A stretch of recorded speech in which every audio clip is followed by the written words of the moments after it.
didn't see you there. Oh, hey. Oh, hi.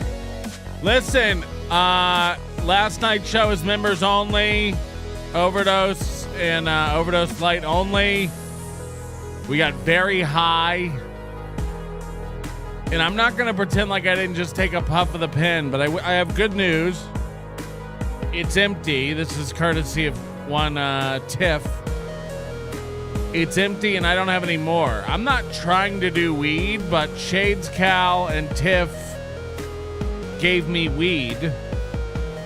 So there'll be a little bit, but I'm not blazed out of my mind. I'm not blitzed. I'm not talking slow. I can feel it. Don't think I'm retarded. Don't think I'm not aware. Since I stopped being a daily weed smoker, I can feel it. When I smoke weed, I feel my brain slow down. I feel my words slurring.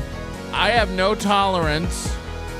I'm aware. I'm not a guy who can weed anymore, which is sad. It's sad. And I do have a lot of people interested in whether or not I've aloed up, which I find offensive. I will let you know that right out of the gate. I've also been told by one Tim Bollinger that I forgot to put his name on the list, so we will get that rectified. Tim Bollinger.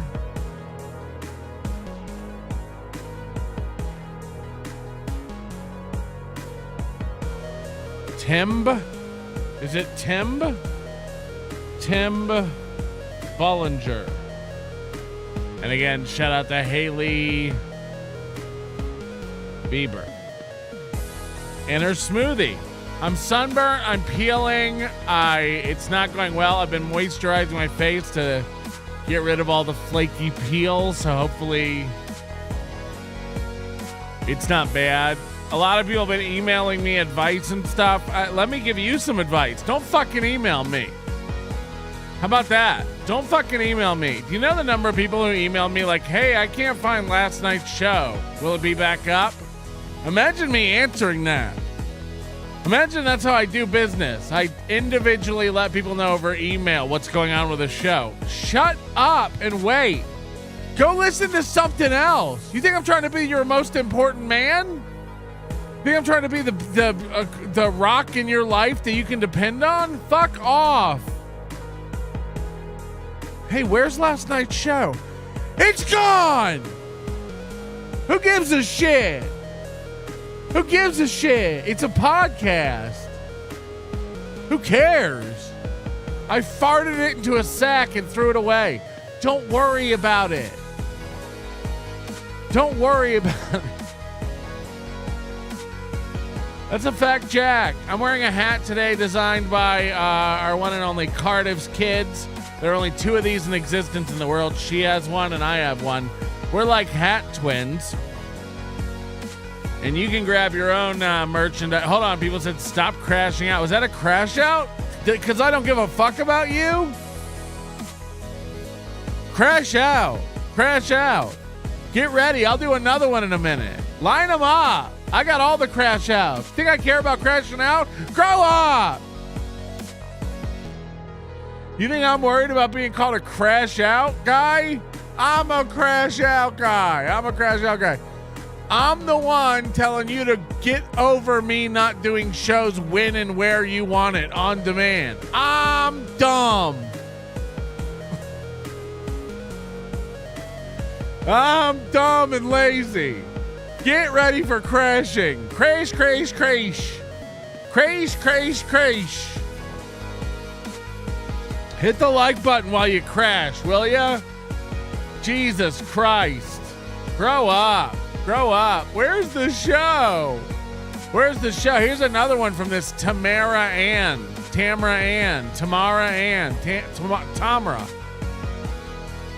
Ways to help your sunburn. Aloe vera, straight from the plant. Cut a leaf, scrape out the gel, and apply directly to the burn. Store in the fridge for extra cooling. Cold milk compress. The proteins and fats in milk can help soothe your skin. Cucumber paste. Blend chilled cucumber into a paste and apply. Witch hazel, unscented. Why do you care? Oatmeal bath, coconut water, herbal teas, plenty of water. Avoid butters, oils, petroleum jelly, undiluted vinegar. All my vinegar is diluted. Essential oils directly on skin. Thanks, Chat GPT.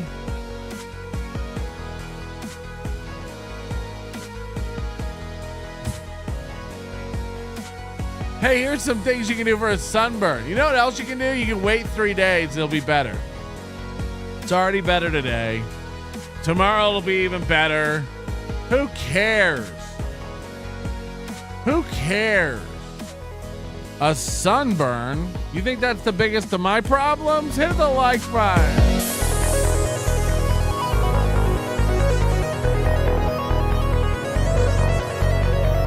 We have an executive producer. And again, Bob Sacamano was the EP last night. That's all his fault. Talked to him about it. Today, it's a new slate with James Gartner. James Gartner's today's guy. So any problems you have with today, take it up with my Gartner.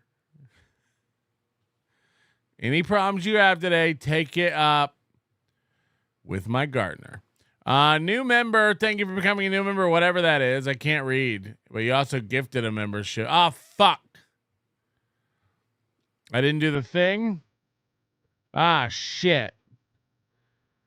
I didn't do the thing, and now we got it.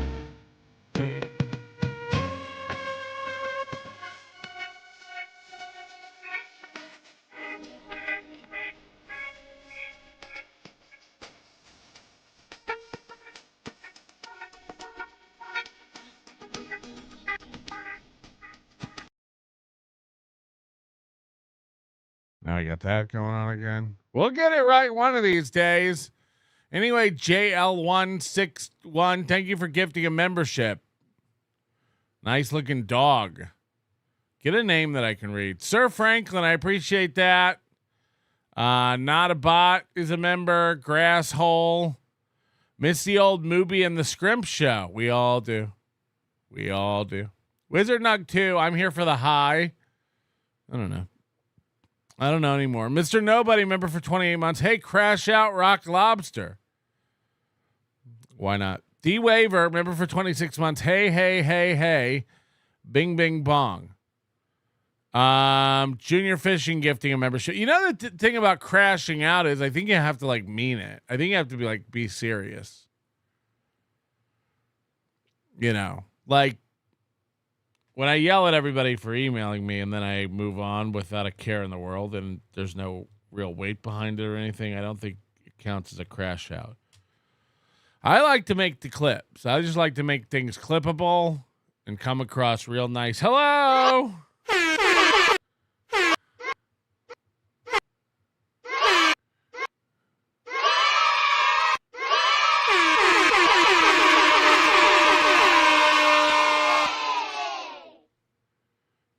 Maybe I'm higher than I think. Anyway, welcome, Wizard Nug. Thank you for gifting 10 memberships. Ice Dancer says, I was rage baiting, Mr. Patrick. Yeah, but like if I'm not angry about it, I'm not in a bad place. I'm not upset. You can't really get me to rage. Also, like, again, I understand. I'm a human being. I understand the appropriate place to be raging ain't here. Like, it's entertaining to yell and stuff, which is why it's a cornerstone of my character over here. But, you know, like, you can't, I would never actually like scream at you guys about, like, I would never really be ragey because what's that going to do? Are you guys going to do what I like? I doubt it. I've made a huge mistake. Oh, wow. This is like so delayed today. We might move all to a Mac. We might get off this PC nonsense once and for all. Jenny G, who knew her name was Jenny Golly G. Jenny G will be putting you down, of course, always very supportive of the program. And you can help support the program as well. We do need all of your dollars. JB50 Cal, member for 14 months. Stop crashing out, Big Sauce. We know Aaron Had you seething, it will be okay if you will, as it were. You're helping my court stuff. Just Jewel with $50. Thank you for your NLO investigative journalism, which is helping to vindicate an innocent gym owner. The Minnesota Files deserve a Peabody. Thank you, Big Sauce. Listen, man, you're right. You're right. The reason we've decided to release the next chapter of the Minnesota Files is because of the unjust attack that is occurring against our buddy Scott, the owner of Downtown Gym and Fitness Boxing Corporation, Inc. This has been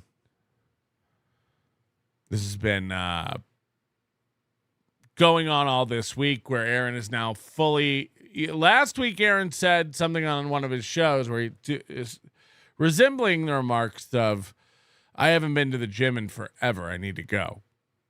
This week, he's full on calling Scott, the owner of the gym he's been wagging in our faces for months, a cunt and a stupid old Minnesotan man who doesn't know anything about business or boxing or training or anything like that. I'm not even exaggerating his words. That's what he has said this week,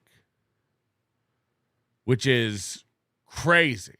And now Scott is just a really nice man who, look, I don't think he knew what he was getting himself mixed up into. Aaron drew him into this world, and Aaron's dire necessity to always have somebody there co-signing his shit, whether it's April or his co-hosts or Keanu and Gino or Scott. He doesn't care who he hurts. He doesn't think about the ramifications it's going to have on their business, their personal life, any of that kind of stuff.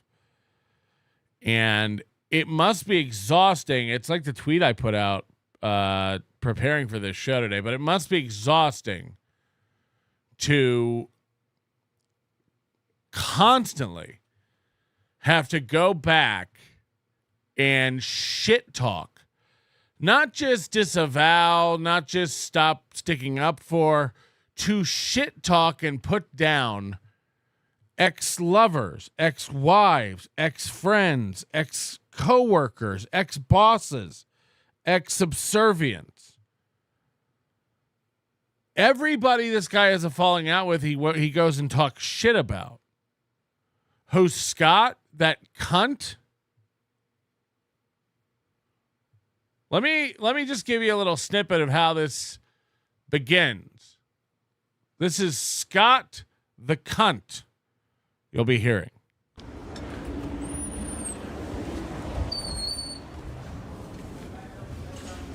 Hey, Scott. Yes, sir. I'm one of the people that Aaron Imholte wanted to box. Patrick? You know me? Oh my God, Patrick! I'm in town and I had to come meet. Hey, Nick, how are you? Good, how are you? I wasn't sure. What a cunt. This guy sounds like a real cunt. This guy sounds like a real cunt. Oh, man, I can't wait. What a piece of shit. CJ with 1,000. Wow. Can anybody beat 1,000 today? Can anybody bring it like CJ just brought it? 1,000? Hello? Who's next? Mr. Nobody, I too am not on the list. You high as fuck lobster. You're not on the list? Mr. Nobody should be on the list. I think you are, because I do have you written down, so you should be on that list. Let me just check. Come on. It's not very long because nobody likes the show anymore. Mr. Nobody. No.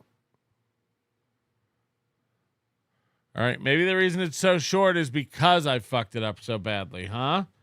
All right, Mr. Nobody. We got to get this right. We got to make this right. Too many of you give your hard-earned money over here for me to be fucking this up like this. Can you please address the rumors that you did not go to the beach? You went and had a chemical peel? Haka Saka. I wish. Do chemical peels hurt like sunburns? Again, I showed my. It's this. Look at there. This is where it got really bad. You can see the line. You can just see the.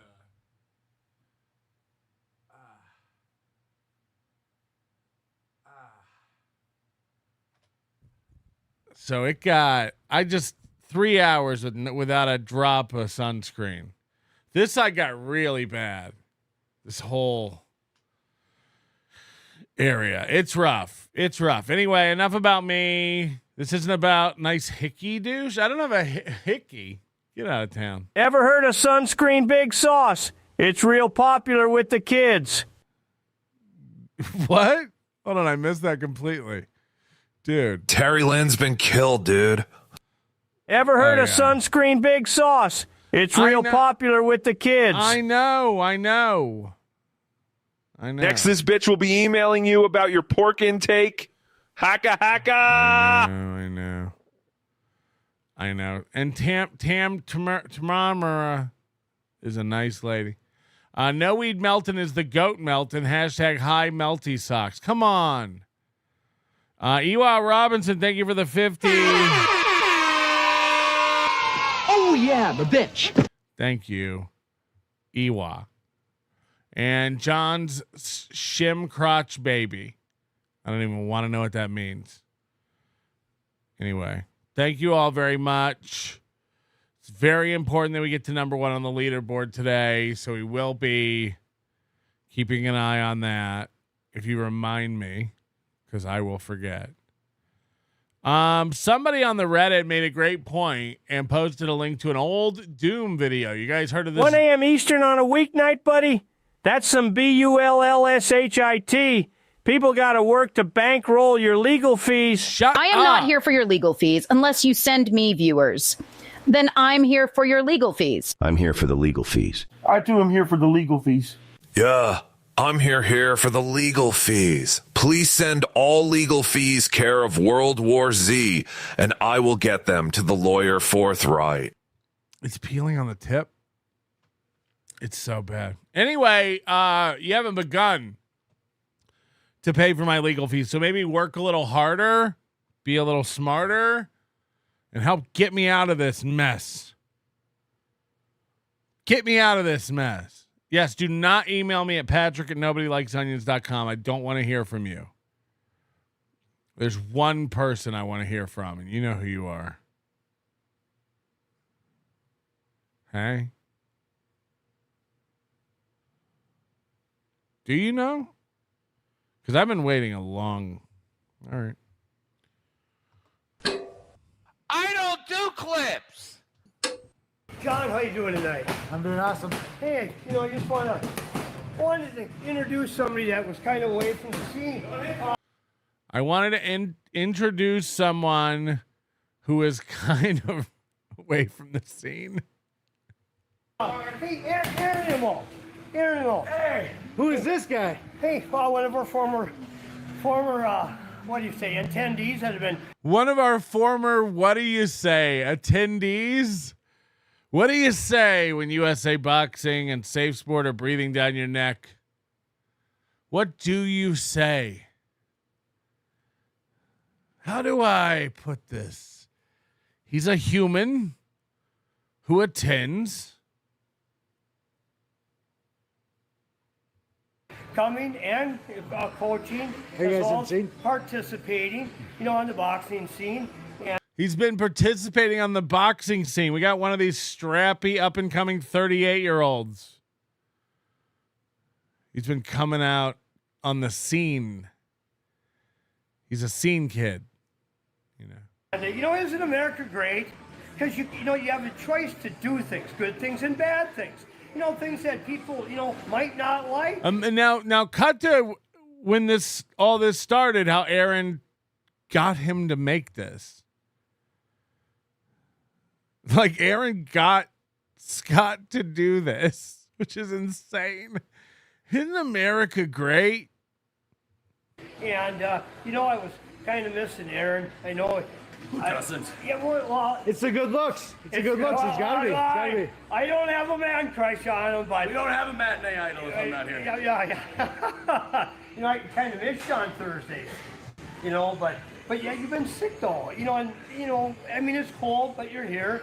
I'm glad you're here. And yeah, I want him to be here because he's a part of the team in that.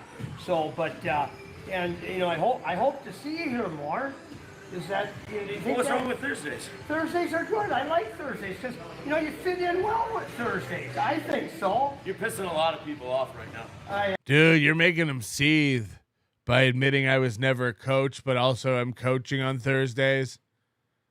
What a great group of friends.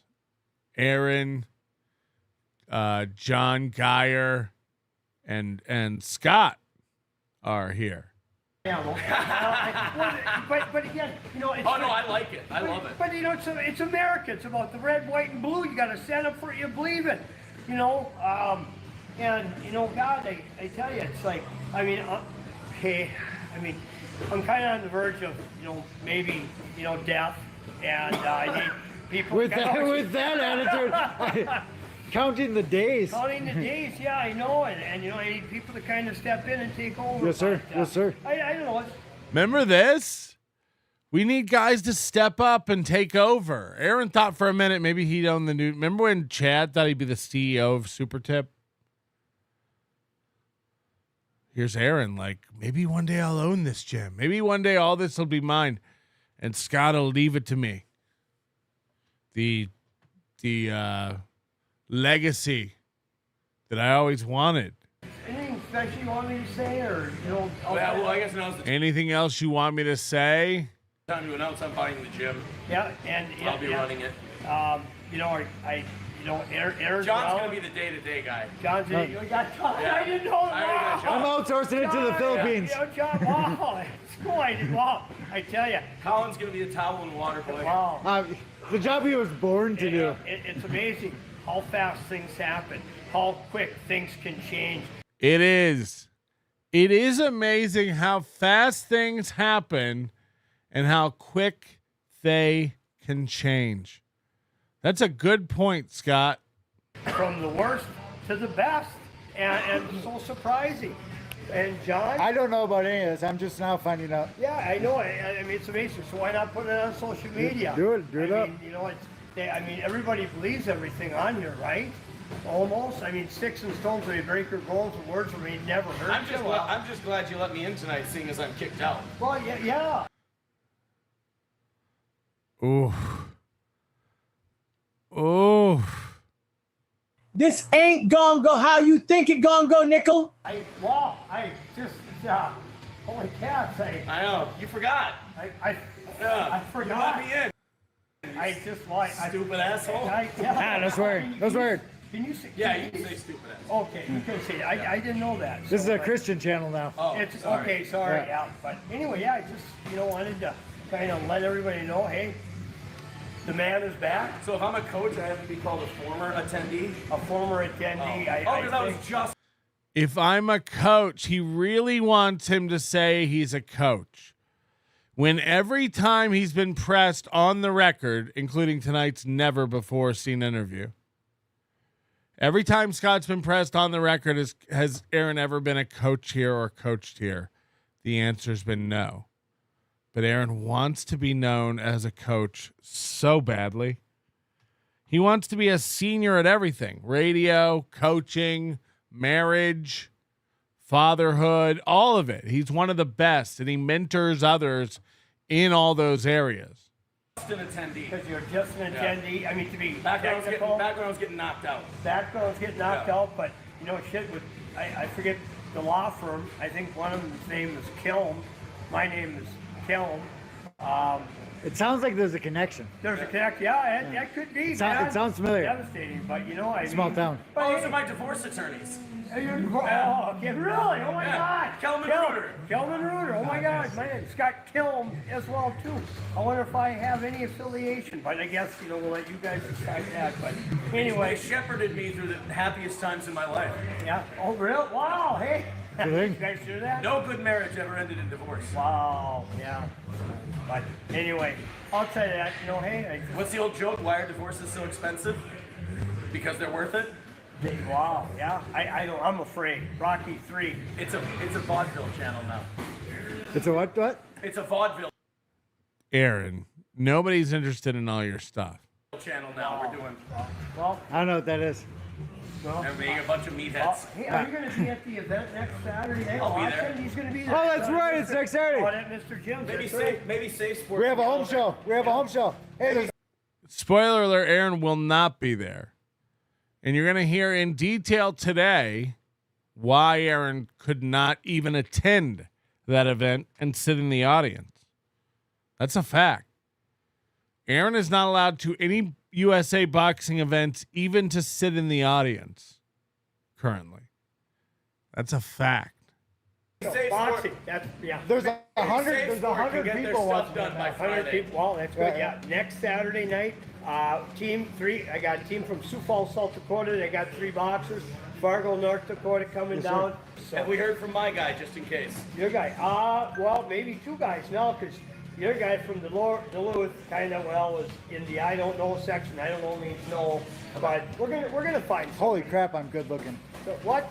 Yeah, you can Wait, see wait, you can hey. see it. You know, I don't get to look at myself all the time, but holy cow, you guys are lucky for looking at this face.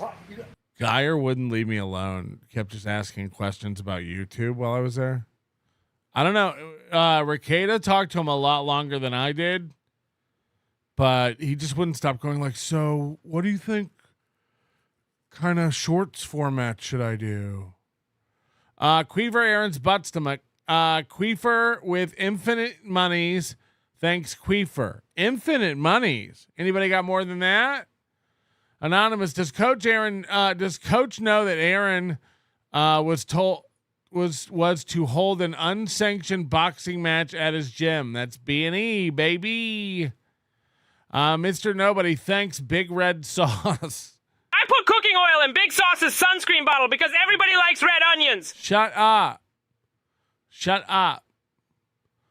George, what beach did you go to? I'm on vacation in San Diego. You and I could have displaced a lot of water together. There's no point in telling you what beach I went to. What does that matter? I went in the water. That's all you need to worry about. LA area. Delco Lou, member for 17 months. Justice for Coach Scott. Justice for Coach Scott. Bone in the Carbarian, 1001. Okay, anybody got, that's the high. Alpha Shane 1980 became a YouTube member. Thank you very much. And Hobo Chili Recipe. The Hobo Chili Recipe. You're a pretty good camera guy. Yeah. You got all 3 of us kind of I practice. Hey, it's not natural. You do look good, but I'm not wearing my glasses. I had to study. Fair enough. I'll take it. This is How you way, going strong enough? Way too much. right. We're having too much fun here. Oh, we're losing. We're losing followers. We are all anyway, I suppose. All right, we did good, boys. We did good. So that's how close Aaron and Scott are. Of course, we remember the relationship. Really, really good. Really, really strong. All the live long day. Until this week, out of nowhere, attacks on Scott. Now, things really changed for Aaron Imholte the weekend of his settlement or his sentencing hearing around June 25th. And while I, of course, did travel out there to be present at the sentencing to report back to you all honest and earnest findings in an unbiased and unvarnished way, because we never seemed to get the absolute truth from Aaron. What ended up happening while I was out there seems to have caused ripples in Aaron's life. And unintended, I was invited down to the gym by Scott to talk to Scott. We knew Aaron had just finished up his show on the air. We knew he wouldn't be there, so no matter how much Aaron wants to do this thing where he pretends anybody was trying to find Aaron, nobody was trying to find Aaron. Whoa. What's going on with my monitor? You see that? That was weird. So, we go down to talk to Scott, and it was in those moments, it was in those interviews and those revelations that were uncovered in those visits that have caused him to now find a new gym. He's been at this gym for 5 years, but because his coach and the owner of his gym told the truth about him. And by the way, this is after he dared people on the internet to go after Scott and to leave negative reviews and attack Scott. He said, "You can't do shit to Scott. Go ahead and try." Chad Zumach and all the, low IQ, low brained losers like that have been calling and harassing Scott over and over and over again for months. And Aaron didn't have a problem with that. But the minute Scott started talking about Aaron not being a real coach, Aaron blowing it, Aaron getting himself in trouble. We saw the video where Scott was speaking to the class, denouncing Aaron and saying he fucked up. He doesn't listen to me. And now he can't come anymore. He's out. He's not a part of the boxing program. We watched Aaron turn into Summer Aaron, where he became more concerned with golf and stopped talking about boxing so much and all this stuff. And now he's got this secretive new boxing group, gym that he goes to, and he's daring people to find out where it is. People have already found out where it is. I'm not here to dox that, but people have already found out where it is. This is not a real gym. It's in the basement of another facility. Who knows even if it's insured or people know what's going on in this basement. It's very, very sus. It's very, very under the radar. Kind of, who knows how many different scams are going on with this place in regards to occupancy laws, taxes, the sanctioned nature of whatever type of boxing events or affiliations they may have with Safe Sport or USA Boxing or any of that kind of stuff. Who knows how legit any of that stuff is. But the key part of it is that Aaron needs a new group. Aaron needs a new bubble. Aaron needs new people that he believes he can convince that he's an alpha, he's a boxer, he's successful, he's got a lot of stuff going on. And this funhouse mirror of reality goes two ways.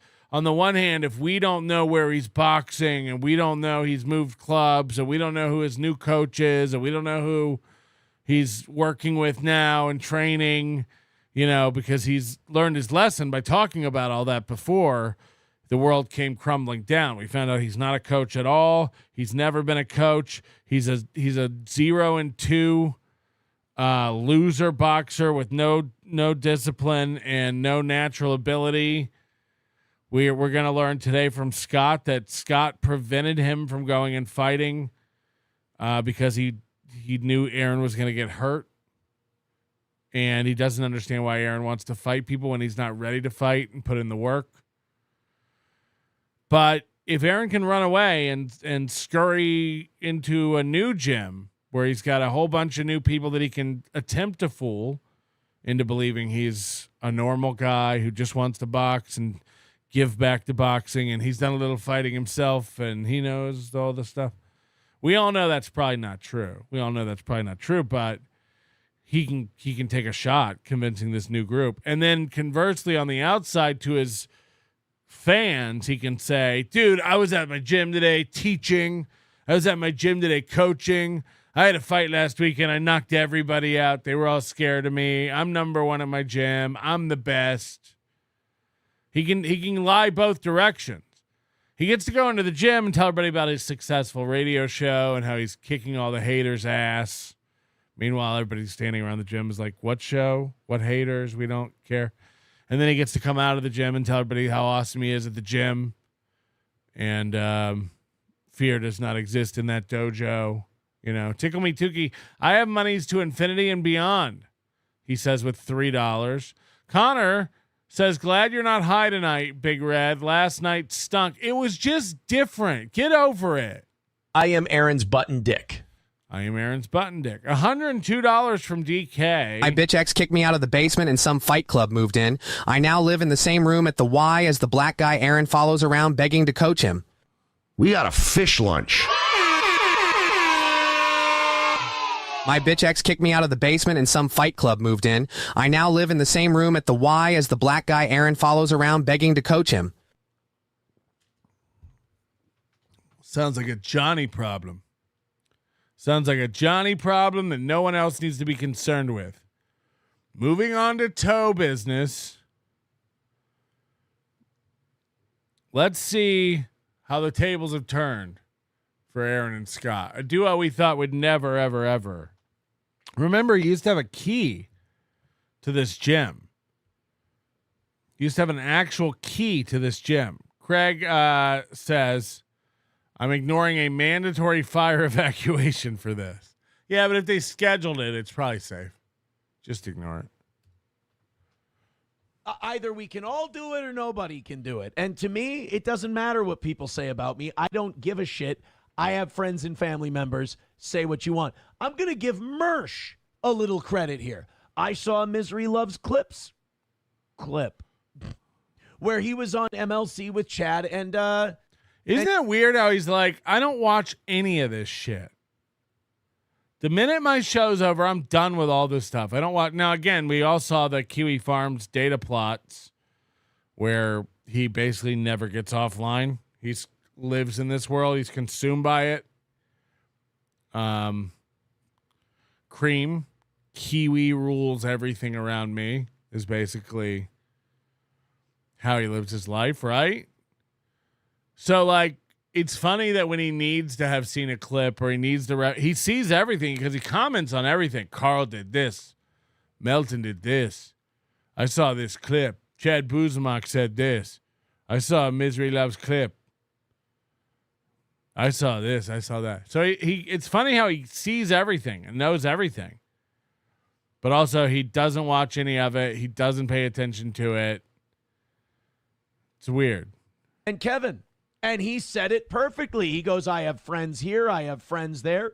I have friends over here. I talk to them. I text with them. I hang out with them. I don't give a shit what what's the guy Porcelain says about me, because Kevin wanted to know about the Porcelain documentary. He goes, all of this stuff is pro wrestling. It's fake. And Mersh may, have needed me to make money in the past. I really don't like him. Everyone needs Aaron to make money. None of us can make money without Aaron. We need Aaron to figure it out, apparently. Carl can't figure it out. Shuley can't figure it out. I can't figure it out. Everyone needs Aaron to make money. Now, Mersh is not going to be able to pay his rent unless he moves on to Aaron. I don't care. I'm a draw. I know this. I'm money. And I was like, bravo, Mersh. Yes, exactly. He gets it. Why doesn't Billy Idol get it? So... Who? Hassan is sitting here like, why won't these guys like me? Bro, if you're doing this to be liked, you're doing it wrong. My audience who loves my show and watches it every day and watches Mersh, Hobo, all these people, they give me shit relentlessly. Why? Because when they do it, I go, all right, that's a good one. That's all day long. That's all he does. He goes, that's a good one. That's a good one. It's funny. And then I insult them back. It's what guys do. I think Hassan probably was raised with a little extra estrogen, and he doesn't know how to handle a lot of this stuff. And if you don't know how to handle it, that's fine. Then just don't look at it. But he looks at it. He can't help it. Miss Tay says that cross-eyed Mersh was right for once. Oh, yeah. Oh, yeah. Look, Mersh's shit with me is, Mersh always stated, oh, I like Aaron. Oh, I like Steel Toe, all that. Then the Johnny crying thing happened, and he knew he could make money off it. Like everybody else, oh, I can make. Oh, yeah? Why did it take him like fucking 6 months from that? You're trying to connect these two things that happened. Mersh started covering Aaron like a month or two ago, and Johnny crying when Mersh made fun of him in chat like 6 to 8 months ago. He's trying to connect those two things. Yeah, as soon as Mersh made fun of Johnny in the chat, he knew he could make money at us. Huh? Make money off Toe because they're more interesting than me just doing a show. So they go after the Toe. That's why I don't take it personally. I understand why they need to do it.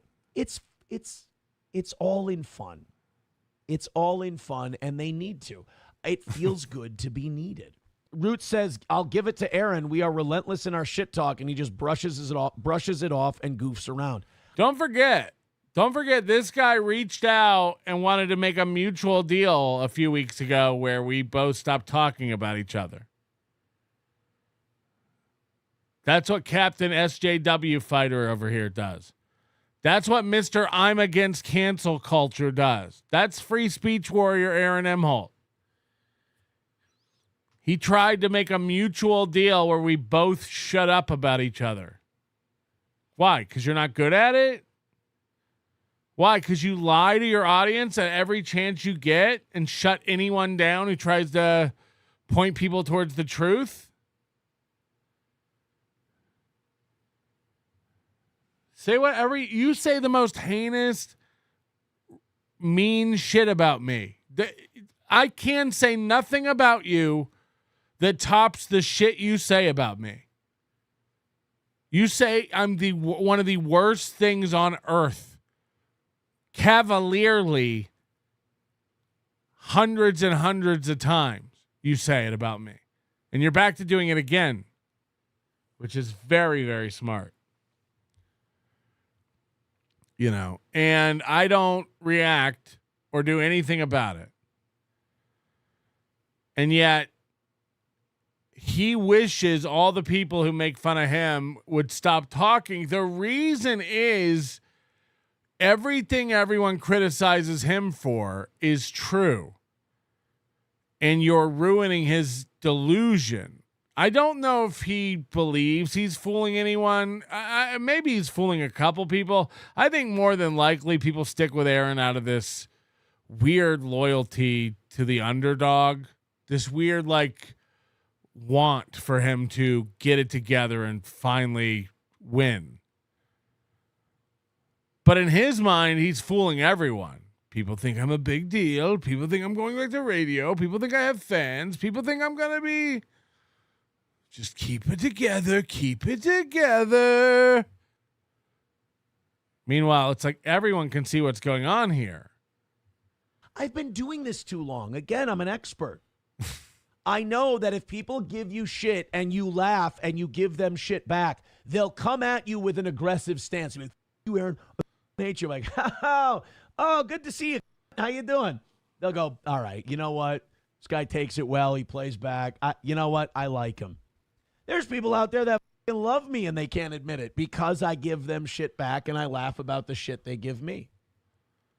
There's people out there who love me and can't admit it because I laugh about the shit they give me.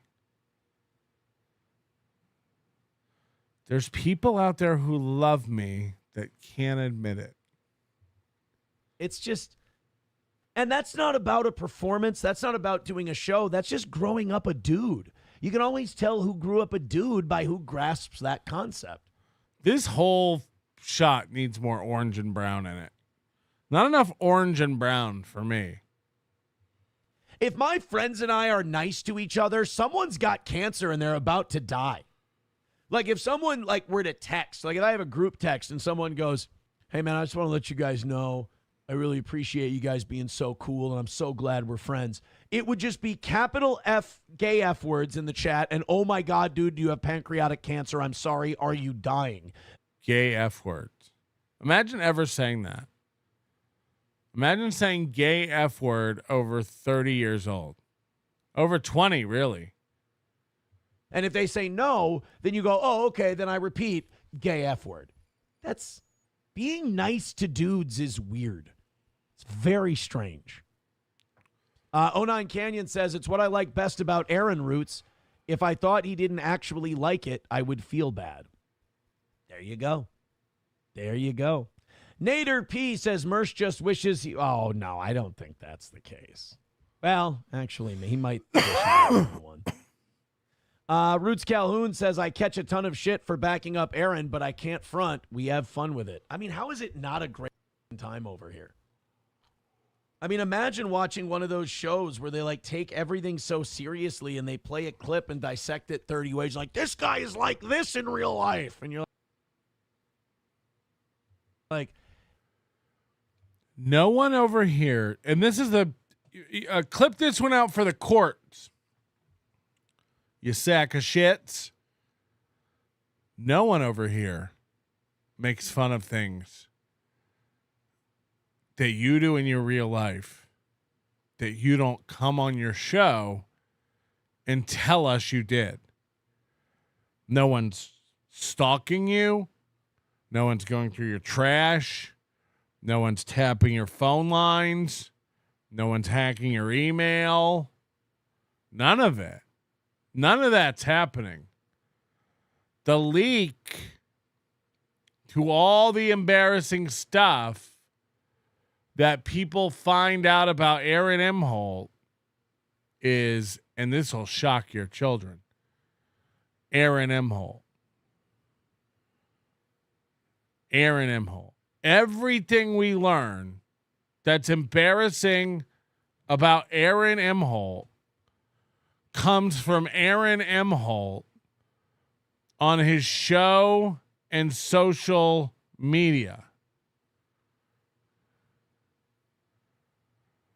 Nobody would know to go have a drink at Stoney's if you didn't invite him down to Stoney's to take a drink. Nobody would know that there's a golf scam tournament going on at Wapakonda if you didn't tell people.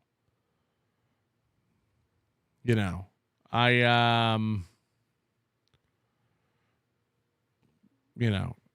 don't. If I plug a business, we don't really do sponsors over here, but if I plug a business or a service that I use, I assume you're probably going to call or visit. Again, get the Haley Bieber smoothie. I intend for you to go there and try that. It's fantastic. Dude, I'm sorry. Again, that's why I can't take any of the anti-steel toe stuff seriously, because I'm like, you don't take it seriously? You have 2 court orders. You have 2 HROs filed against people who basically hurt your feelings online, and that's about it. Imagine being like this. Ugh. Chevy fan number 2. Hey, baby, if you had an active HRO, this wouldn't be happening. Now, this is crazy.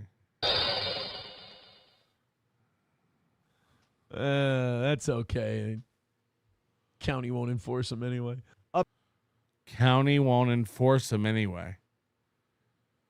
So, if you remember, you probably wouldn't even know about this HRO if Aaron hadn't have told you, because I didn't run my mouth about it. But Aaron keeps saying that the court asked him to send in clips of me talking about him. Even though, again, everybody with a 3rd grade IQ and a reading ability knows that I'm allowed to watch your show. I'm allowed to comment on your show. We're allowed to speculate and eat popcorn while we think about what's going to happen on the next episode of Aaron. Everybody's allowed to do that. It's a free fucking country. The judge said I can't go near you or your children or threaten your children, which has never happened anyway. And you lied about it on the form, and that's all fine. That's all fine. You're allowed to lie. But because he lied to himself and told himself that I'm not allowed to talk about him or I'm not allowed to cover him anymore, he sends in clips of this every day, I guess, to the police. He did another show about me. He talked about me. He did another show about me.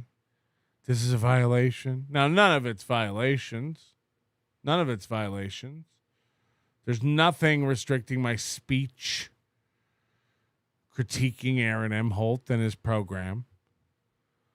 But here we hear it from his mouth. Apparently, it seems like he's been told this is nothing.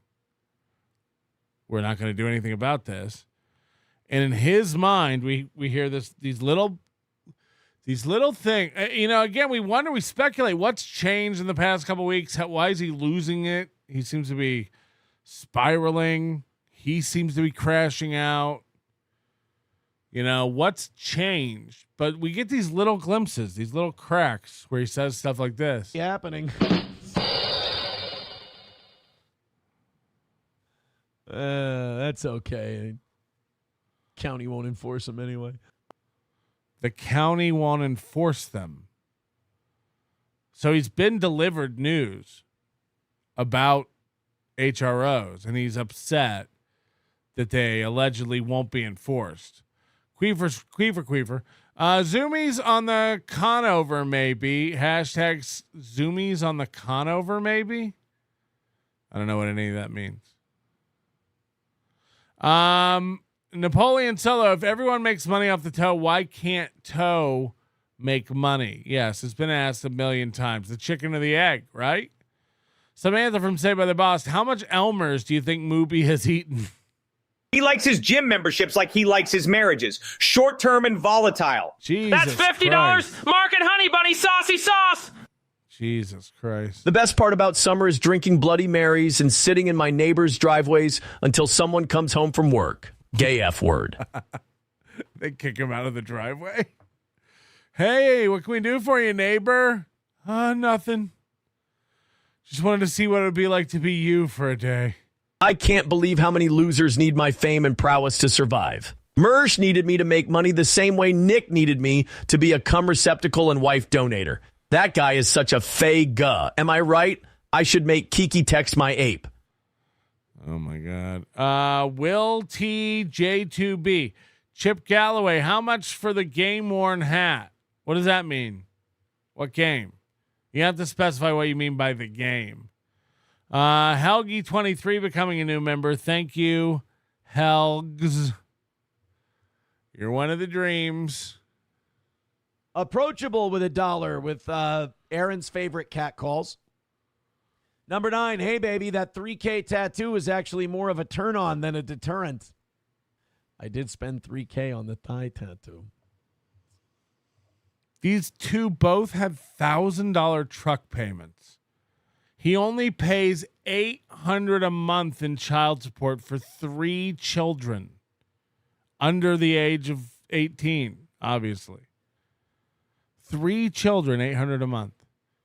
$1,000 a month truck payments for him and his wife. And then he bought her a $3,000 hip tattoo. What's the remember they always do this like, dude, we only take barely what we need to survive. Meanwhile, he's like, I'm covering all the legal fees. Remember, he was bragging about not asking for extra for legal fees. It's like, it's all budgeted. It's like, hold on. You say you only take what you need.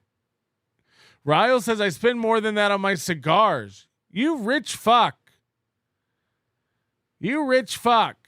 Splash it around, will you? Jesus Christ. Don't come in here and brag about your cigars unless you brought enough for the whole class. Jesus Christ. You're making us all feel like shit. Next time in Atlantic City, don't even look me in the eyes. If I would have known 2 months later, I'd be like, I'm out of here. Probably would have saved my money. Lola the Frenchie. Oh, boy, we triggered her this morning. She must have been having toe dreams.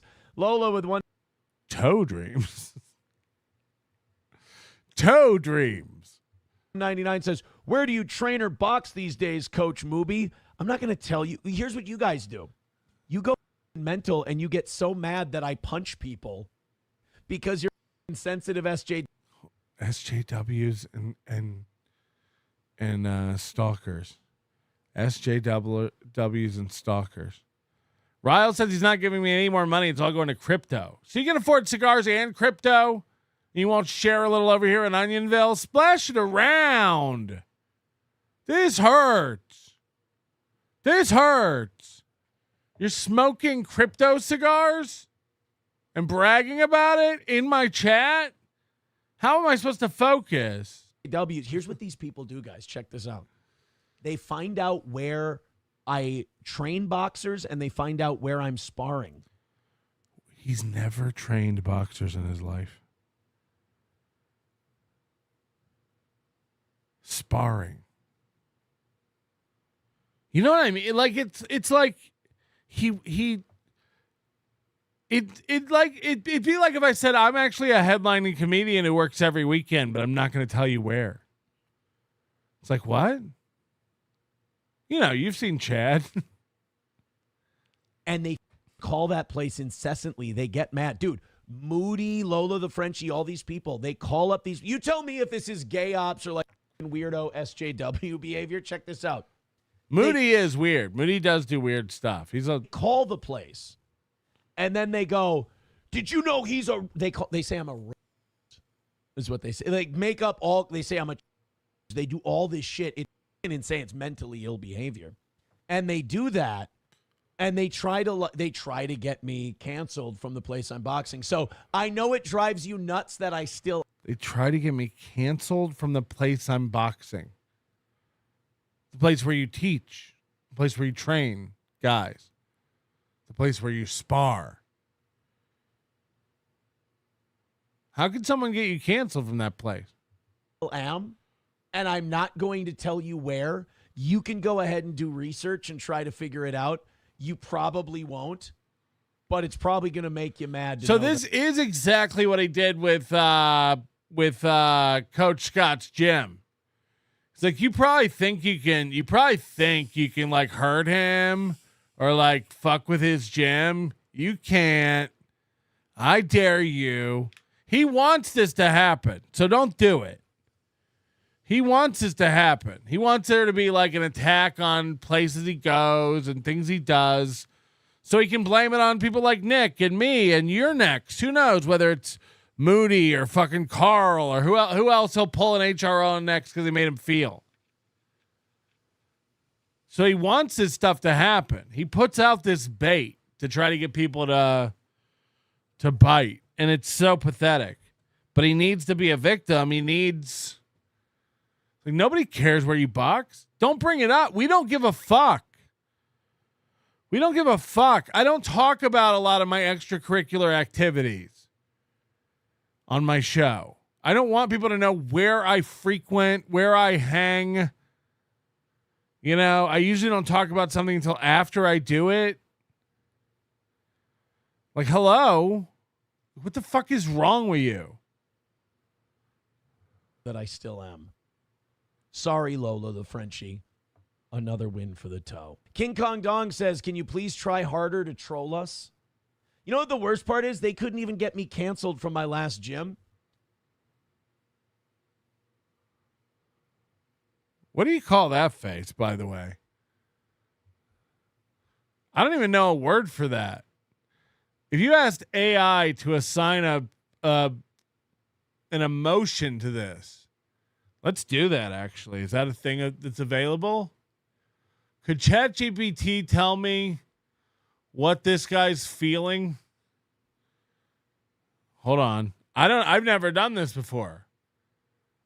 There's people who use ChatGPT all day long, every day. I don't really do it. But let's see what it says if we ask it, what is this guy feeling right now? All right. So I go to ChatGPT.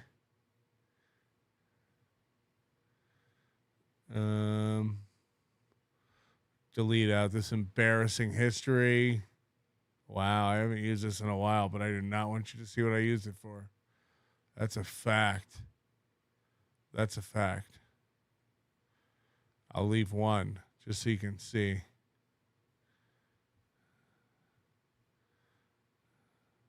I'm going to leave one chat. And then I'm going to go new chat. Okay? New chat. Is this how it works? Chat GPT? So the only one I'm leaving is strawberry shortcake description. And you can make of that whatever you wish. Whatever you will. What do you think the guy in this picture is feeling right now? Now, I can't type. So that's about as good as it gets. Jesus Christ. What the fuck is wrong with me? Now, I don't know how pictures uploading with ChatGPT works. Add photos and files. Okay. What do you think the guy in this picture... What do you think the guy in this picture is feeling right now? What is... Why do I suck?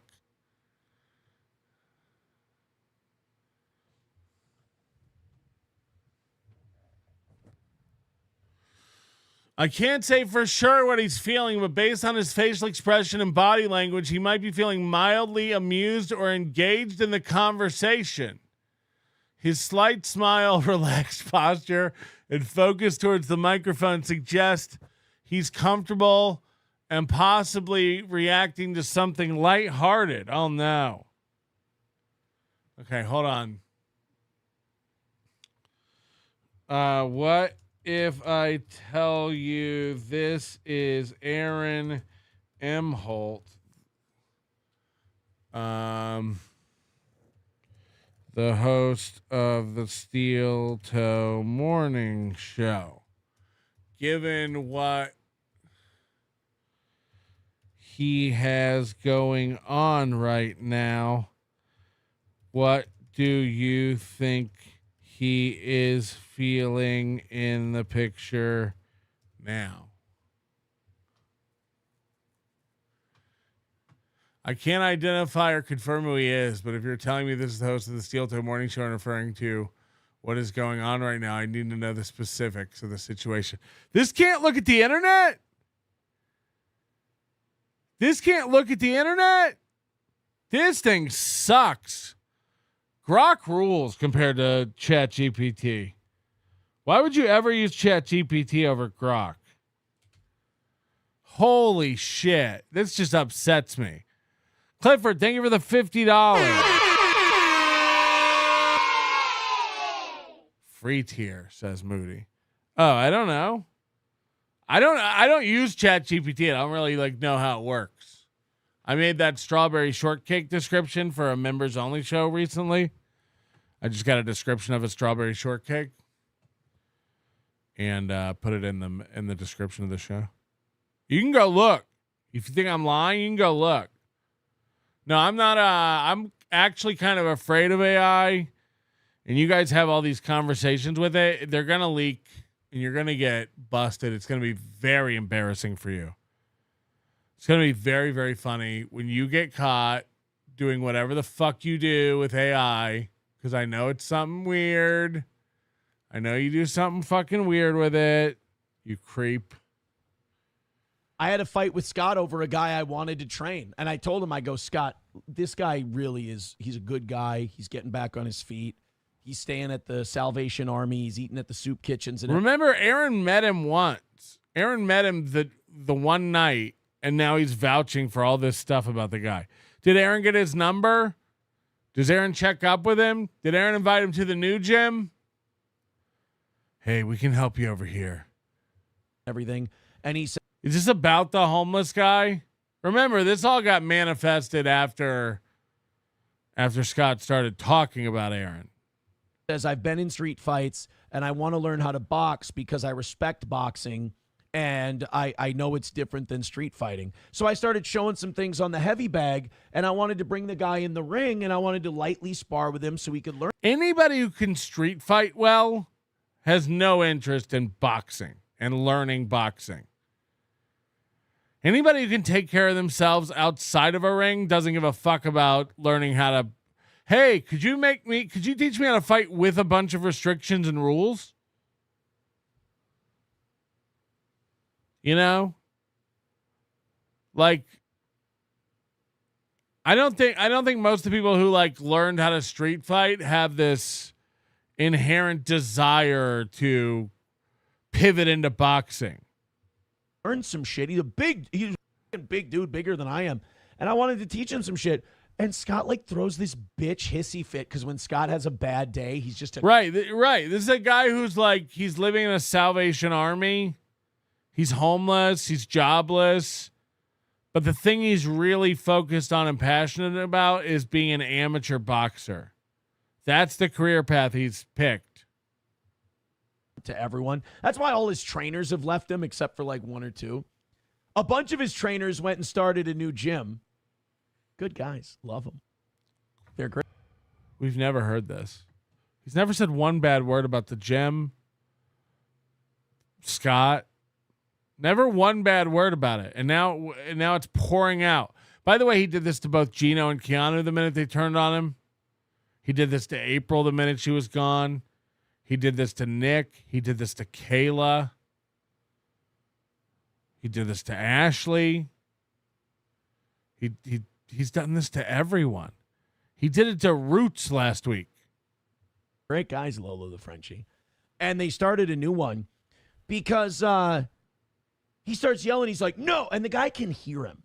He's like, no, that guy needs to come to me with some money and blah, blah, blah. I'm like, Scott, I'm not asking him to pay anything. I'm just asking if I can go train the guy. No, I need to start setting some ground rules around here. He needs to do this and that. And he starts shitting on the guy for being in the Salvation Army, staying there. He's like, yeah, he's just a bum and this and that. Now, again, if you've heard Scott talk more than once, you're trying to picture this to get this together.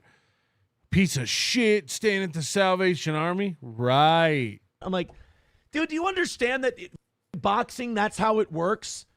That's the beauty of this sport. You take people who are on hard times, daddy, and you train them. Luckily, I was able to find another place, and I got in contact with this dude, and he is learning how to box, which is... Oh. So now the guy from the Salvation Army near Scott's gym who comes over to get help or use the gym or whatever, now he's going all the way across town. Remember, Aaron said this is on the east side. It's all the way across town, on the other side of the tracks, across the river. And now this homeless guy is traveling to a gym across town to work with Aaron. So, again, if you go check USA Boxing, it says he's suspended. If you go check Safe Sport, it says he's suspended. But Aaron right here says... basically, he's helping this guy. He's helping train this guy. He said, you'll never find out where I train boxers. So he's doing this underground, unsanctioned, uninsured, illegal training, coaching. It's not going to go well. You're going to hear Scott in the interview in a bit talk about a woman who fell down on the mat at his gym. She had a brain bleed or something. And, she had been working out at another gym or whatever, but, without insurance on your facility, you never know when something like that's going to happen. You never know who has pre-existing conditions and problems and when they're going to manifest themselves into bigger issues or emergencies on your premises. Aaron's, and again, what will the governing bodies think if they find out that you're doing all this while you're suspended, while they're doing an active investigation into you? You go rogue, you're out there on the streets doing it your own way, taking matters into your own hands, setting up your own operation. You're Serpico. Patrick, hurry up! I think your strawberry shortcake doll shape shifted again. I that description again. You leave my Labubu's alone. This is the last time I'll tell you. Leave my Labubu's alone. Serpito. That's what it's going to be. Serpito. Jesus fucking Christ. It's fantastic. So I was very happy that we were able to get that guy trained, and he's doing pretty well. We got him trained. Training is complete. I was so happy we were able to get that guy trained. Right. He's coming along in just like a month or so. So yeah, that was a real piece of shit move, I thought, on his part. I thought, and that's just like one of many instances of him being to people because he's having a bad. That's where he called Scott a cunt. That's just one instance of Scott being a cunt to people. Bad day. He's miserable. So everyone else, like before practices, he would go off on these tangents because he had a bad day. It had nothing to do with anything. And all of us trainers would look at each other and we'd roll our eyes and we'd be like, all right, practice is. All of us trainers would look at each other and roll our eyes. Again, Scott says you were never a coach or a trainer. You gotta stop. You gotta stop. What are the odds that this group of losers at Aaron's new gym, whatever the fuck it is, gym, basement, club. What are the odds that all the guys over there were never coaches or trainers, but they all thought they knew better? You know, talk about shortcuts and taking shortcuts. What if all these guys are just losers who could never be coaches trying to start their own underground coaching operation? Running late now because you're bitching because your pussy hurts. And we'd all just like kind of put our gloves over our hands and go, the fuck is his problem? Like anyone who's staying there right now is staying there because of the fighters. They're staying there because they care about the boxers. Scott is a cancer on that place. Scott's a cancer on his business of 27 years. Scott's a cancer on the place that's been around for 27 years.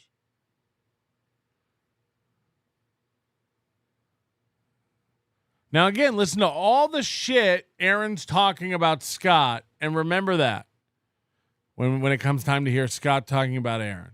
Elton, help! Towing his gang of homeless street brawlers every turn. The gym has fallen. The gym has fallen. Colin Madden, a business owner doesn't trust your judgment after a year or so of witnessing your bumbling and catastrophic choices. Yeah, what a total cunt. And again, we all saw the videos of Aaron, basically daring people to fuck with the gym. He wants all this to happen. He's baiting people into it. That's a fact, Jack.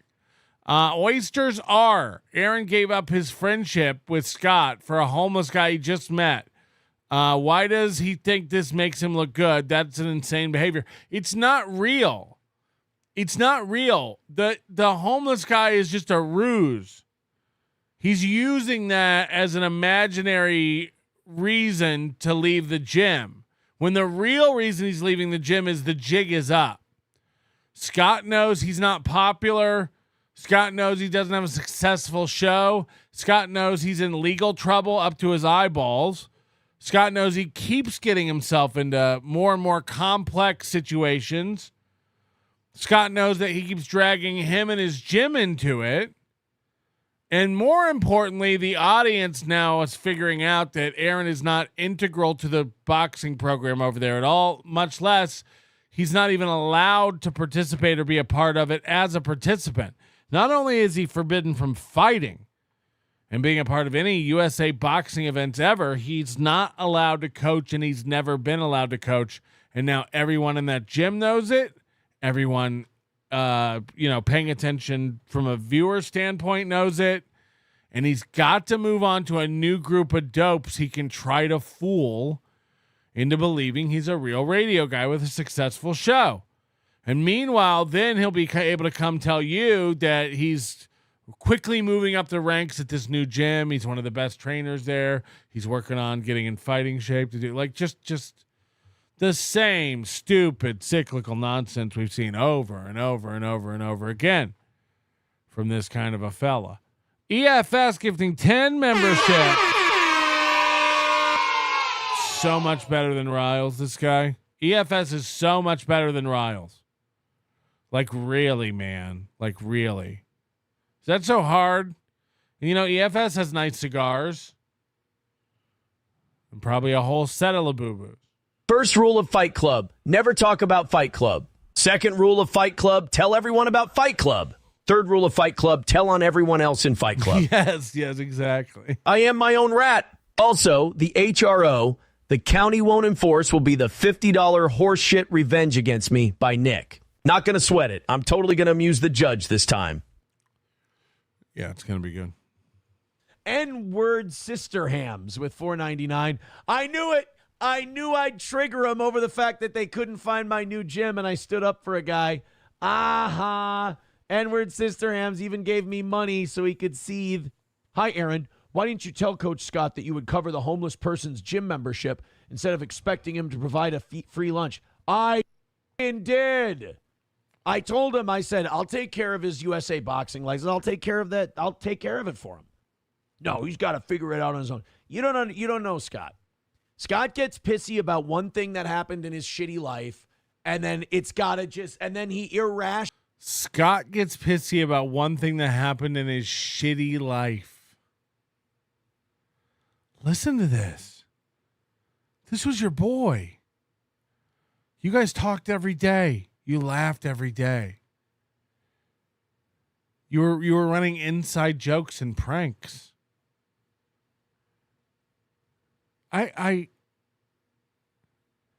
This is crazy.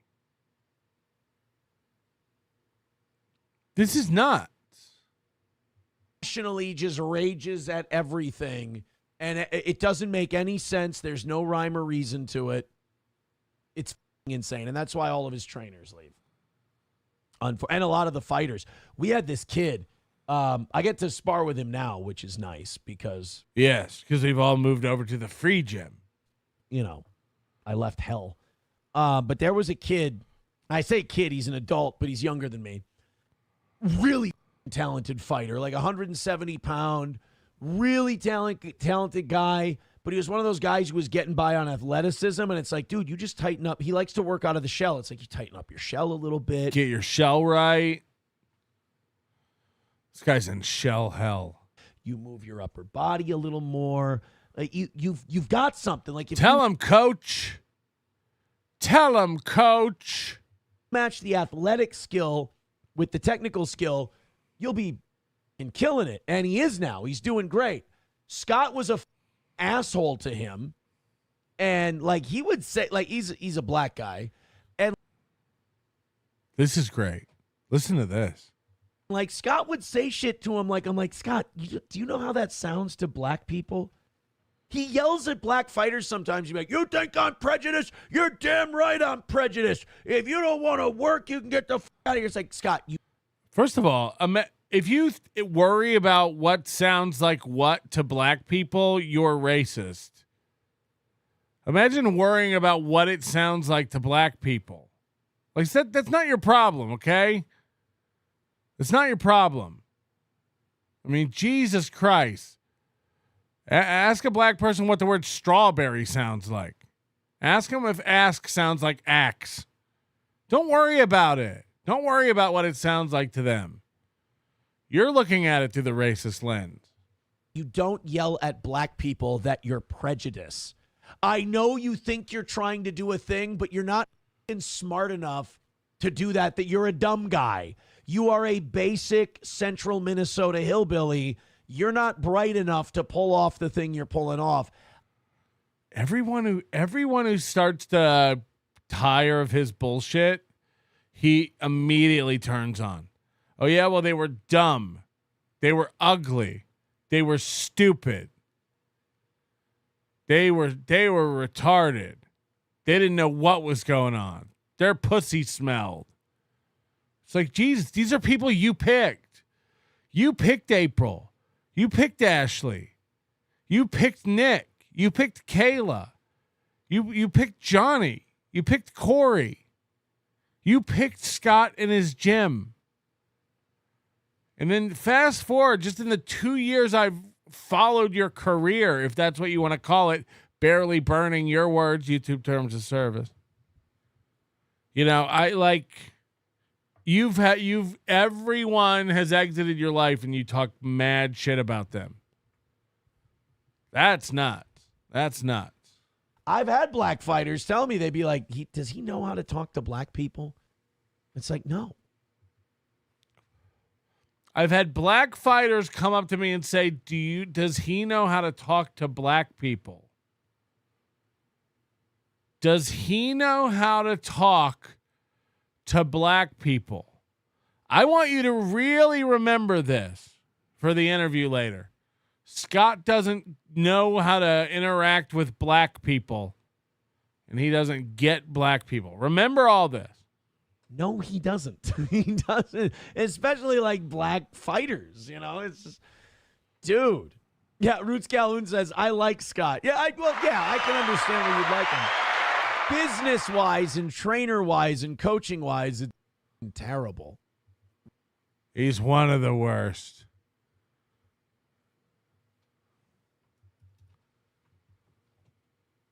I mentioned that I'm boxing somewhere else now because Scott was a piece of shit and wouldn't stop talking a bunch of shit. Like if people... Scott was a piece of shit and wouldn't stop talking a bunch of shit.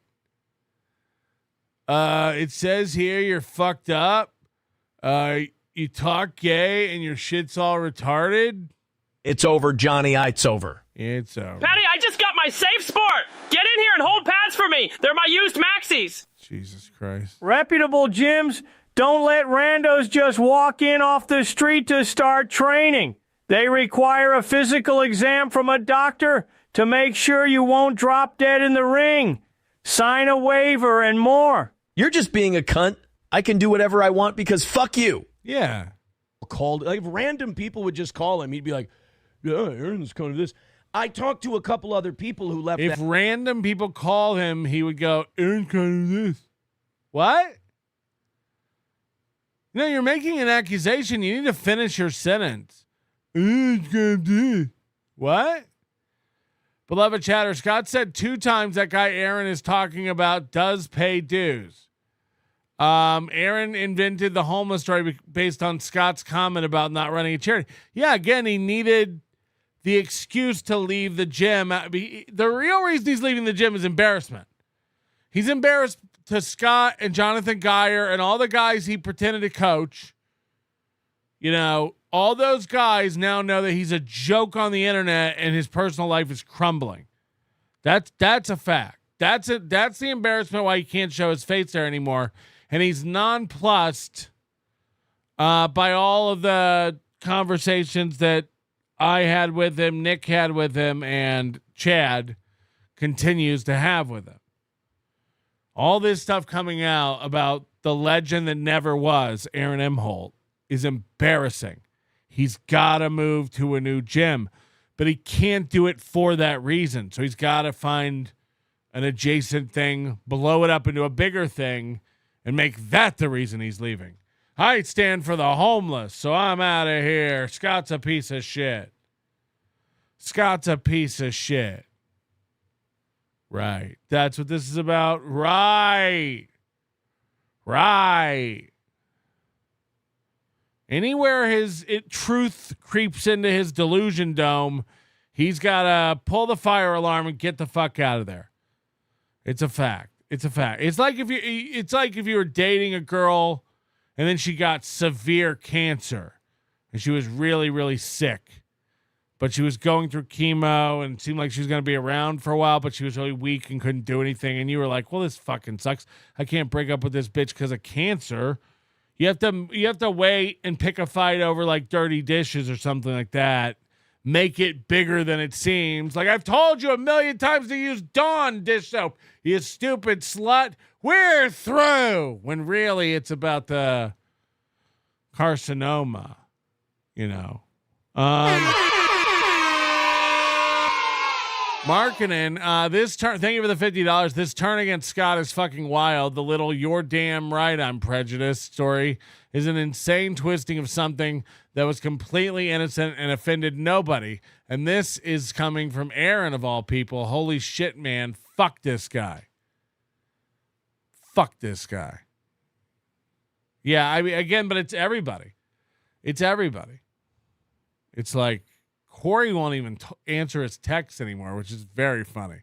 That might be the funniest thing Corey's ever done.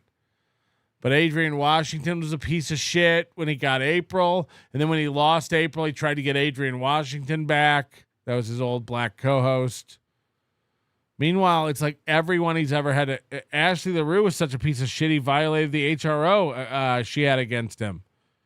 And still has a jail sentence hanging over his head. Or is that done now? It might be done now. He might have just passed that. I haven't been keeping toes. But yeah, man, it's like it's hard to watch. It really is like must-see TV. It's hard to turn your eyes away from such a spectacular downfall and spiraling of a life.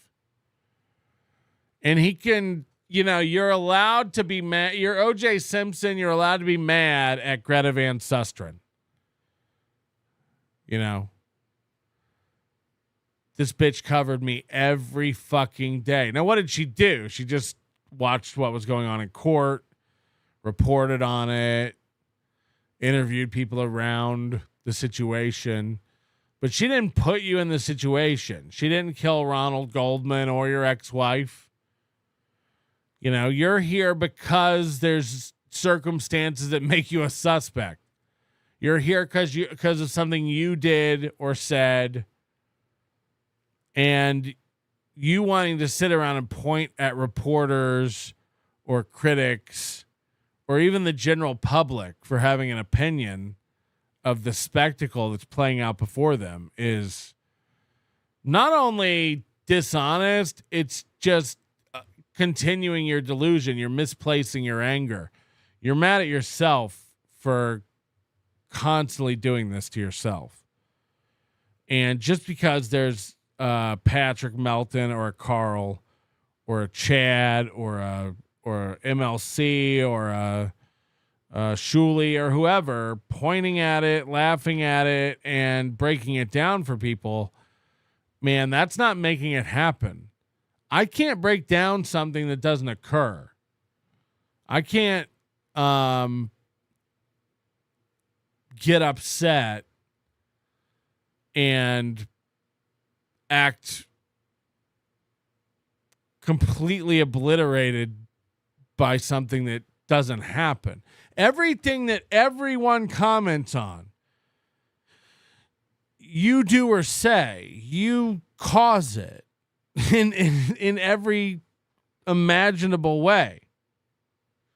That gym, and they were like, yeah, don't worry, Aaron, he does that to everybody. He just talks random shit about the people who help him. All of his coaches who have left, they left because he's talking a mad shit about him. I'm like, okay, well then I don't feel so special. That kind of hurt my feelings. And so the Steel Toe hate mob, the oversensitive SJW crowd, so offended by what they hear on Steel Toe, they stalk your life. I knew I would send them into a tizzy with the boxing thing because I know that's a soft spot for them. Why? I don't box and I don't know anything about boxing. I don't care about boxing. I don't watch boxing. I don't give a fuck. I don't even know, like, even if it's like some big thing everyone's talking about, like Mayflower versus Fudgesicle. I don't even know who the guys are. I don't know anything about it. How could it be a sore spot for me? Boxing. I don't give a fuck. If you never told me you boxed or coached boxing, I wouldn't know about it. I wouldn't give a fuck. Some people in the chat say you found my soft spot. Yeah, we don't. It's not a big deal for us. They start calling. They're literally calling random gyms. And like, you're working with Aaron, blah, blah, blah. They're like, we don't know who the you're talking about. They're calling random gyms, and the gyms are answering, we don't know who you're talking about. But somehow, all these random gyms are getting word back to Aaron. People keep calling here for you, sir. Who are you? We don't know who you are. We don't know who the fuck this guy is, but we better call him and tell him people are calling and asking for him here. And I talked to the people, I talked to the person that I've been boxing with. I go, anybody call you? He's like, no, nothing. So, no offense, guys. I know this upsets you greatly. I know this drives you nuts. I know you'll run to your Reddits and Discords today and really have a cope fest, and probably you got to make up some new fan fiction. It's another win for the toe. It hurts. It hurts a lot. I actually want fan fiction. You know how fucking cool that would be? This guy's getting mad about fan fiction being read about him. Write fan fiction for me, please. Please. Preferably in a super tip. Internet person. Aaron is an amorphous blob of nothing. He has to realize this about himself. He has to be deeply ashamed to have no soul or integrity. It's all fluid, baby. Scott don't know how to talk to me. Black people like I do. Sheep dupe, wah, do whoop, child support, beep boop, wildcat, sheep dupe, Obama. Yo, flabby ass toe looking motherfucker don't know what the fuck you talking about. Maovu ya wenye kiburi yatawa angamiza. Piani na haribu mawi ya wawu kunta kinte. Arigato. Things are looking up for the toe. You can tell by how worked up and how animated some people are. They need a little something for the toe, because I've been taking them to town too much lately. I'm sorry, guys. The heel is getting the 3 counts, unfortunately. But I look forward to your copes. I look forward to your fan fictions. I am a father who takes pride in the work of his children. So bring me your little arts and crafts projects, kitty. We'll take care of it. I want to get that printed on a pillow. Oh, my God. Thank you very much. Parlock with $2 says, Mersh cries out in pain as he streams about you. Look, Mersh needs the toe. I'm never going to begrudge anybody needing the toe, or their car will get repossessed. If the difference between Mersh being stuck at home or having an automotive vehicle of some kind to get himself from point A to point B so he can entertain himself, if the difference between that is me, then by God, stream about me. That's a good point. That's a good point, Mersh. You listening, you fucking loser? You need Aaron for your car. So take that, you fucking queer. Take that, Mersh. He makes a great point. He makes a great point. Again, Aaron's so topical. This was what? How many months ago was this? Automotive vehicle. Scott is also gay. Your little gay boy Dean posted a clip on United States of Australia channel with every time I said gay in one show. Please promote it. His channel is so gay, he needs the views. I want to go watch that right now if that exists. United States of Gay? What's it called?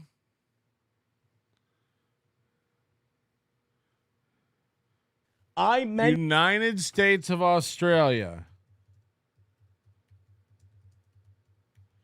This is going to be bad. Every time he said gay in one show.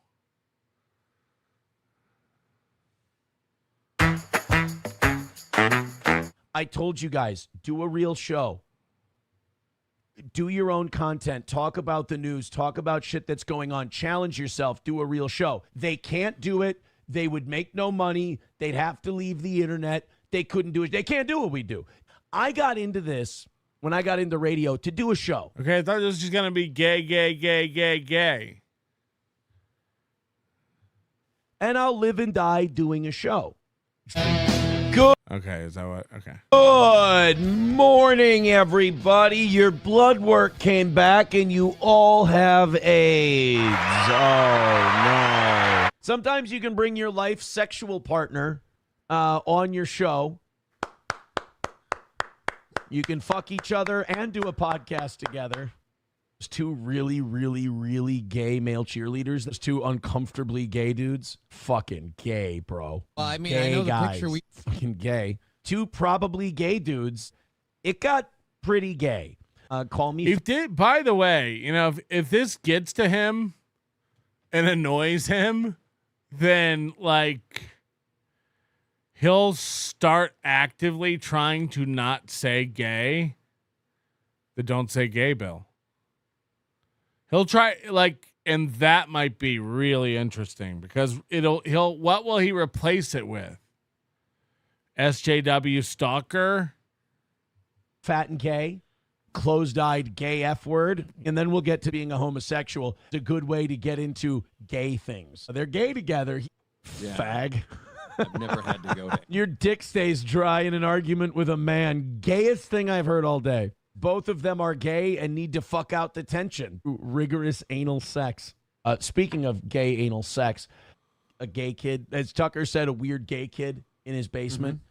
I kind of like that he's a weird gay kid in his basement. Hear me out. If I'm not even kidding, if somebody made one of these every day with just a count of the number of times he says gay, it'll drive him nuts. Like that would drive him insane. Cause he says he doesn't watch any of the stuff, but like, you know, he said that gay is lazy and lowbrow, low hanging fruit. Because him being a weird gay kid, I mean, when are gays at their best? Because he gets to be all gay. Oh boy, we're getting gay bitchy now. Still pretending he's not gay. All these gay guys, like, that's such a gay thing to say. Let's keep the fucking over emotional gay guy out of this just for now. We've got enough of our own gay guys. Can't trust effeminate, might be gay guys. Dishonest gay cunts. It's two gay guys just being gay at each other. That is the gayest thing I've ever heard someone brag about. All these gay guys, fucking creepy gay kid in his basement going, you're gay and you're retarded. And we've heard so much of this that we brush it aside and kind of just laugh at it. But like, this is abnormal. This is crazy, dude.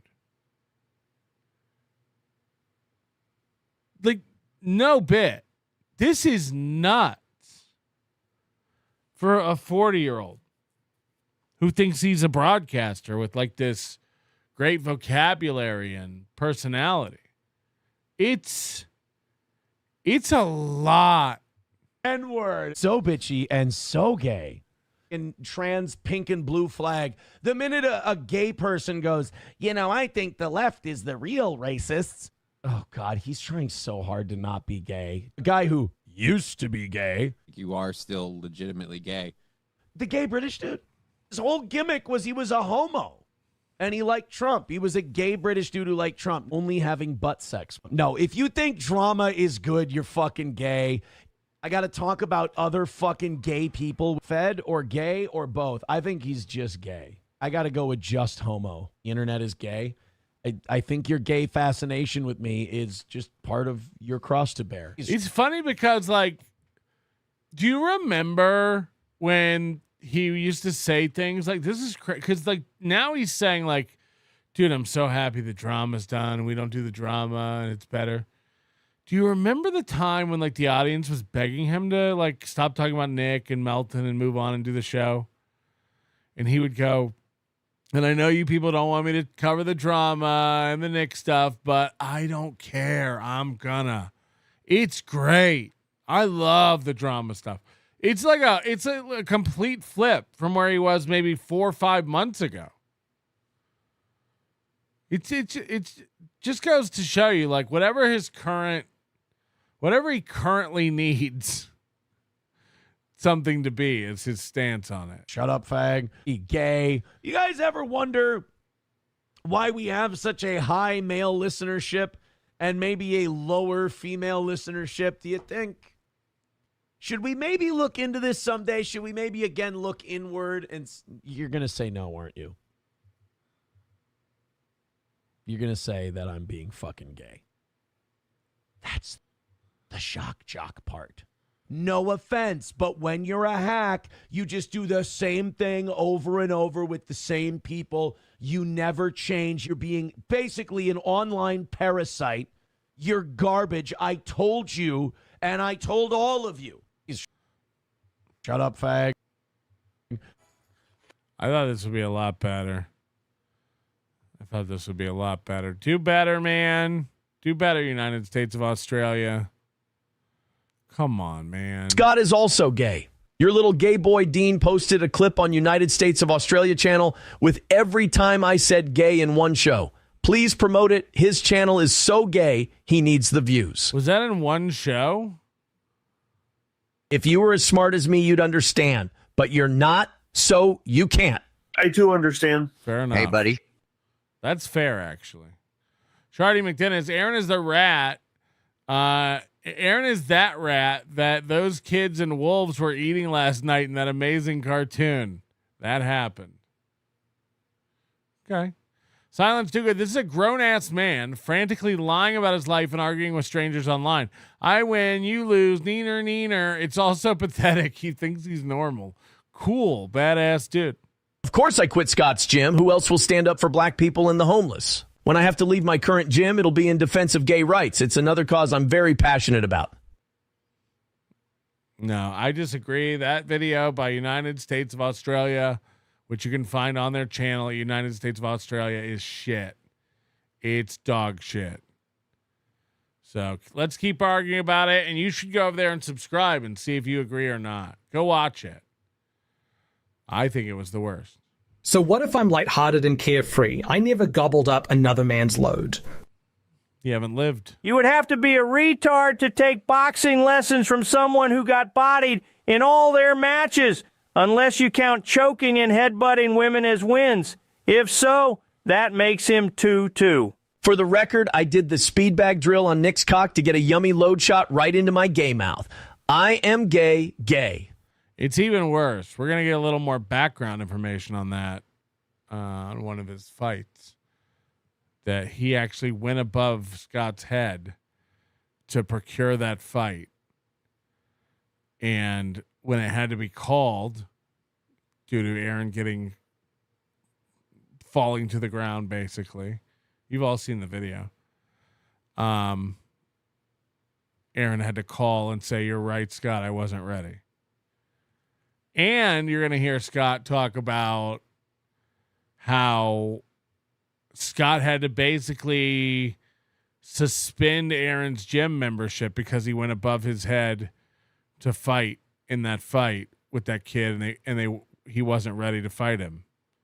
And everybody knew it. And Scott didn't want him attached to his gym with his insurance. So before the fight, Scott had to temporarily revoke Aaron's membership to the gym. Oh, sorry about that. I'm never going to hear about it. Nobody's watching. And you can make a little extra money from lunatics. I mean, you're kind of putting yourself in your own hell because, spoiler alert for you, the fans you're going to attract, off their meds or on too many. There is no in between. So I don't begrudge him that a bit. But leave the guy alone. Like, he's got Section 8 rent to pay for. He's got a vehicle he needs to pay. Leave the guy alone. He needs to pay. Aaron, you have a vehicle you need to pay for. Aaron, don't you have a vehicle you need to pay for? Is that really an insult? You have a tooth you're missing. You're missing a fucking tooth. Make fun of Mersh for having a car payment again. Does he have all his bones? You can't afford a bone that you're missing. Hello? Hello, is this thing on? You never can roast anyone again. You're missing a bone. One of the ones people can see. No one's going to call you out if you're missing a patella. You're missing a mouth bone. One of your front mouth bones it's fallen out. It's aloof somewhere. Little Emmy says teeth aren't bones. Shut up. It's fucking hilarious to say you're missing front mouth bone. I do a comedy show. This isn't a fucking lecture on Grey's Anatomy. You old Florida witch. Why don't you spin around in your fucking double wide and do some more meth, you old cow? Roasted. The point is, you're missing it. You're missing it. Oh, God. You're missing. You can't go. This guy owes money on his car. When you're missing mouth, you're missing mouth. You have mouth missing. Fuck. Okay? That's my point. It don't matter what tooth is. We get it. It's cartilage. The point is this. You're missing some of it. You have mouth missing. Okay? We're done. We're done here. Until you go to the dentist, okay? Or at least Home Depot to get some caulk. You can't talk about it. You cannot talk about it. Oh no, he owes money on his car. Most people do. Most people owe money on their car and their house. Okay? That's what in order to have a house, you usually have to owe money on it. Okay? Usually though, this is something people don't go without. You can get the bus. You can use public transportation to get to work. You can take a bus, you can have an Uber, you don't need to own a car. There isn't a service out there that lets you borrow a tooth for a day when you have a big meeting. That doesn't exist. What do you do when you get called into the radio job? What do? You saunter over to SP and ask her if you can borrow a bicuspid? If you can fucking make payments on a molar? Jesus Christ. I mean, there's not a service out there that allows you to borrow a tooth for a day. So get this taken care of, and then we can make fun of Mersh's old Cadillac that he still owns $9,000 on and is upside down. Who gives a shit? Who gives a shit? Mersh has all of his teeth, I think. They're just stained yellow. What's your point? Pay his bills. He can't pay his bills without me. Let him do it, please. Let him do it. Papa Shab says, get some teeth, Mersh. See, now that's not nice. I don't need to talk about Mersh to hit my goals. Mersh needs steel toe. Hold on, does Mersh need teeth? I don't even know. I'm not sitting here begrudging anybody that. I feel for him. I do. Chevy fan says, now do Royce. Royce is smart. Royce stays out of all the nonsense, and he just has a lot of fun and does his little show. This is, again, the divide and conquer. A day wave and all that. Royce is a fun guy. Really like a mushroom. Hobo says he might Mersh is definitely missing teeth. Well, there you go. See, that shows you how little I know. That shows you how little I know. Section 8, but he's not a part-time dad. Right. He's not an anytime dad. He's not raising any children. There's really no purpose to him being around. At least I'm molding and shaping young lives. I don't think that one worked out the way. He's one of the only people I know who make this argument that if you don't have children, you serve no purpose on earth. And again, he doesn't seem to have a problem with his friends who don't have children, like Gino and Keanu. They're fine. But Mersh has no purpose on earth because he doesn't have children. Shaping young lives.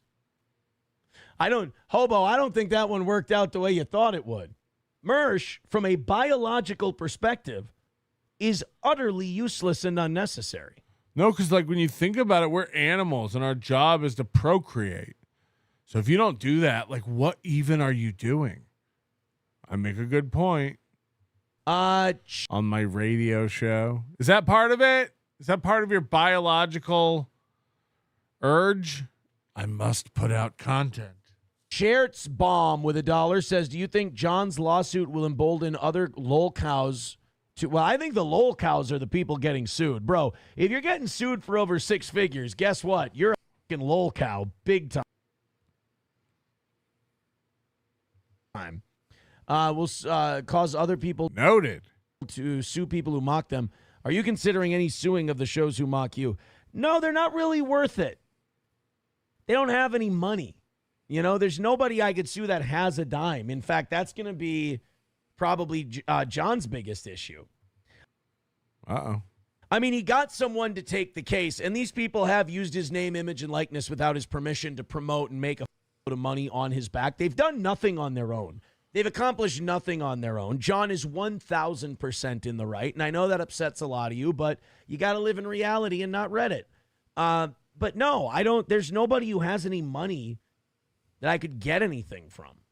I mean, could I win? Yes. There's a shitload of people who have made small amounts of money, though, on my tuchus. And You ain't wrong. Hit the like button. Still hitting our goals over here, so I'm fine. But John, you know, and for me, 1,000 people watching. We can't hit the like button. We can't get the like over 500. How pathetic. Hit it. Hit it. My detractors look more insane. They look more psychotic, stalkery, insane, mentally ill. Whereas John's people that he's suing, they're a little more in control of themselves, I feel. They're a little more aware. Aaron's critics are stalkery insane. Huh? And cognizant. The people with me, they're just obsessive, and I think they've kind of lost control. I have that effect on people. So I don't think it's apples to apples, to be honest with you. But good question. Coyote NV with Aaron has talked about coming to Vegas to fight me more times than I've ever contemplated going to Minnesota in my life. 199 says, when is Chad coming on? Is he promoting something? I don't know. There's really probably no reason. There's no reason. There's never any reason for Chad. That's a fact. I guess this trend continued today. Talking about Scott. See, like people like Mr. Imus, I just feel like they're mentally broken. Toe's parents use an alias now. Can't blame them. Guys, my show not dying and me not being dead and everything being okay with me doesn't have to be something that's threatening to you, because now you're building a world that doesn't exist for your. Who cares? Like if someone was in the chat saying Melton's parents use aliases, or Melton's wife uses an alias, or Melton's wife refused to take his last name and she actually goes by a different name. Melton's wife chose her own new last name and Melton took it. Sure, like I if I did stop and read it, I'd either yes and the fuck out of it. But I sure wouldn't go like, guys, I know you want me dead. But it's like, what? Yourself, and like the next step is mass. So you got the next step is mass shooting. The first step is thinking my parents use a different name. Second step, mass shooting. First step, you think my parents are ashamed of me. Second step, you're open firing at a Chipotle. Got it. Queefer says, Chad missing the lip, but at least he has fake teeth. Of course I am the one training the blacks. I led an N-word chant in front of a crowd of people. I'm accepted by them. What's good, Bay? Use a bougie shoddy. Yeah. I mean, look, it is a lot of projection. Gotta look out for that shit, buddy. Thank you to Casey. I mean, it's amazing that I still care about the well-being of these people, but it's only because I think they're going to hurt someone eventually, because I've really... And I don't feel bad that I've caused people mental damage because they do it to themselves, but it's also really a study of human psychology, and you're like, weird, dude. No, Nova, I will say this about the people obsessing about me calling out Scott for being a yesterday. This is all I'll say to you, Nova. Cry more, bitch. I mean, I'm sorry. You, Nova. Cry more, bitch. I mean, I'm sorry. Cry more, bitch. I mean, I'm sorry. Bitch. I mean, I'm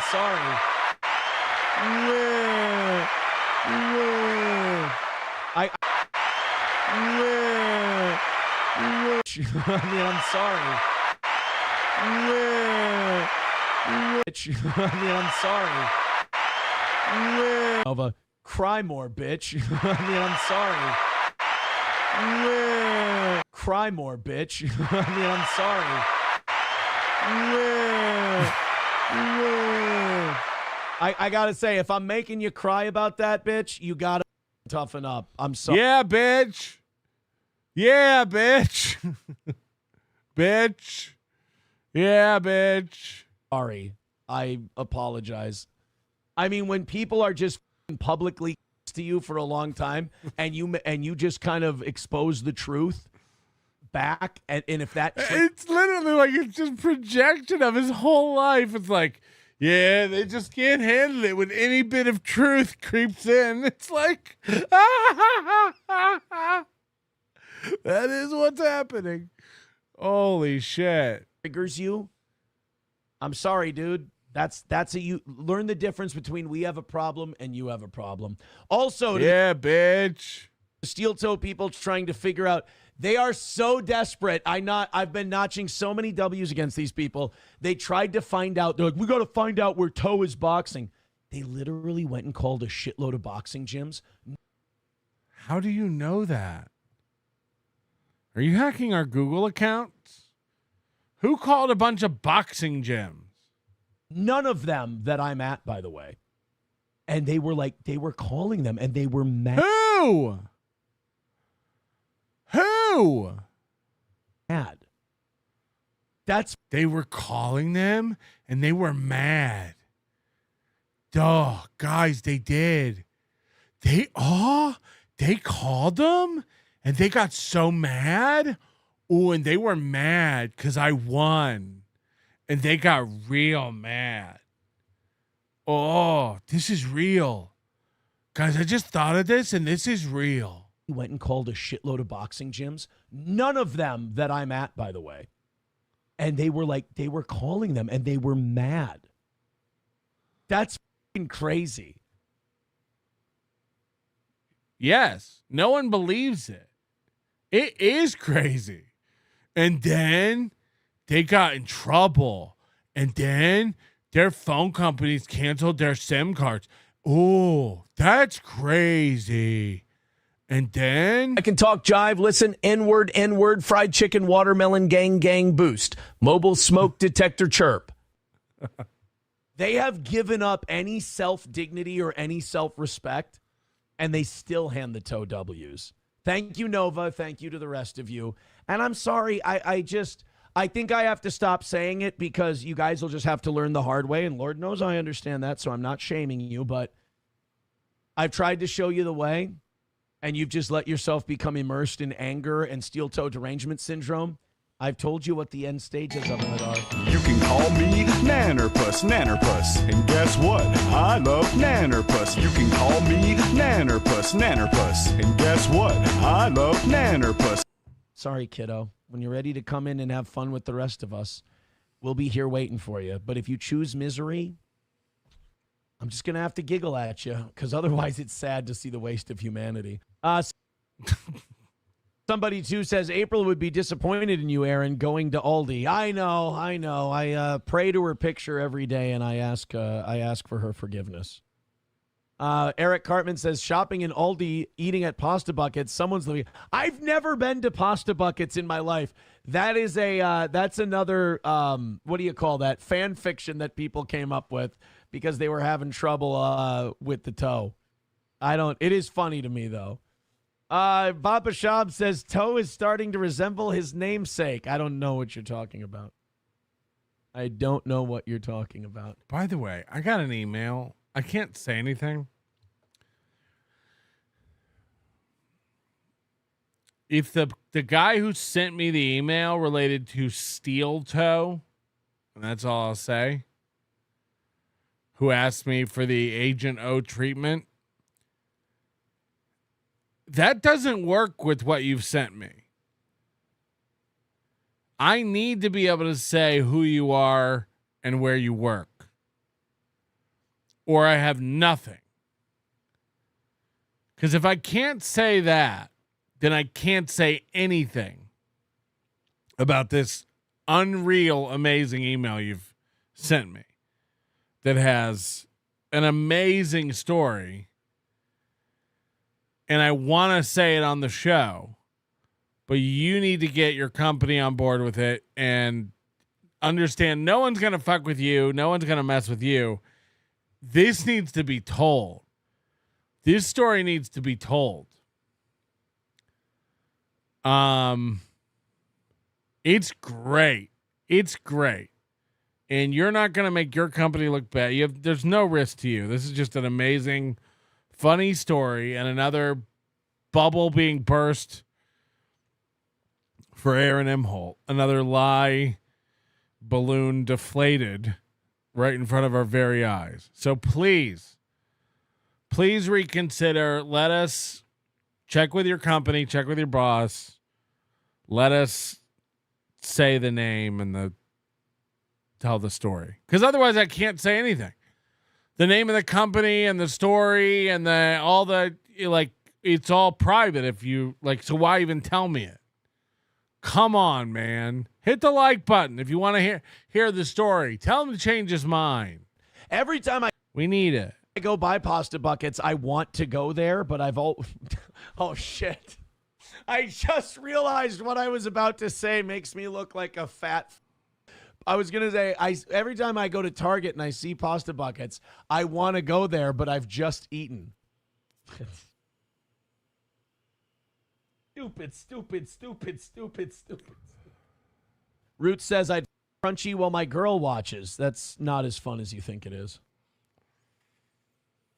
You feel bad making her watch, and you're just like, Jesus, this is wrong. With your head a little bit. MSO says, I don't know what was talked about earlier, but did you see the most recent chat phone call to Coach Scott? No, I'm sure, or Chad. No, I'm sure he's very upset, though, but he's been talking shit publicly about me now.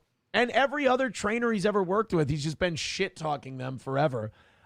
He talked to every other trainer. This is Aaron lumping in other victims with himself. He's trying to hide his lie by surrounding himself with other victims of this imaginary thing. We've never heard one thing about coaches leaving Aaron's gym. Aaron couldn't wait to get his Safe Sport pass so he could get back to coaching at this gym.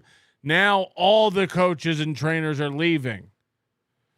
And Coach Scott talks shit about all the trainers and coaches. That's why we're all leaving. Right. The homeless guy was the last straw. Right.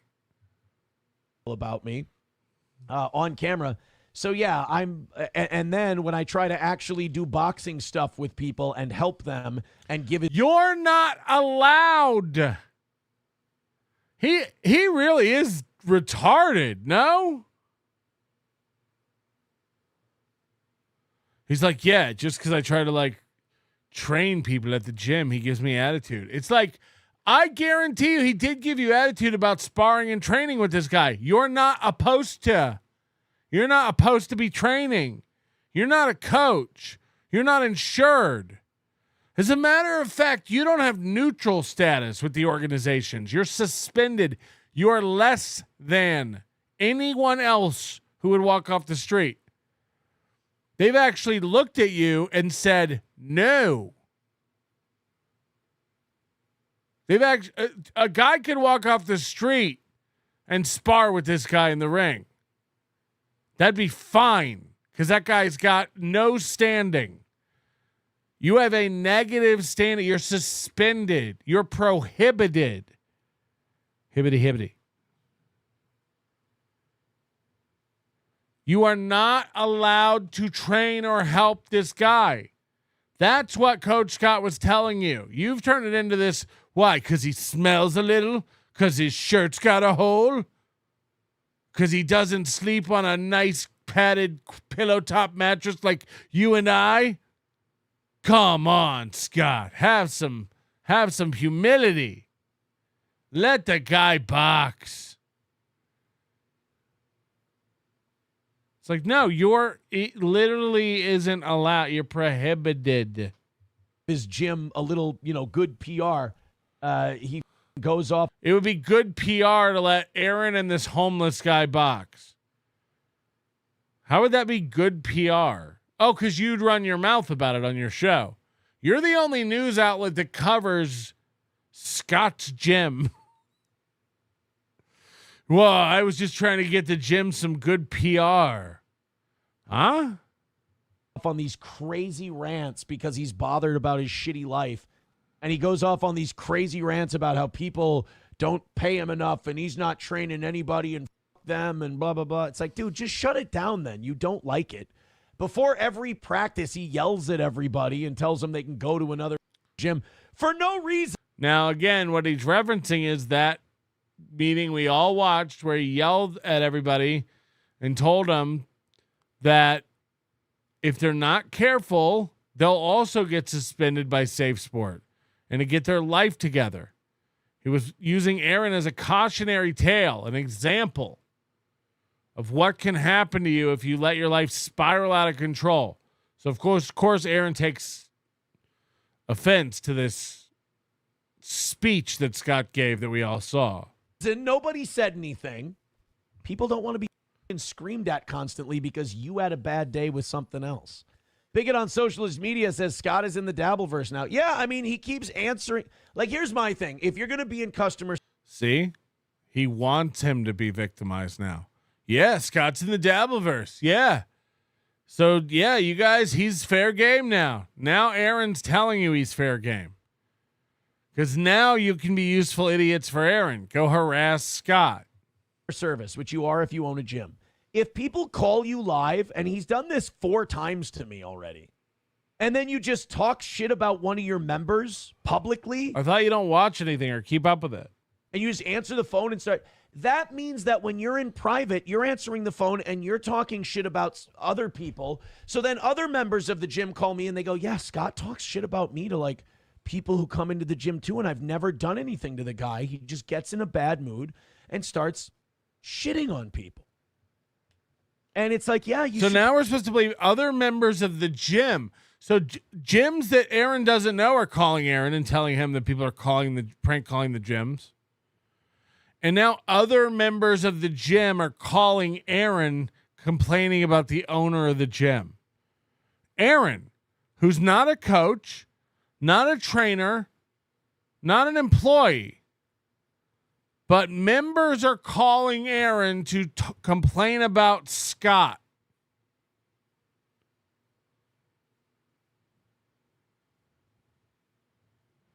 Members are trying to get together with Aaron to form a coup to go behind Scott's back and take back the gym. The trainers are leaving. The members are outraged. But Aaron can't stop telling everybody that he'll be back at that gym boxing soon. Remember, we heard as late as June that by July he would be teaching again in that gym. And there had already been many phone calls where Scott talked about Aaron. So why didn't it bug him then? What happened between the end of June and now that Scott Aaron all upset and wanting to leave his gym? The homeless guy doesn't exist. Toe just now read the lyrics to The Boxer, running scared, laying low, seeking out the poorer quarters where the ragged people go, looking for the places they know. Terry Lynn's been killed, dude. Probably can say something to him or get the fuck out of there because it's kind of a shit deal. So people are like, Aaron, why did you say mean things about Scott? I don't know. After like the 3rd or 4th time he picked up the phone and publicly decided to start shitting on me, I decided I'd maybe tell some things back. I don't care. I got a gym. This very attitude is his attitude about women as well. I don't give a fuck about Ashley. I've got SP. I don't give a fuck about SP. I've got April. I don't give a fuck about April. I've got SP. Now, you coerce this guy into having your back.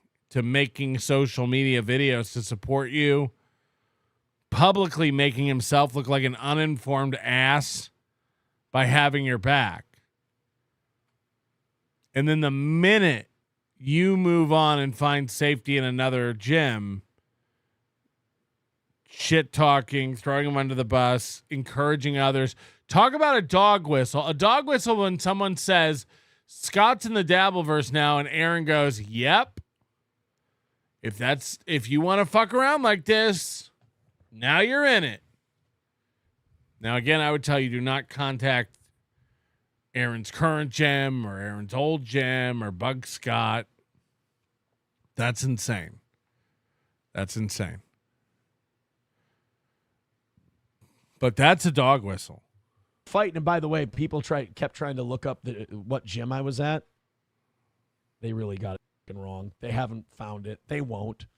Twisted question marks. They did. It's on Reddit. They did. Says that coach is icky. I would stay away from it. It's not a gym. That's why he's so confident that you won't find it, because it's not a gym. It's like 5 guys who call themselves a fight club and work out in the basement. They might just be gay.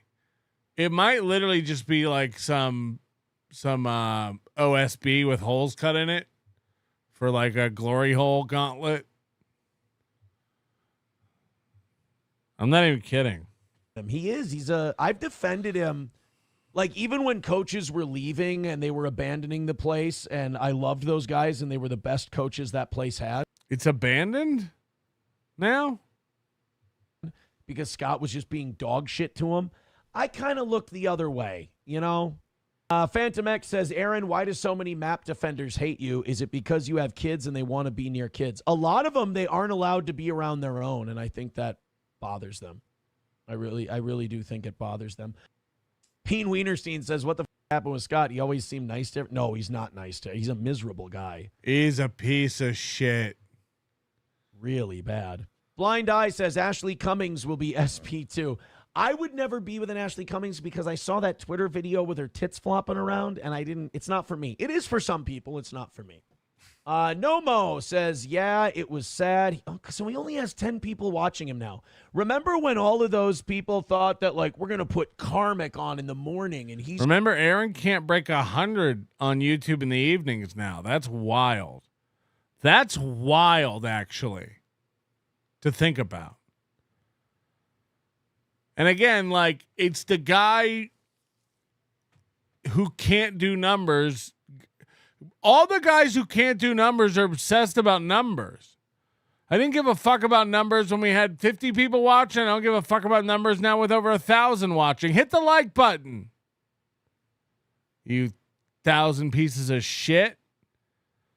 But it's like, you know, it's Chad and Aaron who can't stop going over the numbers every week. It's like, you know, and MLC, who now struggles to get over 500 on any given show.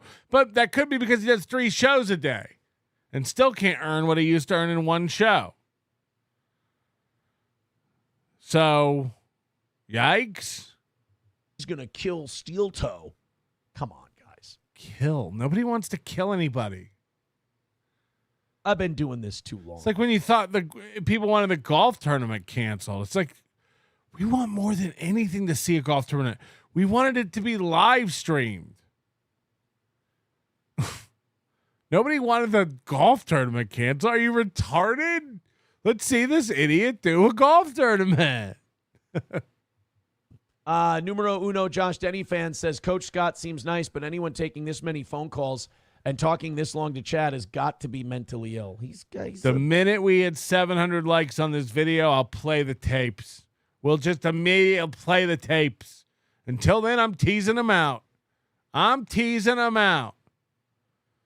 But you could make me play the tapes right now if you just got to 700 likes. But you'll never all work together towards a common goal, will you? No. You got to stick it to somebody. God forbid you all get together and just hit the button. He's a weird dude. Root says, no, Scott was playing the game. You f***ed up that. He wasn't my coach. He wasn't my trainer. Lauren's my trainer. Scott was never my coach and trainer. So this is interesting. Scott was never my coach and trainer. weird dude. Root says, no, Scott was playing the game. You f***ed up. That he wasn't my coach. He wasn't my trainer. Lauren's my trainer. Scott was never my coach and trainer. Scott was never my coach and trainer. Scott was just the guy who owned the gym. Scott doesn't actually train fighters. Scott just has to feel like he's in charge, so he yells at the beginning of practice, and then the rest of the coaches do the work. Scott is a wrestler. He doesn't know much about boxing. Scott just does wrestling shit. Carlos says, I give it a month before Coach Scott has his own podcast in the Dabbleverse. Oh, that would be a tragedy. That would be really bad. He was shitty to April when she came in to get her stuff, too. He was like bragging to me about that. That's the other thing. I don't think you should own a gym and talk about. Why? Is this crazy? Aaron's mad that somebody was shitty to April after the marriage ended. Dude, he was bragging about being shitty to April. Weren't you bragging like a month ago about how you fucked her over hard in the divorce with your attorney? Like that was less than a month ago, was it not? How hard have you gone at April? Jesus Christ. You only took out your theme song, which called her a coke whore, about a month ago when it got pointed out to you. You're pathetic, dude. Like everyone has to point out to you your foibles. Arcana stops theorem. Aaron says Scott rejected his offer to pay the homeless man's gym membership, but wasn't the money issue Scott's whole point? Wouldn't he have said yes? Yeah, I don't think it's true. AT. Brian Landon, follow patterns. What's the pattern with the schedule? Bring back Melton in the morning. Hope all is well, booby. No, we when we talk about people like Chad and Kevin Brennan who have patterns, it's because they're uninspired boobs. Patterns are bad in that context. So no patterns over here. You don't know when it's going to be on. Stay ready, nerds. Stay hydrated. We hit the heavy bag and do some light sparring in our secret basement gym.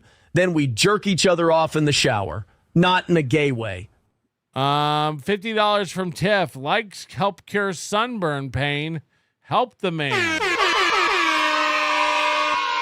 Oh, man. We're only 120 likes away from the tapes.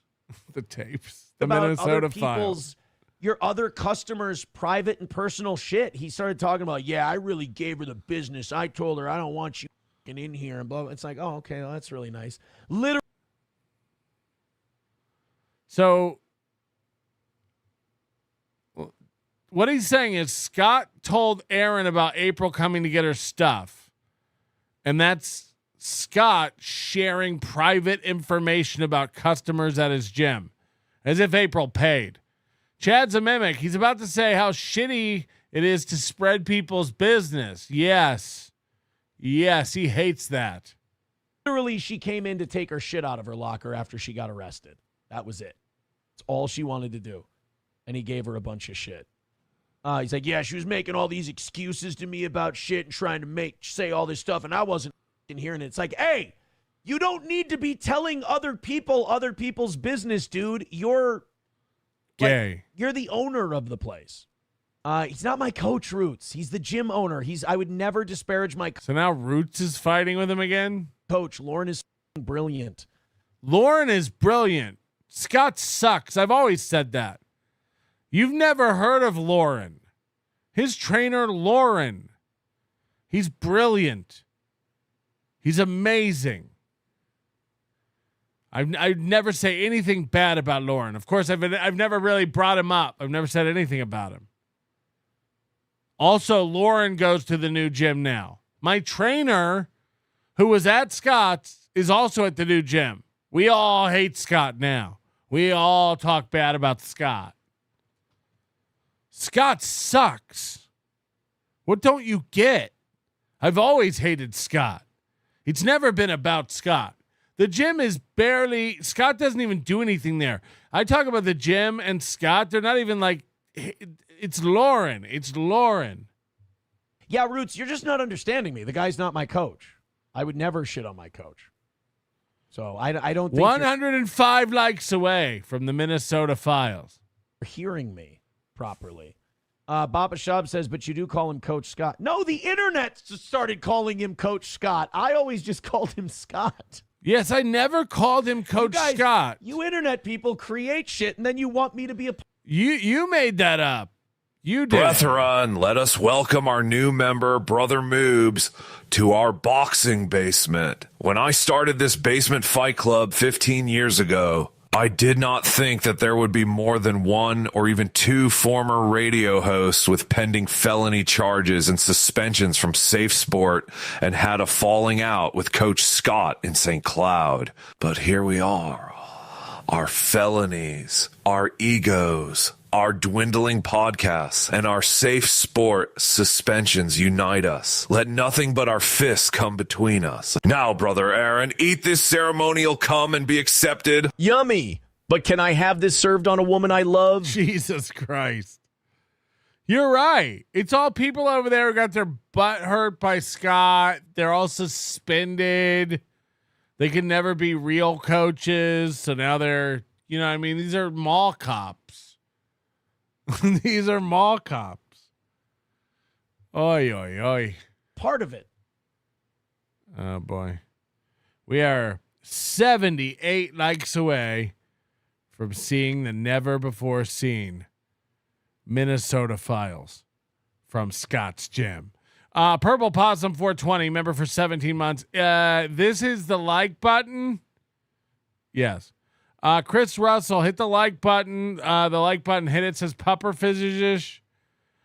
Detroit Mike. Hey guys, I'm the number 10 ranked heavyweight at Curves with a record of 0-10. Another win for the toe. He's at Curves? He's at Curves now? Oh my God. Bot the like button. Do not bot. Do not bot. That's mean. Don't be botting. Don't be botting.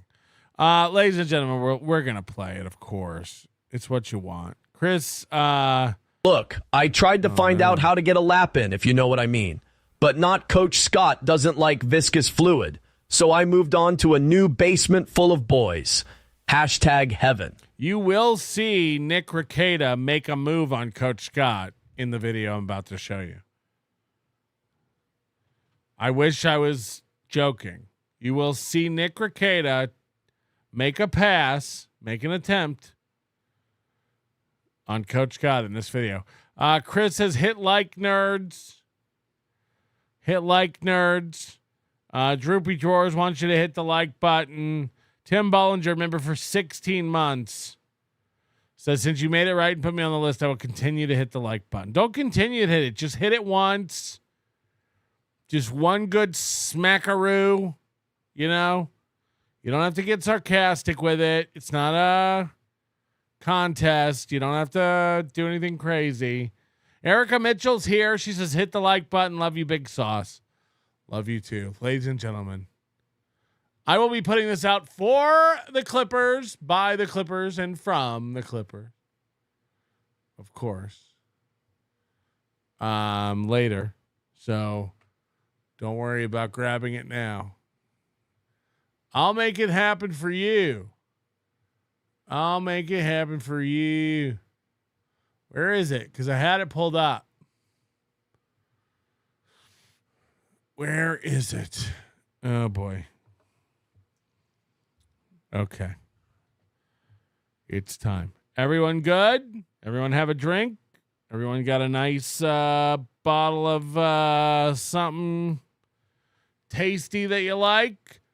Internet person, we only know who Scott is because of Aaron, yet Aaron never liked him. How did this happen? Mandela effect? Well, again, this is what I'm saying. It's got to be exhausting having to burn down everyone you ever deal with in life.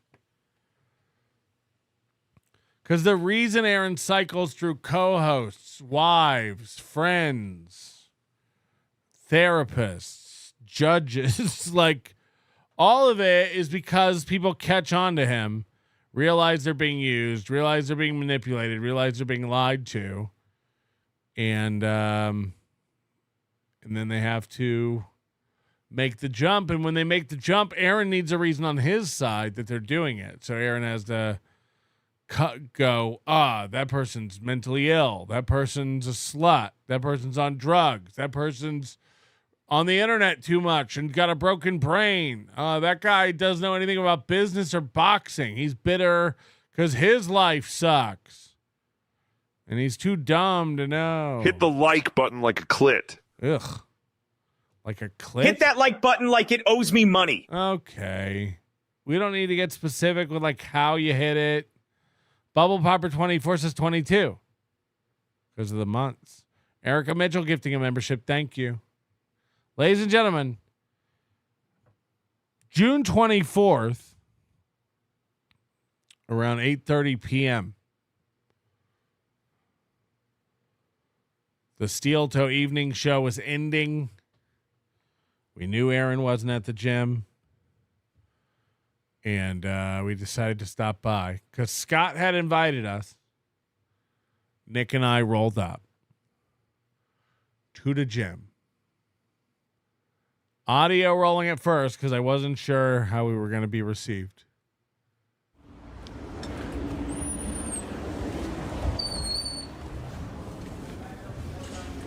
Hey, Scott. Yes, sir. I'm one of the people that Aaron Imholte wanted to box. I'm one of the people Aaron Imholte wanted to box. On the numerous times Aaron Imholte has offered to fight, threatened to fight, and eviscerate me. You know. Bubble Popper 24, I'm a fan. Here's a tip. Every fan should give a tip. Patrick. You know me? Oh, my God. You know me? I couldn't believe it. You know me? You know me? Hi, Patrick. I'm in town and I had to come meet. Hey, Nick, how are you? Good, how are you? I wasn't sure that you'd remember me. I said he seems like a nice guy. I think he's a nice guy. Nick is like, I wasn't sure you remember me. We're so humble. We're so humble. You. Me? Yes. I'm a coach, okay? I'm not there to be And this anybody's is John? buddy. John? Yeah, the guy you wanted to meet. Yes. So John Geyer was there, who I've told to go fuck himself in an email before. And I had forgotten that at this point. So he could have started swinging, you know. Patrick Melton. I was just going to say Patrick, but I wasn't sure. How's it going, buddy? Yeah. So that's John Geyer. They're all starstruck to meet Melton, you know. And Nick's there too, but mostly Melton. They're in love with me. I'm a celeb. How's it going? Holy So shit, you're in anyway- a different state, right? Yeah. Holy shit, you're in a different state, right? Nothing gets by Geyer. We came for Aaron's sentencing hearing tomorrow. No idea. He's getting sentenced. I thought I recognized you. We're here for Aaron's sentencing. He's getting sentenced tomorrow. Cash, since the lawyer who killed it in his divorce was Scott's brother, I guess that's another bridge burned. He's even running out of attorneys in his small area. Citizen M says, speaking of Clippers, can you please send me the high-res images Aaron sent to Kayla? I'd ask Nick, but Kayla is a huge part of my video and he will hate it. Yeah, this is definitely the place to handle that. Awesome. Jonathan, I don't think we've ever officially met. No. Anyway, I just want to come nice see to meet you. you. Nice to meet you. Because there's so much misinformation. I had to start talking over Geyer because he gets chatty. And, you know, Aaron never, like, shows the gym. I want to see if you'll give us a tour. Yeah, come on. Can I film it? Yeah. Did you? Yeah. Well, let me turn the lights back on. Can I film? Yes, let's turn the lights back on. Did you log in as... I like the toast. I was just trying. So here we are. This is when you walk in, you walk down a little hallway. I'm really mad that I didn't get a hat. I got to get in touch with Scott and see if he'll mail me a hat. I didn't know they had hats. This is before I realized how cool hats were to get as you know, memorials to my time in Minnesota. I leave here to go over to Stay Fit. Listen to this. This is what's one of the craziest things Scott says right here. I like the toast. I was just trying to. I leave here to go over to Stay Fit when I get done here. He locks his gym up at 9. And sometimes he closes early. He closes early all the time whenever there's nobody there. And, you know, Scott's a boxer, but he's got a bite that'll leave you. I mean, this looks rabid. I guess that's what a real boxer looks like. You're missing several teeth. Maybe Aaron pulled the tooth out to try to look more like Scott, this feral man. But he goes over to Stay Fit. He's saying he closes down his gym and then goes over to another gym to relax. Listen to this. This is crazy. I was just trying to. I leave here to go over to Stay Fit when I get done here, so I can recover, relax. They close at 10. They kick everybody out of the world at 9:30. So I leave at 9 so I can recover from freaking practice. Yeah. So he leaves his own gym to go to another gym to chill. This is like Cheetos bartending at another gym. Yeah, Mooney typed it exactly what I was saying. Yeah, this is like all these guys have another business like their business that they support. Yeah. You know, our boxing ring suggested I do it. Yes. That's what this. I'd be too tall for this, I feel like. Well, you can jump in the ring. No. So here's the ring where they do the work. You know? I'm not physically fit, Scott. I want to know if you could train me. Yeah, you know why? Because I ain't good listen. Hey, you know, here's. I know he's your buddy. I'm not asking you to shit talk him. It's just funny. It's just funny. But you know, for all the trouble with like the safe sport thing. Yeah. Okay. Don't worry, Nick. I asked Nick to shut the fuck up behind me in a minute. Who knows about safe sport? Nobody. Nobody. Okay? So where does it got to come from? The source. He was the source. Still hurting. Oh, fuck. Why does this always do this to me?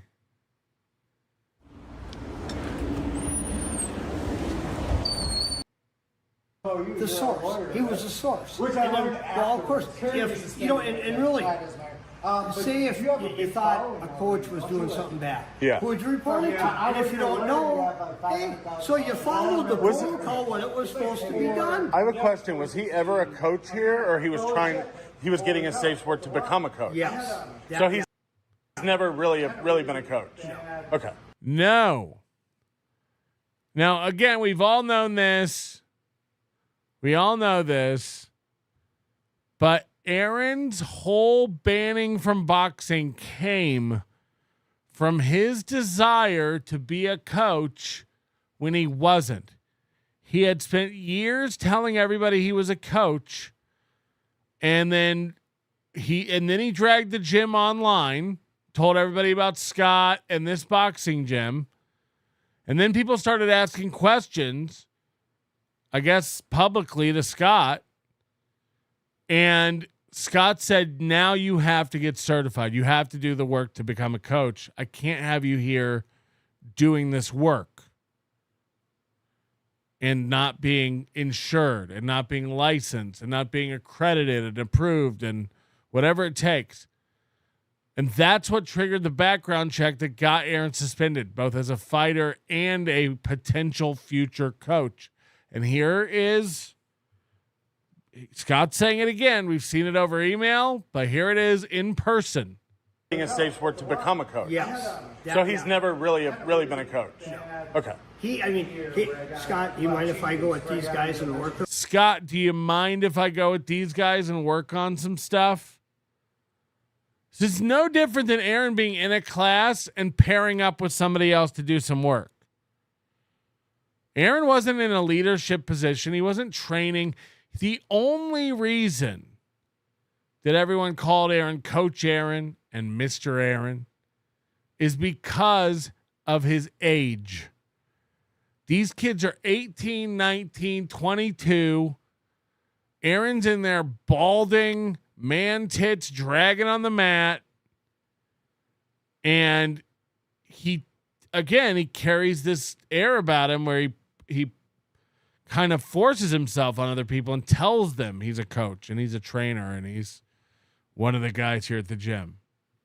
You know, sees the day, says tip. Hit the like button. Hit the like button.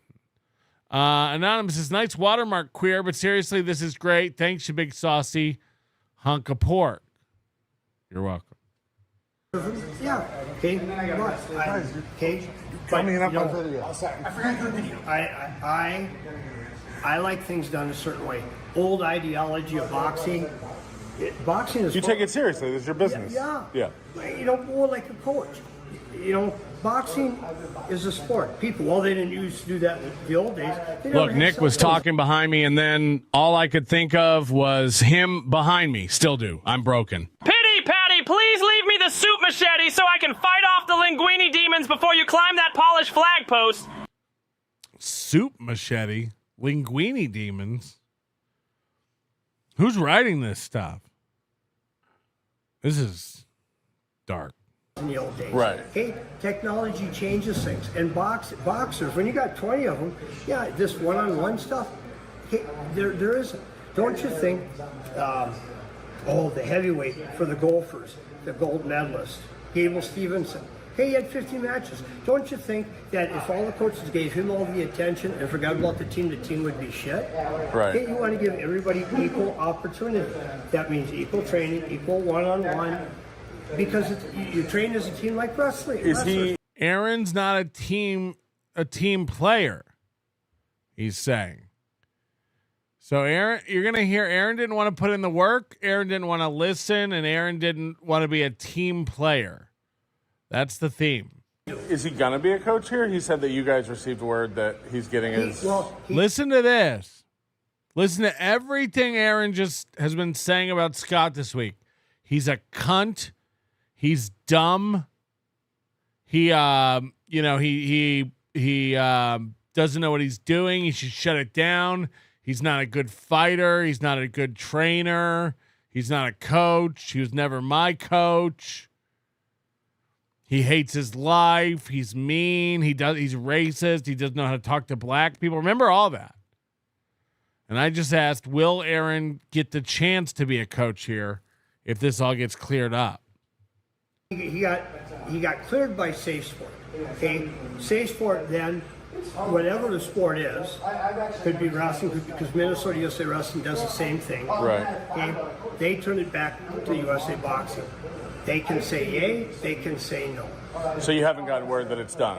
No. Okay. No. And usually they follow up with the individual. Why do you let him lie about you like that? He said that you... Why? So I said, just to clarify, you haven't gotten word that it's cleared up. Because remember, Aaron said that the gym already got a letter and he was just waiting on his letter. Now, again, that was 3 months ago. But we're trying to find out, has it been cleared up? You got word that it's all cleared up?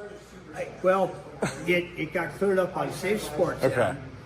Now, Aaron says that's not true. Or, sorry, Moody says that's not true. Moody says if you go to the Safe Sport website, it still says suspended. Scott here says Safe Sport cleared him, but USA Boxing will not clear him. So I don't know how the two relate. You should have said, well, now it gets to follow the pattern of the protocol. USA Boxing has to give final approval then, for him to quit. But he tried. Okay, so USA Boxing has a say in whether or not Safe Sport clears it up. I think it's just the way they're saying it. There might be two bodies and one has cleared it, but the other one has not. And USA Boxing gets the final say as to whether or not the Safe Sport gets cleared. I tried to tell you it was all bullshit, and then he had to plead guilty to it. So he did it, right? So now we're talking about the revenge porn stuff. Because you remember when Scott said innocent until proven guilty, and we're like, well, now he's... Now, the court case, all that I haven't followed, so Okay. I don't know. Well, he pled guilty and he's getting sentenced tomorrow. That's why I'm here, to go to his sentencing, just to see how it plays out. Because he does lie, Scott. You know. That's why I'm here, to watch the sentencing and see how it plays out. Nobody's there to harass Aaron. Nobody's there to stalk Aaron. Nobody's there to harm anybody. Like, he lies. So now I've said, like, because he lies about everything. So I came here to see how it plays out firsthand, because he lies about everything. And here's Scott going, yeah, I know. Everybody gives that little bit of boost on social media. Yeah, of course. Look at me. Being a radio personality as he was, of like course. Howard Stern, you're going to look at me. Why? Because I'm better than this guy. Right. And I can do this. So he's talking about how Aaron has this bravado and this false, machismo in public because he's like Howard Stern. And I can do that. Yeah, but it hurts your business when he goes around saying I'm coaching there, right? That's why you were like, you got to get legit if you're going to be running your mouth. You do. I mean, you really have to. Right. I mean, so there you go. Fair by a business owner, right? That's fair by a business owner being like, dude, you got to get licensed. If you're going to call yourself a coach. I was letting you help out down here and throwing you $25 a week to help me out during this class. But then you ran on your radio show and told everybody you're a coach, and you started inviting people down here to fight. You unlocked the gym during closing hours, inviting people down here for street fights. On multiple occasions, you keep threatening to fight everybody. You're becoming a liability to this gym that I was willing to overlook it and let you lie and tell everybody you're a coach. Who cares? Just some fucking man-titted idiot out there telling people a lie to make himself feel more than. But the fact is, the more you do it and draw attention to my gym and I start getting questions, now you have to get legit. Now you have to go do your actual safe sports shit and get insured.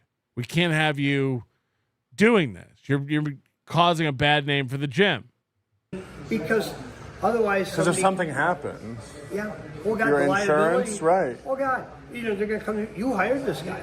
Why did you let him say that he was a coach? Okay, then we found out. Then you did get after him, but then he did coach because you let him go in the ring. And if he said he was a coach and you knew he wasn't, don't you think you should have stopped him? And that's what an attorney would ask me. Right. Hey, you let that protocol happen, And then you could lose your stop. business. Yeah. But now, if you would say then, and the difference, okay, as an athlete, as a fellow boxer, I'm going to work. I'm going to get some work in myself. No, that makes a distinct purpose. Right. Okay, separation. Now he's working himself. Great. Do you have your USA boxing insurance? Because he has to be insured as a boxer, to be an athlete, up to age 40. 40 and below is athlete. 41 and above is master's division. Okay. Old timers division. He's almost in that though, right? Yeah. He'll be in that in a couple of years. Yeah. So in 1 year, Aaron will be in the masters division, the old timers division. So it's almost a moot point. He won't be fighting these 22-year-olds. I mean, some of the guys, they turn pro. And you used to fight, right? You used to. So I'm asking him now, did he used to fight? Because remember, Aaron said Scott doesn't know anything about boxing. He's a wrestler, and that he doesn't really care about boxing or teaching boxing or. Oh God, yeah. Well, the base. Is your record better than his 0-2 record? I got over 50 fights. So Scott said, I got over 50 fights. I lost, it's funny. I lost more than the one I won. I got knocked out once. Listen to what a horn dog this old man is. Because my focus was on 3 girls in the front row that had skirts up to here. He lost a fight and got knocked out because he was looking up girls' skirts. This is boxing. Distracted? Oh, God. And I did this. And Roland Riley changed his level, threw a straight right to the belly. I'm down on all fours.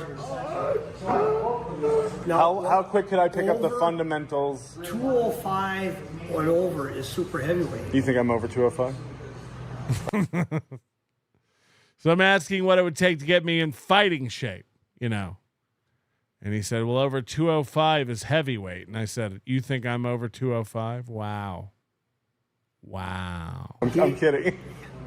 With you and him, you guys would be in super heavyweight. Heavyweight goes, well, no, I think it's 201. It's either 201, 202, or 205. I can't remember where it goes from 179.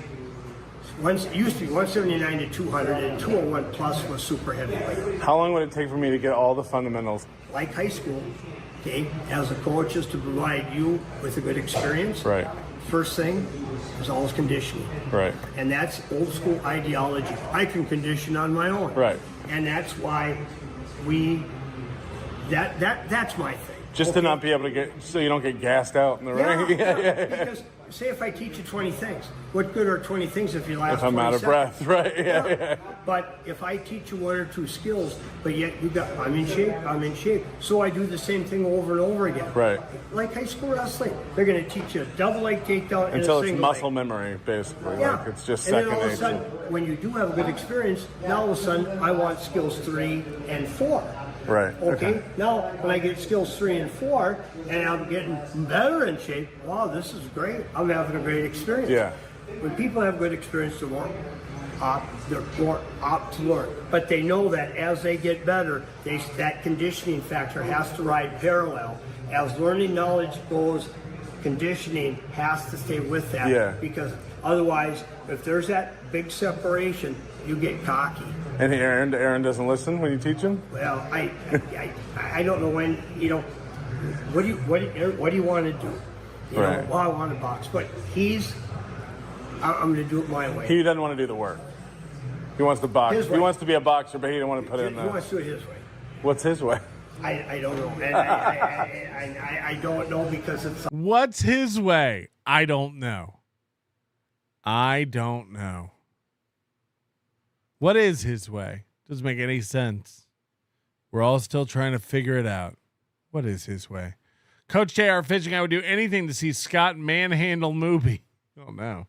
Brian Landon has hashtag Scott's a perv. Wow. Team Scott, not much. Omega Wolf 8. April Lynn is dead, dude. April Lynn is dead, dude. Like, he used to come to practice, but again, and he should know because he said he played baseball. And granted, baseball players don't condition as much as a lot of other sports. Brian Babe Ruth was fat. Yeah. Yeah. But those guys, fat guys, they get skill sets, or they get good technique. No, I don't need a lot of conditioning in baseball. Boxing, like wrestling, I need a hell of a lot of conditioning. Yeah, I got you. And 2, everybody's going to be different. First, you're going to get the right orthodox. I don't know. Aaron said that he doesn't know anything about boxing. It seems like he knows a little bit. Then you're going to get a southpaw. Then you're going to get somebody who wants to freaking, throw the haymaker. Then you're going to get the boxer or the brawler or the puncher. And there's so many, it's like, Jesus, there's just, so many different things. Yeah. And then you have those people, there's so many moves in boxing.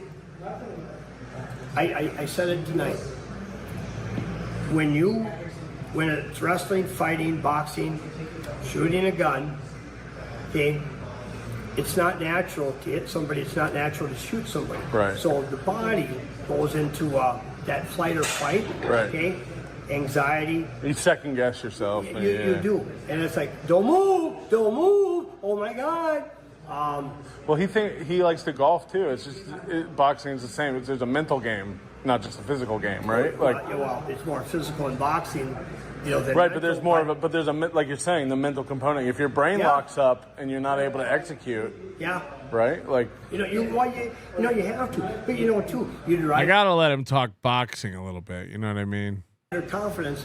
If I'm in shape, man, everything's gonna work. I'm gonna try things. Even if I tried this new thing, I'm still in shape. I can outlast this guy. Right. Got you. And that's the point. I get frustrated because I try to impose my will upon those that, well, I can do it my way. Your way sucks, okay? And I say Because you've been that- doing this for long enough and you've trained enough people, you know what Patrick, works. I'm 60. I'm 60, okay? Keep up to a 60-year-old. Great, I'll give you kudos. If you can't, maybe you should stick with it. Yeah. Okay. So what he's saying here, if you haven't followed what he's saying, he's talking a lot about how the conditioning, and you need to listen to him. There's no shortcuts to do this conditioning stuff. You can have all the boxing fundamentals, you can know the moves, but if you're not conditioned, if your body can't keep up the endurance of boxing, you won't be able to do it. He's saying here that he can beat Aaron in the ring.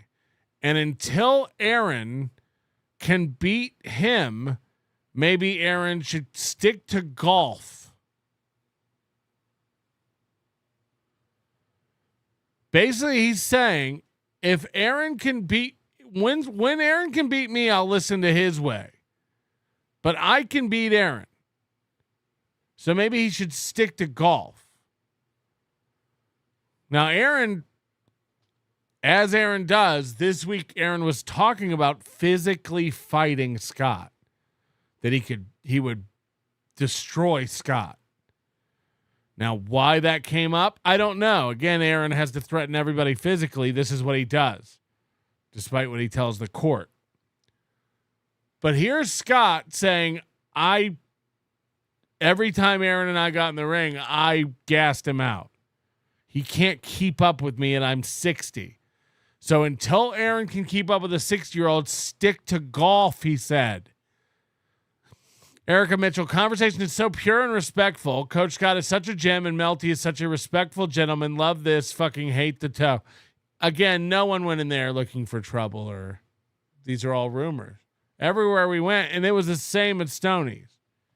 It was the same exact thing. Nobody except Cheetos was up in his feelings.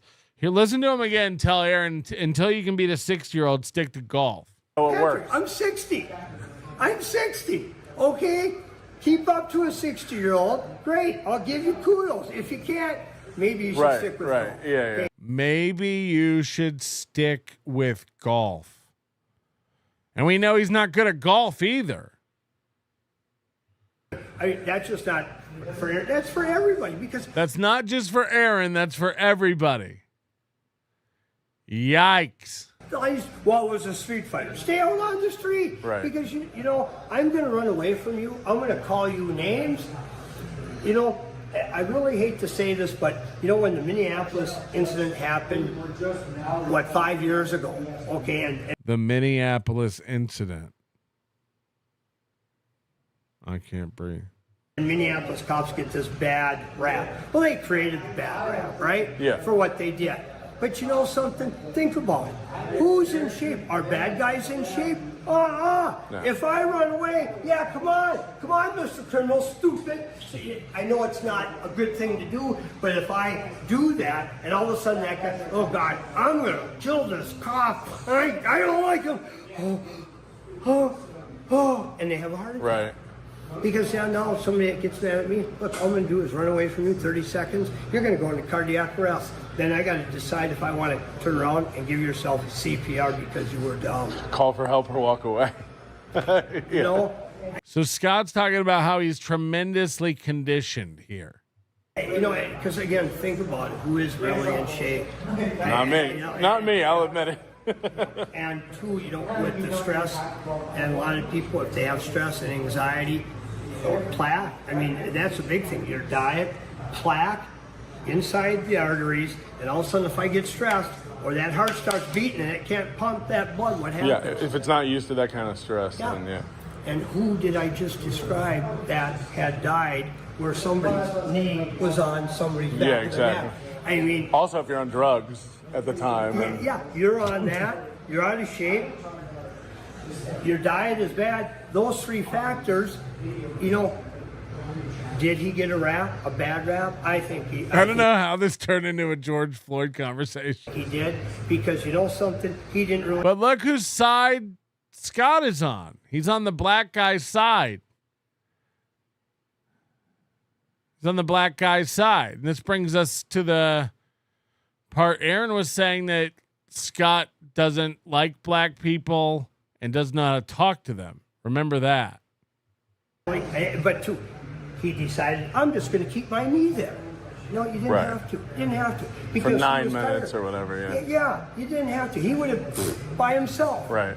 He could have pulled all kinds of race cards, called all kinds of racial names, and he could have pulled all kinds of race cards. Not do anything, and yeah, he would have got hit with every racial charge against him, but he wouldn't be serving life in prison. Right. So if Aaron gets his safe sport and his USA boxing cleared up here, I'd give him another chance. I'd give him another chance. This is June 24th, 2025. Aaron says this guy talks shit about him and won't stop bad-mouthing him. All he said is Aaron's stubborn and doesn't listen and wants to do everything his way. And then he got himself into all this safe sport trouble, which is just facts. That's just true. And here's Scott saying, if he got all this cleared up, I'd give him another chance. Scott being the bigger man, I'd give him another shot. To help out. Yeah. To help out. One thing, he doesn't go out there to hurt, smash, kill. And I like that. I like that about him. He's not a destroyer. I don't even think the guy knows how. He doesn't even know he's been declawed. About Aaron, that it's like, hey, I'm working with this guy, I'm working with this guy. This guy needs this, and this guy needs that. That's why too. He fit. How can I work with the coaches that are kind of stubborn and single dimension? Meaning, they're old school. They're never going to condition. They're not going to run it like a football training camp like I do. Okay, I'll do part one, and just like in college football. Okay, here's the strength conditioning coach. Here's quarterbacks coach. Here's the running backs coach. Everybody. So this is what Aaron was describing, how Scott just gives a speech in the beginning and then everybody goes off the real coaches who do the real work. No, it's exactly what I said. I imagine there are people working on specialties. There are things people are trying to work out and get a handle on. There's people who are just starting and need to do more basic stuff and conditioning stuff.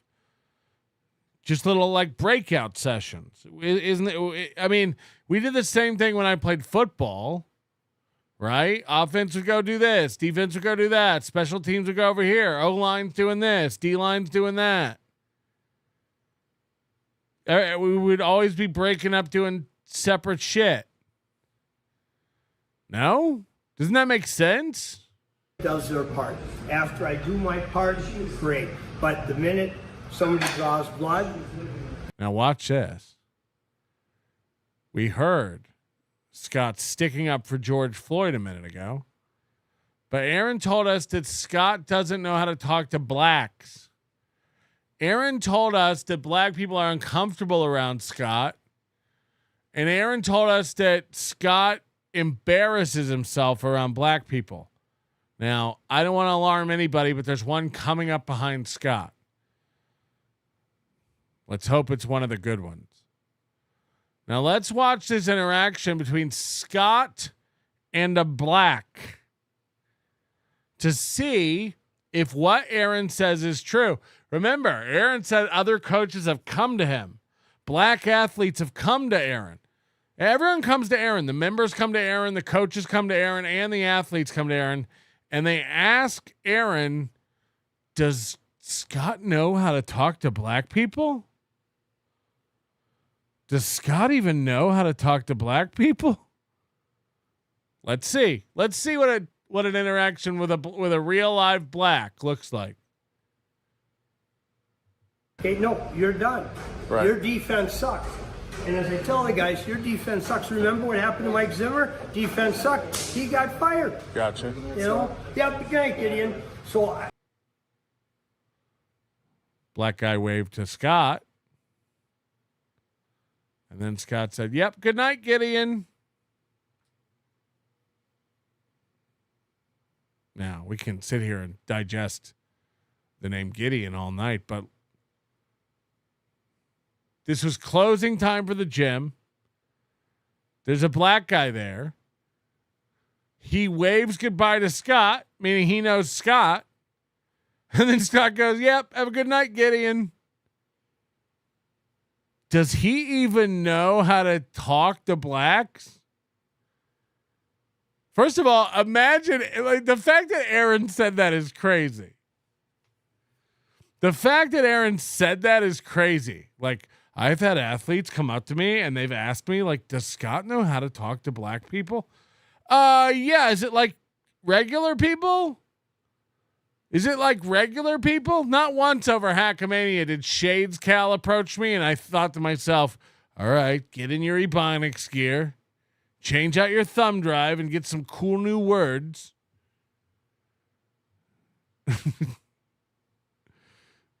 Fuck. Does he even know how to talk to blacks? Does he even know how to do it? Their defense sucks. No, he turns around because he hears a noise. It's a black guy coming. And as I tell the guys, and then he turns his back to him again. What? What?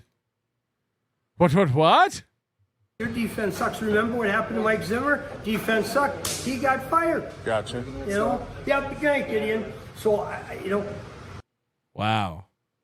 Does he even know how to talk to blacks? Stubborn does things his own way and doesn't listen. That doesn't sound like the Aaron we know. Is Scott confused about who we're talking about? Does he even know how to talk to them? I never played college football. But he talks like he's the best boxer in town. He's got a god complex or something. Like, he talks like nobody could step toe to toe with me. Nobody can. Like, what is that? I know. It irritates the piss out of me. Aaron thinks he can beat people up. What's the deal with that? I know. It irritates the piss out of me. Yeah, good night, Gideon. So, I never played college football. But he talks like he's the best boxer in town. He's got a god complex or something. Like, he talks like nobody could step toe to toe with me. Nobody can. Like, what is that? I know. It irritates the piss out of me. Yo, why do you let him drag you? Why do you let him drag you into this stuff? But, because the boxers that are here have proven everything that a lot of things that he. But one, he's not a head coach. Two, he's a technique guy. He's not a head coach. He's a technique guy. He's not a coach, Scott. You've said that. And very similar. I was actually you were. He can't find words to justify what it is Aaron does. After a while, you can kind of tell this guy that's helping us means well. Right. But see, a lot of these people don't hear him out there. Yeah. Okay, out there. Oh, Gideon's back. Back again. Gideon's black. Tell a friend. That group that hears him, they think, the ego takes over. Okay. So listen to this. Scott says, I can tell he means well, but after a while, his ego takes over.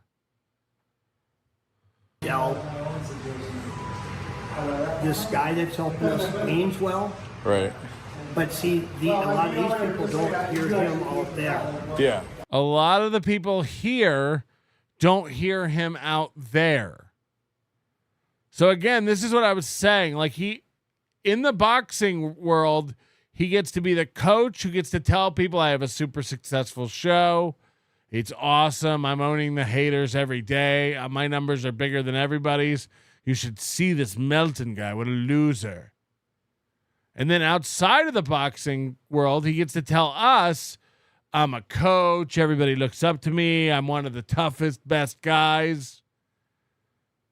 But when one of the podcast outside world people finds their way inside of this tiny boxing bubble, and we hear firsthand that it's the same in the bubble as it is outside the bubble. All the guys in here call him the nerdy, dorky looking old guy. And he's not tough. And a 60-year-old can beat him up. And he's not really a coach. He just got a hold of a name tag and pretends. Like, once that happens, once those worlds collide and the streams get crossed, it's like you have to move to a new gym. You have to go to a new school. If you poop your pants in front of everybody at lunch, you have to go to a new school now. You have to go to a new school because that will now be your legacy until you graduate, and maybe college if enough people go to your college. But here he is. He's saying like this outside Aaron seeps in here, and then the ego takes over, and he thinks like because I'm a cool big time radio guy, I'm also a cool big time boxing guy. And it's like the truth is you're neither. You're neither of those things. Okay, out there, that group that hears them, they think, the ego takes over. Ego takes over. But, these guys, look, they know Scott leads by example. Right. And now I got a bad hip, and I'm still pushing it. Yeah. And it's like, look, you guys, you coaches, okay, if you can keep up or outdo, great, you can do it. You can't, you won't, I'll do it. Right. And again, you lead by example. Is it that Herb Brooks tough ass mentality that Nolan Saban from Alabama? Yeah. Well, this is an Alabama football. Doesn't have to be. I'm the coach. Or it's like this. I don't need your money. I like to be here. Big difference, That's true. Aaron does the Steel Toe Morning Show because he needs the money. That's why he can't miss shows. That's why there's 2-a-days. Scott says, I don't need anybody's money. I'm here for the love of the game, which is the opposite of what we've heard. Aaron says that Scott kicked this homeless guy out because he needed money. Now he wants guys who are serious about boxing. And it's one of the reasons Aaron had to go. He wasn't serious about boxing. And by the time he tried to get serious, it was a little too late. His record wouldn't allow it. Yeah. And, when they realize that, it's like, hey, I'm here to coach you. Right. I'm here to do what I can. You can listen to this guy, this guy, this guy, this guy. It's like pop. Okay? Cool? Focus, top dog. Yeah. Okay? But there are those people that drink shots to pop. Right. And Sam's Club still sells shots to pop. Yeah. Can you give me a this is boxing really loud? Can you give me a this is boxing really loud? Boxing guy. Yeah. Right? So then I think about it, and Isaac, what's that notion with boxing? The boxing and not playing. we don't play boxing. We don't play boxing. We don't play boxing. We don't play boxing. Don't play boxing. There you go. And I think Nick has a question for you. Nick, go ahead. Oh, you know? Listen to this pussy. You want to see Nick look like a fucking pussy? The boxing and not playing. We don't play boxing. We don't play boxing. We don't play boxing. There you go. And I think Nick has a question for you. Nick, go ahead. Oh, you know? No. He talked all tough. He doesn't. Oh, the whole way there, Nick was like, "I wait until I gotta wait until I tell Scott a piece of my mind." I want to ask you now. I will say, I don't really have a question, but I was around like when everything went down, and I just want to let you know, like April really loved you and this gay gym and this place. And April really, and another thing that hurt April. Just kidding, Nick. Come on. So like, I was around her when everything kind of crumbled, and so just wanted to let you know that, like, she came down. And I go, April. I go, thank you. I says, I don't know, and I says, I'm so busy with everything because, it's like I tell the boxers, look, we got an hour and a half time to get as much done as we can. So, I mean, by the way, this Jonathan Geyer is an NPC through and through. Like, this guy is just off. He is just, what's happening right now? What's going on? When do you see that there's a weird moment with him coming up? It's gonna be. You guys want to play, dick around. You guys know where the door is, but we got stuff to do. And, you know, I treat every day. There's so much to do because I don't know if we're going to be around tomorrow. And you know, when everything came, I just Both Jonathan and Nick have these soy sandals on. Like, well, Yeah, it was pretty overwhelming. But, you know, and it's funny because after the cordialness afterwards, okay, I mean, there were some people out there, you know, and I told Aaron, man, this is, these phone calls. I want you to know that's never been me. And Chad Zumach's one of these guys who called you a bunch, and you've sat there on the phone with him on his podcast. Yeah. I've never called you. I've never directed people to call you. If I'm in town, I'm happy to stop by and come, like, because I just want to like clear things up, man. Like, I don't hate Aaron. We just laugh when Aaron keeps stepping on it. Yeah. And he, it's like you said, he doesn't listen. And Scott said I would too. He doesn't get out of his own way, and he keeps hurting himself. No one's hurting Aaron. No one wants to see Aaron. He's a father. He's a family guy. Yeah. Like, you know, it's, you know, you got to watch. Like, sometimes, like the song said, shut up and kiss me. Okay? All right, you ready to see Aaron hit on Scott? Nick. Just shut up and do the job. He said, "Don't tempt me, Scott." it's blown Jonathan's channel up. Jonathan's channel's blown up now because of Aaron. No, your guys' BS took it. All right, so listen to this. I feel like this is an attempt at a bow up by Geyer. Queever says, "I bet Coach Scott has never licked another man's goo." Fuck Scott. He's such a piece of shit. I was trying to do a pretty woman makeover for this magical black homeless man from St. Cloud, and all this prick could think about was his fucking insurance. I'm training Bagger Vance now at this other gym where I am the coach now. I'm Mickey and Bagger is my Apollo. This is boxing. Bagger Vance. Bill Bixby, I almost feel like deleting my bad reviews now. For who? For the gym? You don't leave bad reviews for the gym. That's all right. Watch Mushpot over here, Geyer. I'm not even kidding you. We are 18 minutes into filming this video in the middle of this gym. Nick and Geyer have been standing there watching this happen, and now Geyer is about to go, "Dude, Scott, he's filming you." I shit you not.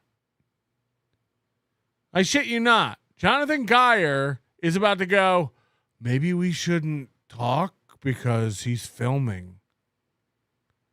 Nothing gets by Geyer.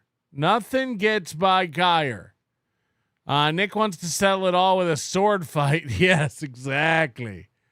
10-4-2-2 out fucking standing show. See you the next Hackamania. We will. Yo, Gideon brother, man. What's the dabble-dee don't bang the dillies? See my damey, Coach Scott, don't wada-ta to the shama cow, 'cause that's a comma, lipa che dig. Sadate, wada-ta. Okay, I don't know what's happening there. Dick Nikita here. Don't forget to get on video. Your wife can see lamenting about who your side piece thought was just great as a person at the gym. Look, he's just representing April. I don't think Scott knows Kayla. You know. So just saying. But no, it is very gay when when Nick wants to fuck Scott and says, "Don't tempt me." Kiss me, okay? Just shut up and do the job. And it's blown Jonathan's channel up. Jonathan's All right, so watch Jonathan. Here we go. channel's blown up now because of Aaron. No, your guys' BS took us down. That wasn't me. Your guys' BS took us down. No. Our channel was huge. Our channel was really big before you guys' BS brought our channel down. No. Right, Jonathan, right.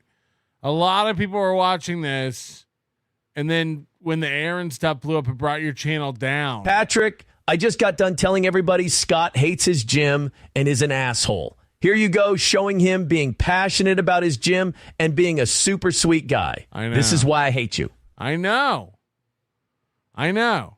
You tell everybody one thing, and then proof emerges to the contrary, and then you lose your mind.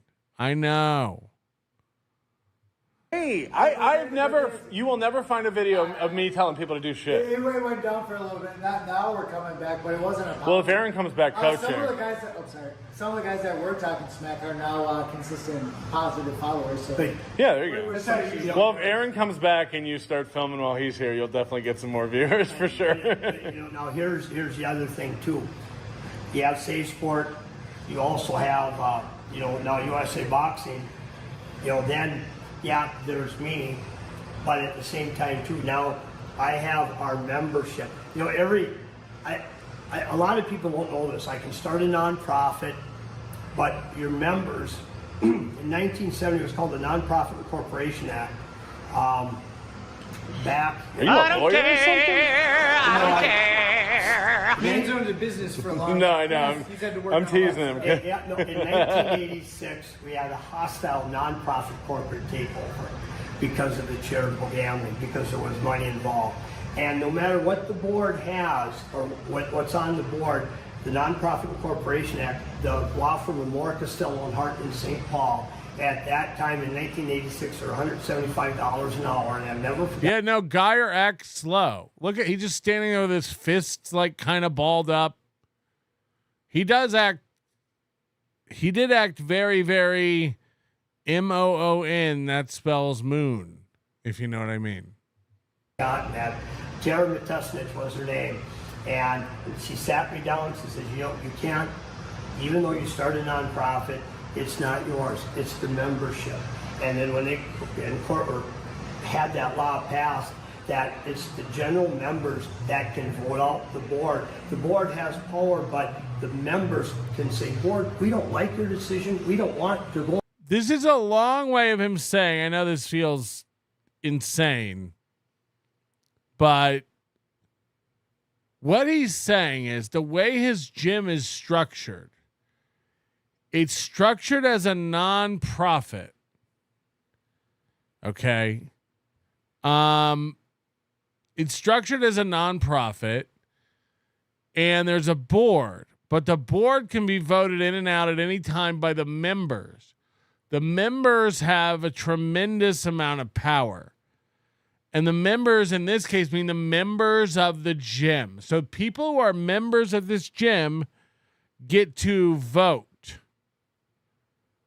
on almost anything the gym does, which means at a certain point when Aaron wants to come back to the gym, if Aaron gets approved by Safe Sport and gets approved by USA Boxing and did want to come back and coach, the members would get to say, the board would get to say,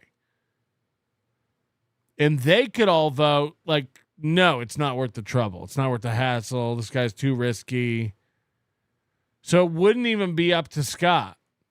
In that direction, right. Okay, us 500 people, but however, in the bylaws, you can create the bylaws and say, look, you got to put 2 years worth of work in before you can become a voting member. Yeah, yeah. And and again, it's all about control of that pot of gold of money, and that for us, for charitable gambling, the general membership of the group has to decide. But too, they also decide, well, if Aaron put you through all this, Scott, okay, even though you might have forgiven him, okay, we as a membership don't want to take that chance. Even if Scott forgives Aaron, the membership might decide it's too risky and they don't want to take the gamble on letting Aaron coach at their gym. It's not worth it. We don't need the trouble. We don't need the trouble.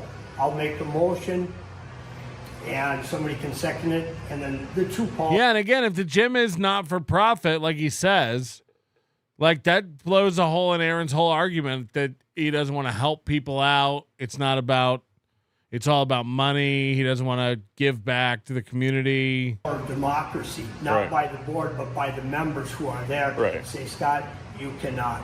10 to 2, you'll have I don't to think get people that. care enough to keep Aaron out. Like, he's not really like you No. said. He's not a bad. I don't think his intentions are bad or. Well, when he's here, he's very instructive. When he's on the podcast, and I've never listened. So Scott has never listened to the Steel Toe program. MMC, I didn't know you played football. I thought you said you were a cheerleader. I've never said I was a cheerleader because I wasn't. But that's what people who don't listen regurgitate. Jonathan Gaia versus Matt the Middle. Who you got? Metal. No matter how hard you hit my head, it does no damage because it's metal. most people. Yeah, I mean, what's out there? Yep. It's out there because John was filming us when Aaron was here, and I go, all you guys out there behind the screens, sticks and stones may break my bones. That's the old school way of doing it. Like, you don't let things bother you when people are just running their mouth. Who cares? Yeah, I know. And, it's like, whoop-de-doo. And it's like, I still got to be here. I'm still going to coach. Hey? Right. Aaron, come here. Yeah. I don't care if anybody sees you. He's here. Of course, he can't box, but, he and heavy bag, part of the gym part, but he can't be a part of the box. So here it is. This is what Aaron's status at the gym. He can't be a part of the boxing. He can't come to classes. He can't teach. He can't be a competitor. He can't come be a part of the boxing. Smoking Lesbos says, thanks for the show. Thank you for the show. Thank you for the dollars. So people don't know this. They just see the gym. But I started a nonprofit 1031c3. I have a board of directors, and Jonathan Punchy over here is the head of the board. But the members of the gym have a say over the board, so if Safe Sport agrees to let Aaron coach, which they will never do, the board, who also hates Aaron, will kick him out. And according to the Lambda bylaws, Aaron's gotta go. No one likes him here. I was trying to help the guy, but he acts like he is from Venus or something. Don't you know, like the book? You got anything to add, Punchy? He's recording. Ricada looks hungover. Probably not, though. I can assure you was not. Right. So listen, he goes, he can come in here and go into the gym and hit the heavy bag, but he can't come in the boxing part. He's not allowed to do with anything with boxing. I don't care if anybody sees you. He's here. Of course, he can't box, but he can't box. He can hit heavy bag. He can hit the heavy bag. Part of the gym part, but he can't be a part of the boxing part. He can go in the gym part where we have a couple heavy bags hanging and hit the heavy bags, but he cannot be involved with the boxing at all. Aaron, come here. Yeah. I don't care if anybody sees you. He's here.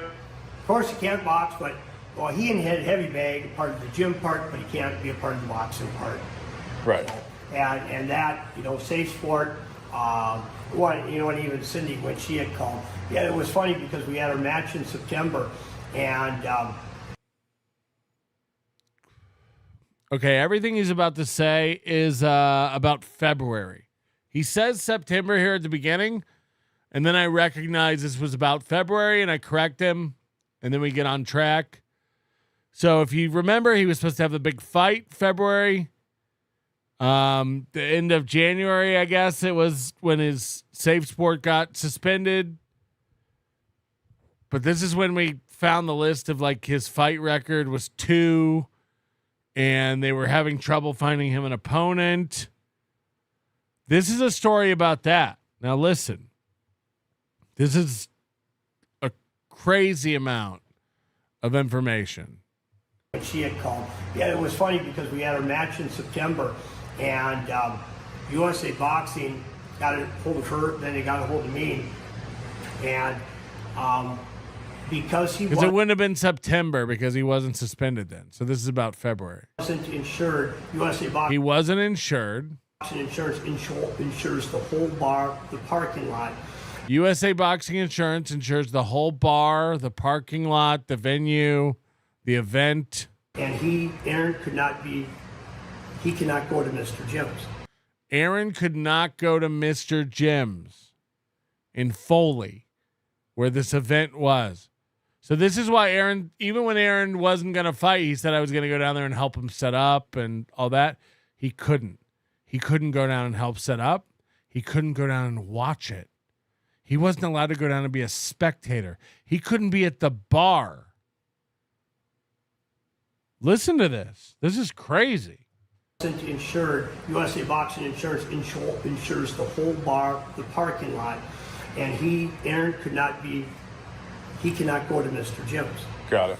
So Scott, what are you going to do if he comes? I'll have to ask him to leave. Well, I thought, geez, the sheriff of Stearns County, his girlfriend Natalie works with me for the Rock City Boxing, and I approached Steve, and I says, I just want to get your advice. He goes, well, it's not my county. That's great advice. It's all right. And then Walt was by me. He said, I called the sheriff of Stearns County and I wanted to get some advice. Like, what if Aaron shows up at this thing? This is good, buddy. This is his coach. This is his gym owner, Scott, said you can't come. But Scott was still so worried about the possibility of Aaron coming, which is insane, that he got in touch with the sheriff and said, what's your advice? And the sheriff said, it's not my county. So then listen to this. Listen to what Scott said he would do if Aaron showed up there. This is crazy. So what are you going to do, Scott? And I go, well, I'm going to shoot a double leg takedown, put him on my shoulders. I'm just going to carry him outside. I'm going to shoot a double leg takedown, throw him over my shoulder, and carry him outside. I'm going to throw a double leg takedown, throw him over my shoulders, and just carry him outside.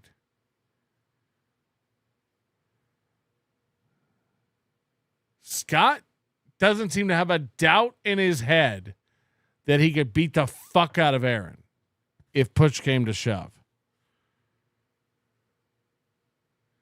That's hilarious. That's hilarious. But just like he said before, the minute Aaron can beat me, I'm 60 years old. The minute Aaron can beat me, we'll listen to his way. It's all right. And then Walt was by me, says, so what are you going to do, Scott? And I go, well, I'm going to shoot a double leg takedown, put him on my shoulders. I'm just going to carry him outside because I'm not all the work that we put in. Right. And I hate putting up that ring. I hate putting up the ring. Even if I have help, that's the worst thing ever. I'll box 10 rounds, 20 rounds, putting up the ring sucks. But if the show will go on, and if somebody was stubborn, well, I'm going to stay here because I'm in the bar. I'm not here to watch the boxing match. Doesn't matter. The insurance has to cover everything, and insurance is everything. But if he stays there, everything would be null and void. But they'd have to shut the show down. Yeah. And they'd have to shut the show down if he was even present. That's not going to happen. Yeah. But I did tell Aaron, and he obliged. He didn't. Okay, I got it. But I told Aaron, and he said, "Okay, I got it. I'm not allowed there." Now we didn't hear any of that. Aaron, up to that week, said, "I'm going to go help out and hang out and watch the event." Nope. All this was going on behind the scenes. Whew. But again, who was he going to fight? Wasn't he supposed to fight? To watch. Oh, in February he was supposed to fight somebody. No, that was at our September show for Safe Sport. No, February he had a match, but you said you were having trouble finding somebody from the box. Was it? Then it might have been. Then maybe it was February. Mr. Jim's in February. He had talked about lining up some guy who he had known before, but he's taller. He's taller and bigger than Aaron by a little bit. Now look, Jonathan Geyer is sitting there trying to process all this. He's like, I'm hearing a lot of words. Because most of these guys are like younger guys, and Aaron's 38. All right, now watch this. Jonathan Geyer. I don't know what we're talking about that Jonathan Geyer doesn't like, but now he's going to step in and put his foot down and be like, dude, he's recording. 24 minutes in, Jonathan Geyer. I'm holding my camera up below my chin like this. Horizontally. Jonathan Geyer's going to go like, dude, maybe we shouldn't be talking. He's recording. This is crazy. This really happened. Because most of these guys are like younger guys, and Aaron's 38. Hey, you know, I'm uncomfortable sitting in this gym. I'm uncomfortable sitting in this gym. I'm uncomfortable sitting in this gym. We're like the Switzerland of this situation. We're like the Switzerland of the situation. 24 minutes, he's speaking up. I'm uncomfortable sitting in the gym during this conversation.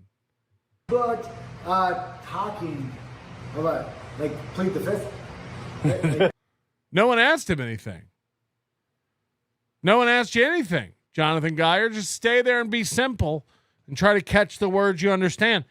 No one asked. No one asked. Are we supposed to be? Listen to this. He tells Scott, dude, he's filming. You know what I mean? Because you're on camera, right? Yeah. Dude, you're on camera right now. Dude, you're on camera right now. I don't even understand the objection. 25 minutes in.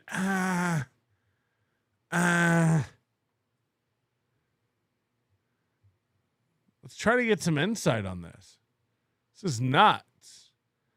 Actually, I'm not comfortable sitting in this gym with this conversation. But he's taller and bigger than Aaron by a little bit. Because most of these guys are like younger guys, and Aaron's 38. You know, I'm uncomfortable sitting in this gym. We're like the Switzerland of this situation. But talking about, plead the fifth. You know what I mean? Because you're on camera, right? Yeah. Nothing gets but Geyer. I know. Like I said. No, we come to get the truth because Aaron spins everything. So we're trying to. You don't have to badmouth anybody. You are the neutral party. Yeah, I got you. We are the neutral party. Like the Nazis. We get it. Me coaching kids has nothing to do. No. Me coaching kids has nothing to do with this. Yeah, nobody said it did. What are you talking about? Where did this all come from? 100%. I'm just trying to find out because when Aaron says I have a fight, and I'm just trying to find out if he legit had a fight or not. Again, Aaron spins a lot of stuff. You got to admit that. You know, Aaron, when he gets on his show, he does. You don't watch it, so But Aaron says stuff that isn't true. I think Scott tells the truth. Yeah, I got you. I got it. I'm not trying to make truth. Jim, taller. He talked about lining up some guy who he had known before, but he's taller. He's taller and bigger than Aaron. Try to see the minute he gets triggered here. By a little bit. Because most of these guys are here. Younger guys, and Aaron's 38. Hey, you know, I'm uncomfortable sitting in this gym. We're like the Switzerland of this situation. But talking about, plead the fifth. It's like you can't even think of words. You know what I mean? Because you're on camera, right? I know. Like I said. No, we come to get the truth because Aaron spins everything. So we're trying to. You don't have to badmouth anybody. You are the neutral party. Yeah, I got you. This guy, dude. Me coaching kids has nothing to do. No. Me coaching kids has nothing to do with any of this. Take it back. It's no, literally no one said anything about coaching kids. Nobody. Look at this shit. $100 from Coach Creme Johns. Coach Creme Jeans. Jesus Christ. You know how many mouses I can afford with that? Take that. Shana. No, 100%. I'm just trying to find out because when Aaron says I have a fight, I'm just trying to find out if he legit had a fight or not. Again, Aaron spins a lot of stuff. You got to admit that. You know, Aaron, like when he gets on his show, you don't watch it. So like, but Aaron says stuff that isn't true. I think Scott tells the truth. Yeah, I got you. He said, I'm a boxer. Everything else is just, I got it. I'm not trying to make you part of it. Here's the thing. He can't make the match. I'd have to make the match. Okay, so now we're going to hear a story about one of Aaron's first matches. Now, he's only had 2 matches, so I guess every match he's ever had is one of his first matches. But listen to this. So when they have these meetup, these exhibitions or whatever it is, these meets with matches and these fights, the 2 gym owners that the fighters belong to set up the match. Coach Scott has to set up the match. It's not the gym putting it on. It's not Safe Sport. The gyms coordinate with each other. I have these guys. You have these guys who would be good with each other based on weight, experience, etc., etc. We want everybody we don't want a guy who's going to trounce another guy. We don't want a guy who's going to struggle and not have a chance. We want every match to be kind of fair. Guys with similar experience, similar weights, ages, all that stuff. We want to match them up. So Scott's saying here, I would have to create the match. So basically, he has to give like an okay to make a match. And listen to this. You don't watch it. So like, but Aaron says stuff that isn't true. I think Scott tells the truth. Yeah, I got you. I got it. I'm not trying to make you part of it. Here's the thing. He can't make the match. I'd have to make the match. Gotcha. He can't make the match. I have to make the match. So the coaches make the matches. Okay, and you are given guidelines that, okay, you got a 38-year-old. How many fights he's got? 2. So you got to fight somebody accordingly with that. Right. 38-year-old with 2 fights. So we got to find somebody for Aaron to fight. And in fact, yeah, I will give you an instance when Aaron did not listen. I'll give you an instance when Aaron did not listen. Listen to this. It would have been his first fight. It was up in Wadima. It was his first fight up in Wadima. Okay, and Jeremy Umlin was the coach. And Jeremy was the coach. So Jeremy was the other coach. Jeremy is the guy who had the other fighter for Aaron to get a match with. So Jeremy reaches out to Scott. Scott says, I got this guy, Aaron. He's brand new. No fights. Scott, hey, we got a guy for him. And this would have been before COVID when Aaron came. Before COVID, Aaron's first fight. I think it was before COVID. Well, anyway, what's his name? Well, he's from St. Paul, but he played Division II football. He played Division II football. He's brand new, and he's from St. Paul. Oh God, this isn't good. Well, he's brand new. Yeah, but he's an athlete. He's an athlete. So this guy, Jeremy, had this new boxer. He wanted him to fight Aaron. They wanted to make a match with Scott. And Scott said, where's he from? St. Paul. He was a Division II football player, but he's a new boxer?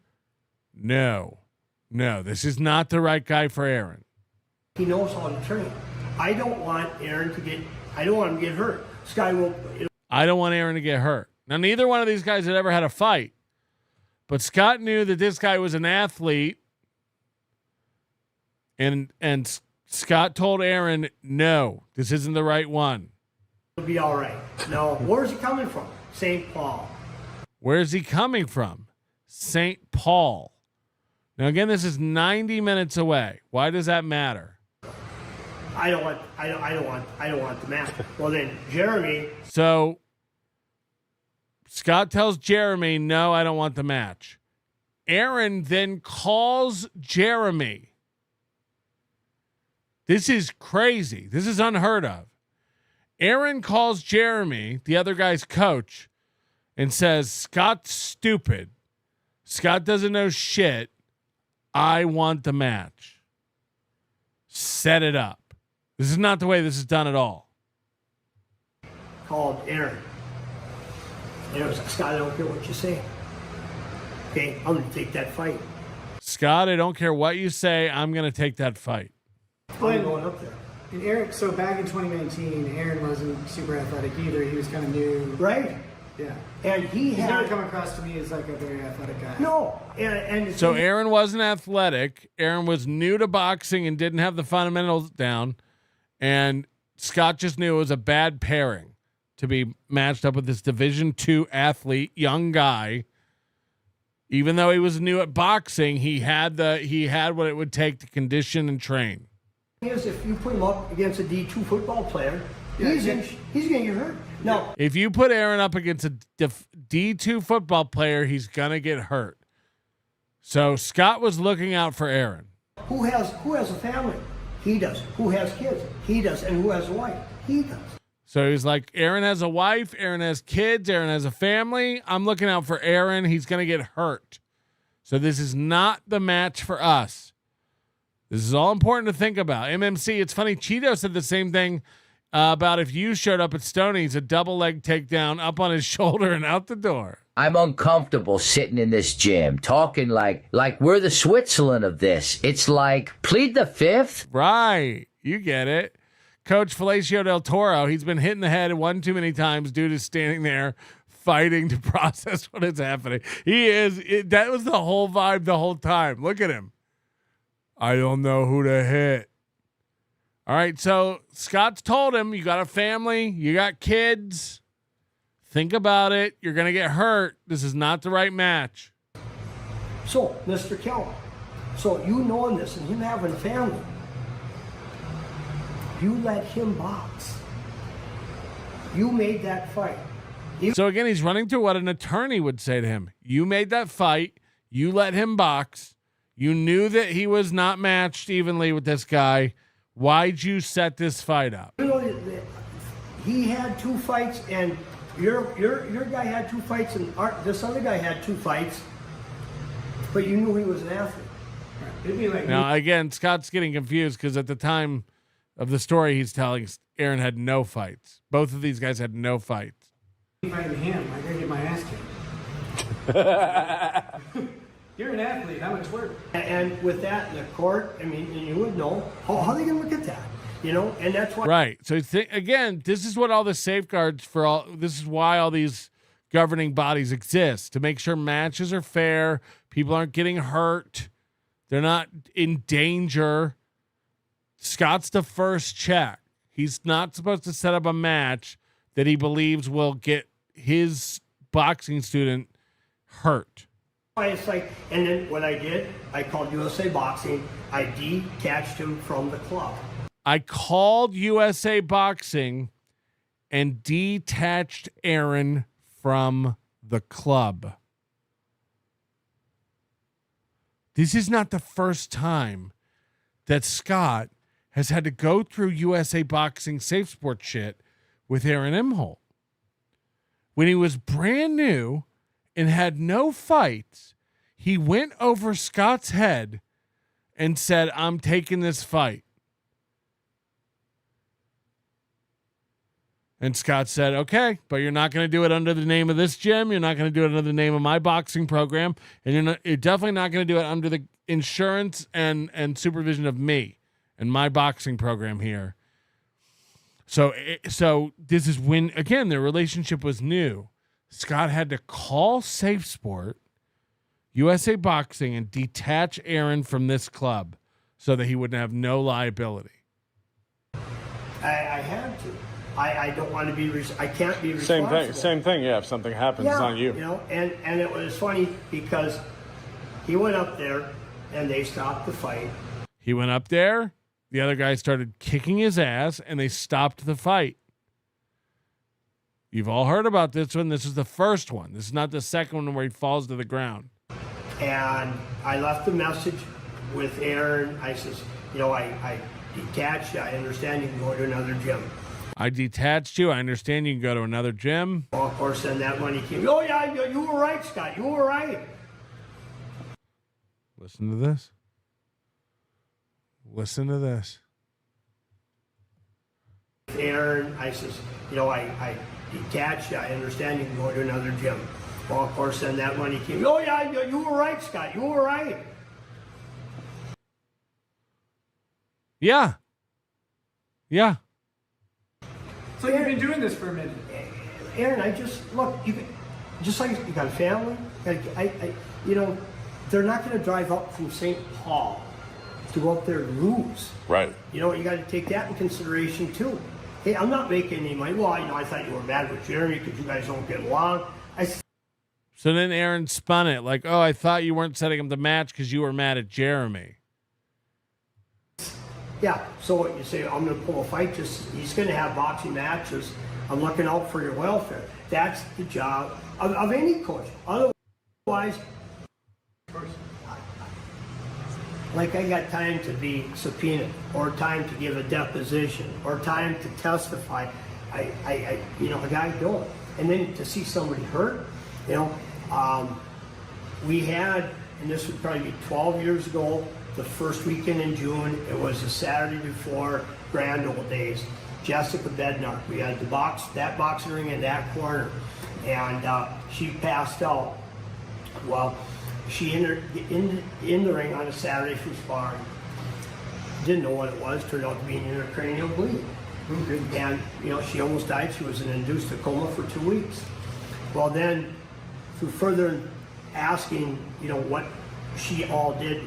She was to be an MMA fighter. She invited the guys to hit her so she could get used to it. Oof. And it's like, geez. And then she had no health insurance. So that bill, and I know when we were all waiting, and all of a sudden, some of the family members, so Scott, how could you let something like this happen at your gym? Well, I didn't let it happen because, hey, she... Jonathan Geyer needs water. Metal water. Metal water. was sparring at other places. I mean, yeah, the final breakage of the blood vessel happened here, but, But she's getting rocked. She's getting rocked, yeah. 1,000 cuts. Yeah. Yeah. And, when you go through that, you don't forget that. No, I appreciate your time. I don't want to take up your time. I know you guys are closing up. Oh, but yeah, I appreciate you just showing us around. And you've always been a nice guy. You've always been cool and well, tell some people like real. It's like, look, you suck. Nobody likes to hear that. I go, well, I was told that. So when you're on a toilet, you. So again, he's talking about the telling Aaron he wasn't ready for this match. People don't like to hear it, but you suck. You need to hear that. When you're not ready for it, you suck. You suck. Do not take this fight. You suck. Either shit or you get off the pot. You're going to do it or you don't. Because if you don't, okay, you're going to get hurt. You want to get hurt? Okay, you're not playing for a Super Bowl. Right. So again, talking about how stubborn Aaron was 5 years ago when he was boxing. His first fight, 5 years ago, he went over Scott's head and had to be detached from the gym because he didn't understand. He wasn't ready. Just like the enemy's not here. Yeah. Okay? And guys, there are hardly any girls that come to this gym. Who the hell are you trying to impress? God, I hate that. I hate that. Especially now. Now Jonathan Geyer's going to get mad and say we have more girls coming to the gym now than ever. So girls love it here. So Geyer pipes up with the best stuff. The April's gone. Oh, yeah. When you listen to this. This is this will make Nick laugh. This is funny. Scott's about to talk about when April would come to the gym, and how it would shift the vibe of the gym because you got this pretty girl walking around. But when he talks about April coming to the gym, he says, when you and April would come to the gym, to Nick. He doesn't say when Aaron would bring April to the gym. He says when Nick and April would come up to the gym. Oh boy. Oh boy. I kicked it again. Give it a second. Oh boy. That come to this gym, who the hell are you trying to impress? God, I hate that. I hate that. Especially now that April's gone. All right, yeah. When you guys came in, oh my God. Sorry. When you and April would come in, oh my God. Nick in his seersucker suit and April with just her pasties on. Ooh. When you guys would come in, oh my God. Showstoppers. Hello. God, I hate that. I hate that. Especially now that April's gone. All right, yeah. When you guys came in, oh my God. Sorry. It was so funny. There was always a change. And it just kind of just watching some of the boxes. I know you didn't notice, John, on Thursday night. We have more females now than ever. Yes, we actually have more females now than ever. Now that April's stinky pussy. I should have let Aaron take that fight. Maybe Aaron would have ended up like Hillary Swank in $1 Million Baby. Instead, I tried to save this drinking faggot. Play back when Lurch realized he needed water. Remy Fallon. Oh, no, hold on. All right. I'm up for it. How long ago? Okay, hold on. Let's watch it. Let's watch the thought cross his mind to hydrate. Health insurance. So that bill, and I know when we were all waiting, and all of a sudden... Look at, he's just like rocking with his fist. Me thirsty. Oh, yeah. He turns his head. Did I see a bubble? I know when we were all... By the way, there's no bottle on this water station, water cooler. Like, this is just literally...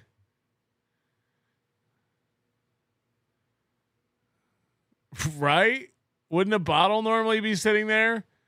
So it's just hardwired into the... How does that work?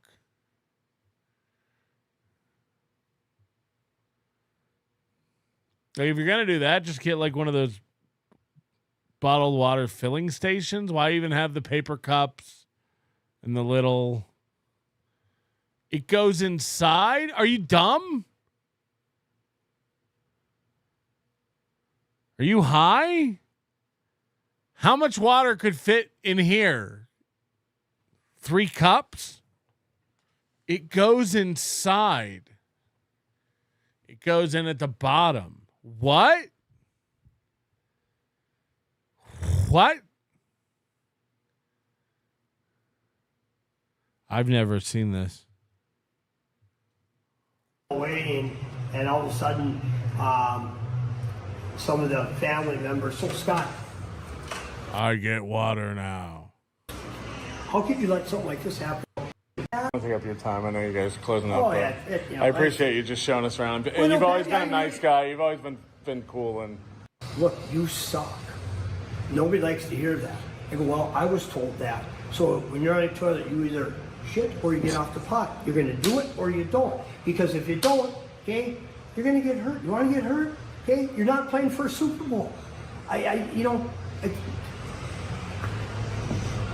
It's like the enemy's not here. yeah. Hold on. Goes to Tim Utzler. Lurch has a terrible case of ILS. Instrument landing system? Okay? And guys, there are hardly any girls that come to this gym. Who the hell are you trying to impress? God, I hate that. I hate that. Especially now that April's gone. All right, yeah. When you guys came in, oh my God. Sorry. It was so funny. There was always a change. And it's just kind of just watching some of the boxes. I know you didn't know. No, we have more girls now. No. John on Thursday night. Yeah, we have more females now than ever. But man, I tell you, I get more girls than anybody. Look at this guy or guy. When women are on with boxing, oh my God, geez, I tell you. You just remember in your old days, like you said, you were distracted by those 3 women in the Yeah, it is, and I was. They could have counted 200. It wouldn't matter. I'm sitting there. Oh. I just hate that I was the third woman. I'm not going to touch that. All right, Scott, thank you very much. Anything you want people to know out there? Final words? Yeah, I like it. Look at Geyer. He hates this.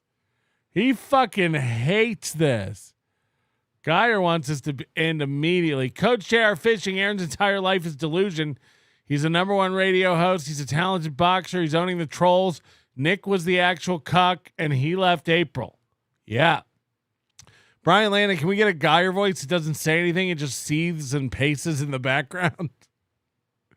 We're working on it. Goes to Tim Utzler, imaginary lat syndrome. Oh, yeah. Sorry. I love that. And again, sometimes you just got to shut up and, box. Shut up and box.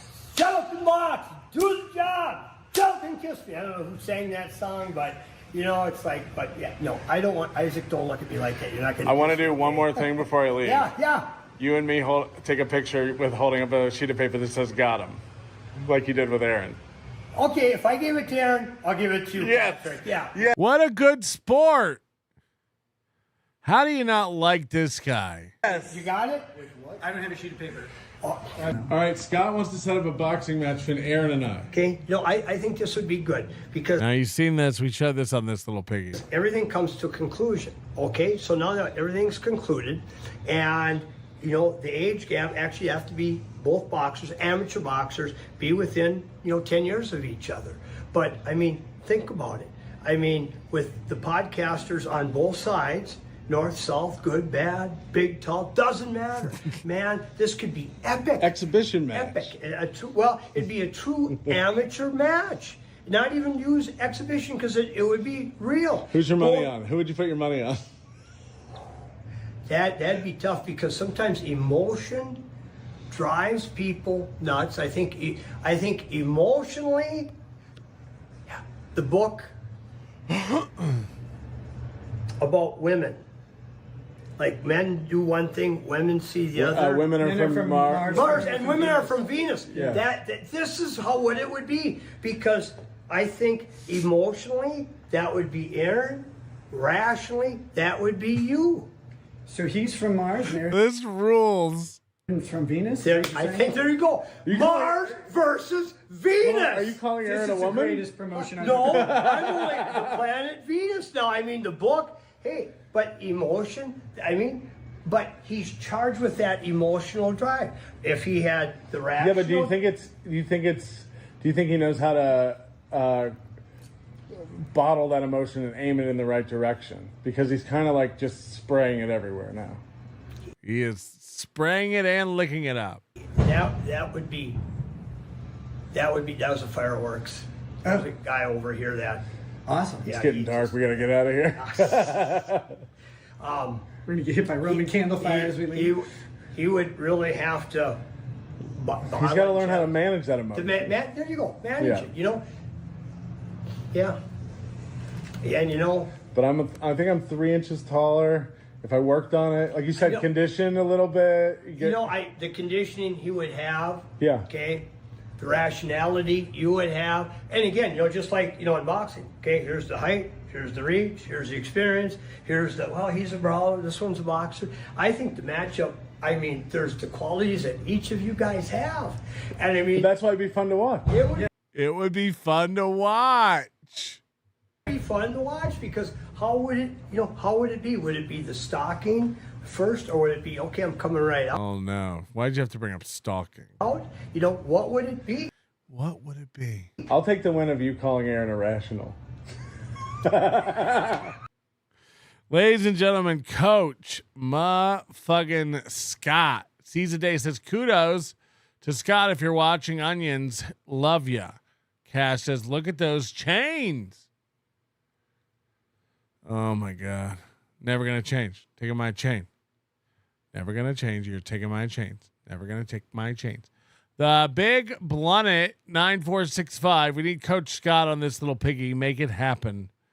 Big sauce. Grifty, member for 9 months. You don't veto your coach on when you're ready to fight. Yes, you do. He was never my coach. I never said he was my coach. Adam Haynes, member for 26 months. Geyer has definitely killed a rabbit by petting it. Yes, and Cash, Jonathan Geyer is afraid of the fire. Jonathan Geyer is afraid of the fire. The minute the cameras were off, he was asking. If Nick's in the chat, what was he asking you about? What were you guys talking about the whole time? Because all he wanted to talk to me about when the camera was off was YouTube. He said that he was really focusing on making videos on LinkedIn. I'm not even kidding. He said that. I didn't even know LinkedIn was like a video site. But he literally was like, I've been focusing more on making LinkedIn videos. Hey, Nick, did you hear? I used to have a horse. I hear you are also like a centaur. Ever consider banging a 50-year-old homeless yoga instructor? I'll be in Minnesota in September. Yeah, I want to know what Nick and Geyer talked about. So what does your cum really taste like? What does your cum really taste like? Hey, Nick, did you hear? I used to have a horse. I hear you are also like a centaur. Ever consider banging a 50-year-old homeless yoga instructor? I'll be in Minnesota in September. Like a horse. Like a horse. All right, I'm going to pee, and then we're going to watch this Chad calling Scott video where Scott kind of talks about some of the same stuff. We also get some other updates, and, of course, Chad adding nearly nothing to the conversation. Let's call Coach Scott. I hope he answers. Hello, this is Scott. Coach Scott, this is Chad Zumach giving you a call. Do you mind if I talk to you real quick? Hey, Chad. Yeah, not a problem. Hey, are you aware of what's going on online right now with Aaron? No, he hasn't been in at all, and I haven't. I mean, a lot of people that are here listen to him and that, so but I can imagine him kind of probably saying that I'm not aware of, that he don't like, which, you know, I expected that, but anyway, go ahead, fill me in. I could be completely wrong. No, too. I don't know. It's defamation. He's saying some awful things about you. You've been nothing but cool to my audience and me, just friendly and, you know, giving your time. But he's online saying you're a terrible coach. He's done with your gym. He's at a new gym. He said you're a racist, just horrible things. And listen, Coach Scott, I don't mean to be a tattletale, but I'm pissed. I'm not happy. Oh yeah, no, and I appreciate that, because you know he's always been an ass. I mean, his mouth gets him in more trouble, and for what? And his safe stuff, I mean, I suppose he's still pissed with that, but he still, even though Safe Sport cleared him, USA Boxing will not enroll him. See, Safe Sport gives the okay, whether it's USA Wrestling, USA Judo, and I think they just kind of, want him involved at all. Again, I didn't call the USA Boxing office, but as of last week still, it still has under his name. So that is a fact. So, So Chad's jaw is dropped open. None of this is new. None of this is news. None of this is news, but Chad's jaw his mouth is agape. But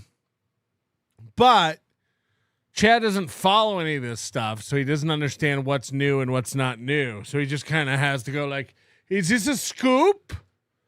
Am I scooping?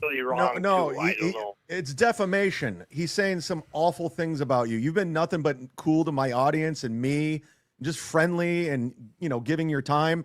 But he's online saying you're a terrible coach. He's done with your gym. He's at a new gym. He said you're a racist, just horrible things. And listen, Coach Scott, I don't mean to be a tattletale, but I'm pissed. I'm not happy.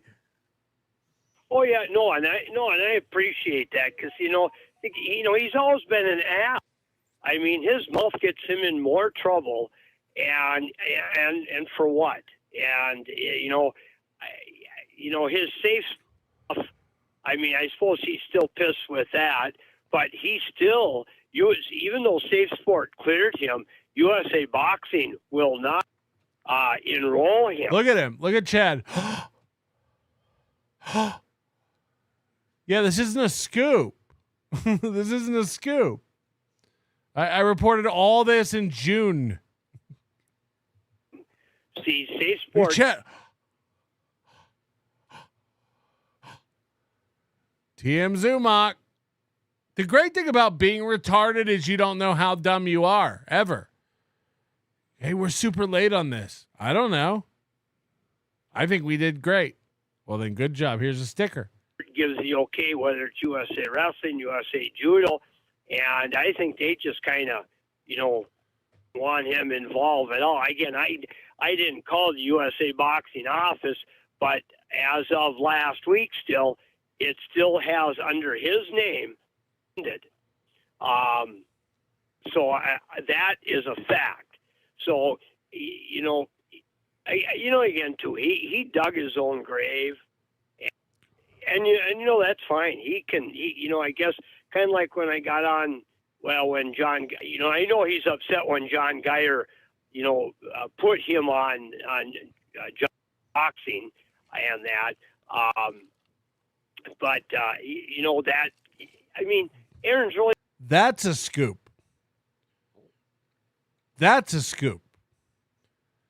But here's Chad, so dumb.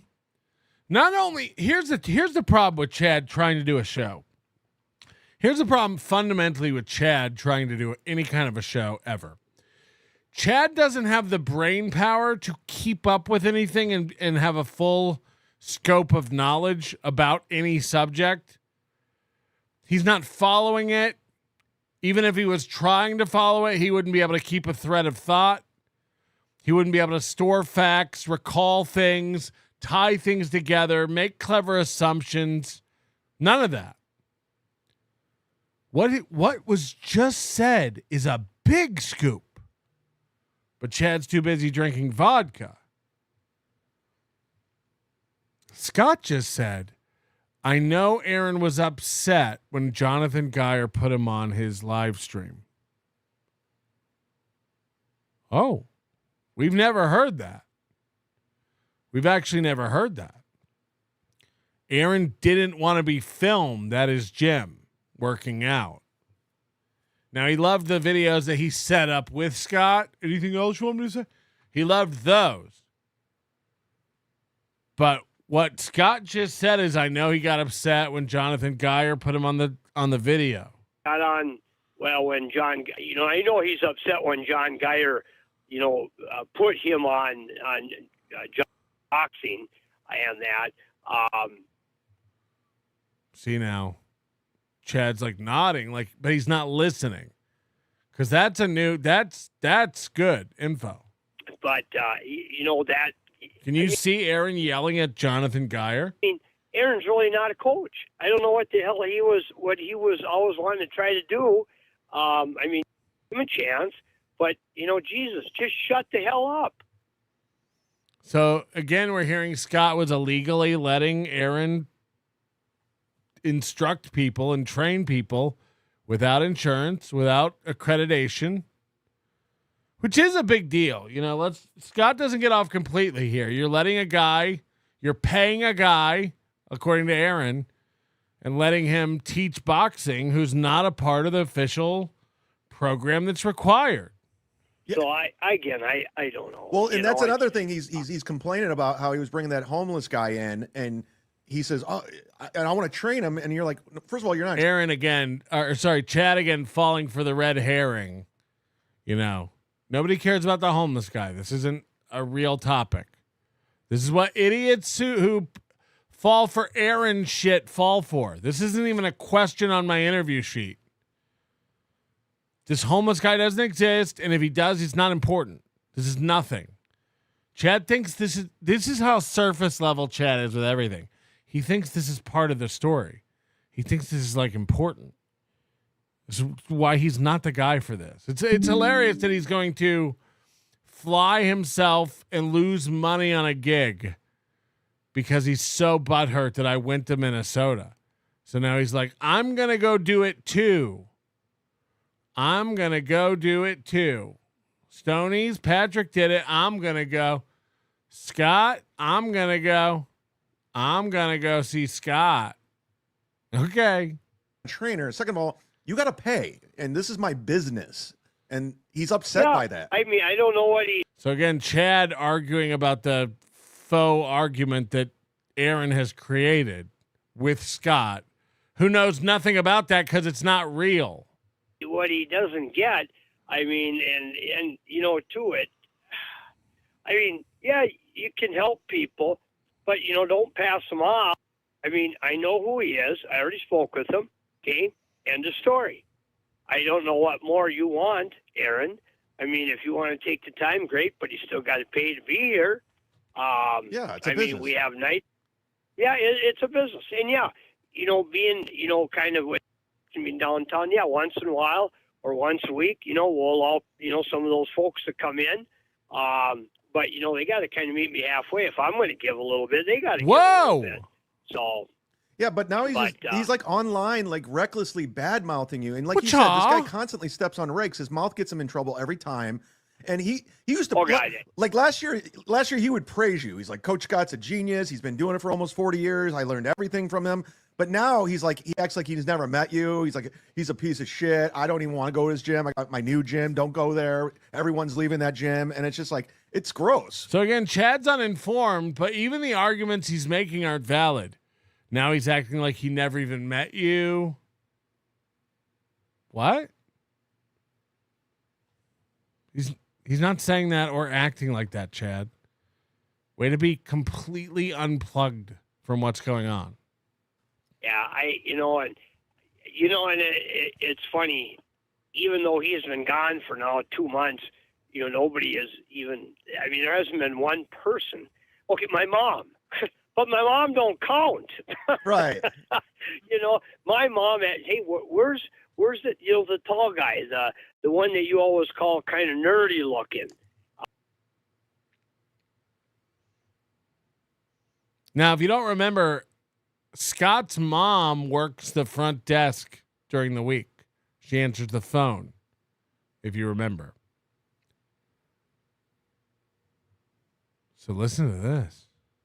Don't count. Right. He's been guy. Don't go there. Everyone's leaving that gym, and it's just like it's gross. Yeah, it's funny. Even though he has been gone for now 2 months, you know, nobody is even. I mean, there hasn't been one person. Okay, my mom. Not one person in 2 months has asked, "Where's Aaron?" Not one student. Not one young upstart, not another coach, not an employee. But Scott's mom said, where's that dorky guy? Where's that nerdy guy? How come he doesn't come around anymore? But my mom don't count. Right. You know, my mom, hey, where's the, you know, the tall guy, the one that you always call kind of nerdy looking? Ooh. I mean, those were her words, and they go, I don't know. He's not at Stay Fit. He's not. Well, you know, there's actually 2 boxing clubs. When you brought up that name, Avery, he's probably with that one. It's a little group. I forget what the hell they call themselves. So it's not a gym. It's not a club. It's a little group that gets together and boxes in a basement because they've been turned away and hurt by all the other gyms. That's what's happening. That's what's happening. They're forming a loser's table in the lunchroom. That's what's happening. Holy shit. Silence Too Good. Chad going to Minnesota would prove useful when Aaron doesn't file an HRO on Chad. Yeah, that's interesting. Seize the day. Coach Scott, stay far, far, far away from Chad. Run. Oh boy. But and it was funny because those guys never spoke to each other when they were here. Right. So they're I don't, it's funny how sometimes too stupid people attract other stupid people, but like I said, it's not like it was a loss. Yeah, I kind of went out of my way to kind of, throw 2 cents in the wind for him a little bit. So now Chad's putting up a picture of Carl and his wife. Chad's not listening. He's scrolling through pictures he has loaded up in StreamYard to see what he can put up on the stream. Because he's bored. He's not following. Look, can Scott pontificate and jaw on and on? Sure. But Chad's not following it. He doesn't know what's going on. He's not interested in it. He sure can't retain the information long enough to form a cohesive, coherent thought or opinion on it. He just, hey, look, I found a picture of Carl. This is great, Chad. But look, here's one of Nick and Aaron. But after a while, it's kind of like I'm thankful he's gone. I'm glad he got drugged through the safe sport shit for opening up his mouth. He got drugged through safe sport for opening up his mouth.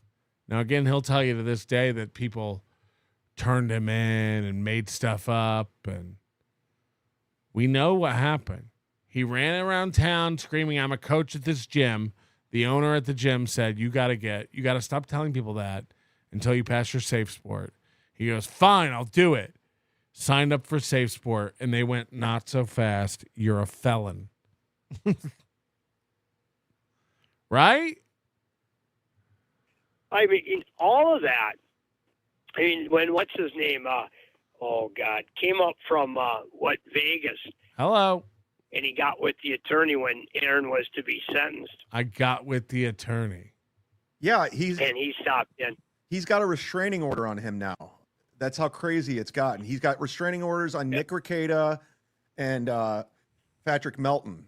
Yeah, and it's like, I think he didn't know how to do that. I bet he asked somebody, just so it's on their record. Because in reality, Aaron didn't know how to do that. He asked somebody just to get it on their record. Chad, okay, one lives in Florida, one lives in Las Vegas. Why do you need a restraining order? He did that to get back at him because it's on public record, and that it's kind of like, wow, hey, hats off to you for thinking of something so get back or revenge, as they say about revenge porn. I don't know what word you want to call this, but I know Aaron didn't think of that. Somebody had to help him with that. Interesting. Here's Scott saying Aaron could have never thought to take out HROs.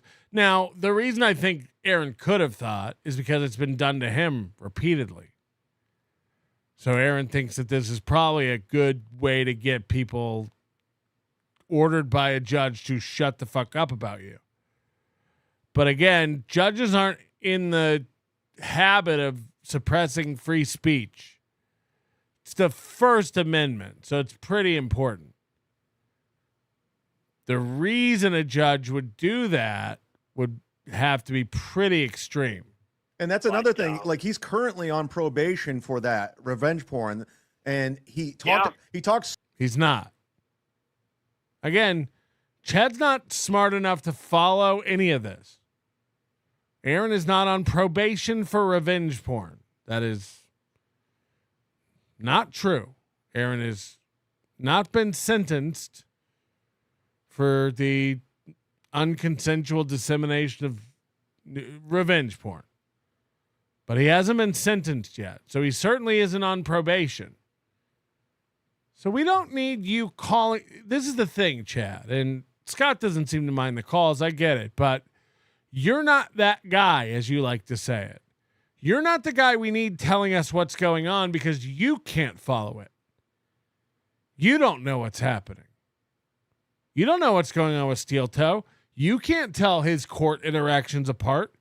If we asked you today, what 4 different processes is Aaron Imholte currently involved in with the court, you couldn't write them down and separate them. You couldn't do it. You'd be unable to do that. So you're not the guy that we need crunching all these numbers, okay? Bless your heart for trying. You know, we appreciate the effort. So recklessly online about it that they took the deal off the table. So now he has to go back to court in October, and he could get a felony. This is how dumb he is. I know, and is it worth? I mean, seriously, is he making that much money off podcasting? I don't. I was just saying, like, how does he make his money? Like, I don't know. You know, we do pretty well, but I mean, he's a father of 3. He has 2 divorces already, and he's not even 40. And it's just like, where's this money coming from? I know. I know. I mean, he's not a good example of somebody that, I mean, and too, he burnt himself out here without me having to show him where the frickin' door was. And too, if a guy had more time, to, I guess, strike back, great, but, really, what's it going to do? And, I mean, hey, here's your shovel. Keep digging your frickin' grave. I don't. They just keep falling. All the allies and all the people who will stand by him just keep falling. And this is reminiscent of the Ty Rivera stuff. All we had to do is just shine a flashlight on it and then just watch it all happen. I didn't get him banned from clubs. He did that. I didn't get him arrested for trespass, for physical violence. He did that. Just one after another, everyone wakes up. Everyone starts to realize, what is this guy worth? How much trouble do I really want to go through for this? What am I getting out of it? What does he do? Is he using me? Everyone wakes up eventually. Don't care. How long have you known him? Oh, yeah. Because the way he described your relationship, it was almost like he was Rocky and you were Burgess Meredith, like you had that bond. No, there was never any bond. I mean, geez, when he come in and, he wanted to box, I have to look to see when he actually started here. I know it was maybe, one of my favorite things is when people talk about a movie and use an actor's name mixed with a character's name. That's an IQ red flag for me. It's like, oh, you can't. Are you unable to draw the line between a fictional character and an actor? Do you think they're all in the same room hanging out in a world that they share? Fucking hell. Oh, Mickey. Yes, Mickey. No, remember when Mickey and Sylvester Stallone were having a burger? Huh? I'm assuming Minnesota's not a big place, and I'm assuming the boxing community is not like. I'm assuming there's not a lot. So why would you burn this bridge with a guy? I think you said you'd been in the game for 35 years. Oh, myself? Yeah. I mean, I've been doing it. God, well, we've been here 27 years at this location, and I would say it'd probably be maybe 5 years ago that he came. 4 years ago. I don't know. I mean, it's not like he was in 4 or 5 days a week. You would come in on Thursdays, right? Yeah. Well, he would come in Wednesdays for certain, Wednesdays at noon, right around there, because some of the other guys, that was their day to kind of work with each other. And it was also after my rock steady boxing class. It's not like I joined those guys. I mean, once in a while I did, or if somebody needed help with punch mitts, I would jump in.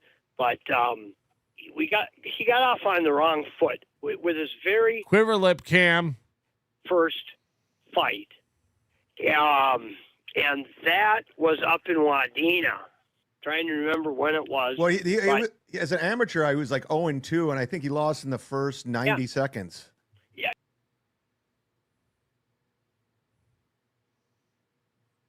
yeah. Chad, he was only an amateur. It's not like he has a pro record. Yeah, well, the referee stopped the fight. The guy was a Division II football player. And when I had found that out, I didn't want the fight to happen. So now he's retelling the story we already heard earlier. So I called the coach and said, no, but our guy, Aaron, is not going to fight. Even though the guy... He doesn't know what to do with his lips. Like, that's not a natural smile a human should be able to make. Could you do that with your face? Could you do that with your fucking mouth? I doubt it. I doubt it. Holy shit. Did you use the smudge tool in Photoshop? How did you do that? How did you do that? This should just be a painting. Just this mouth.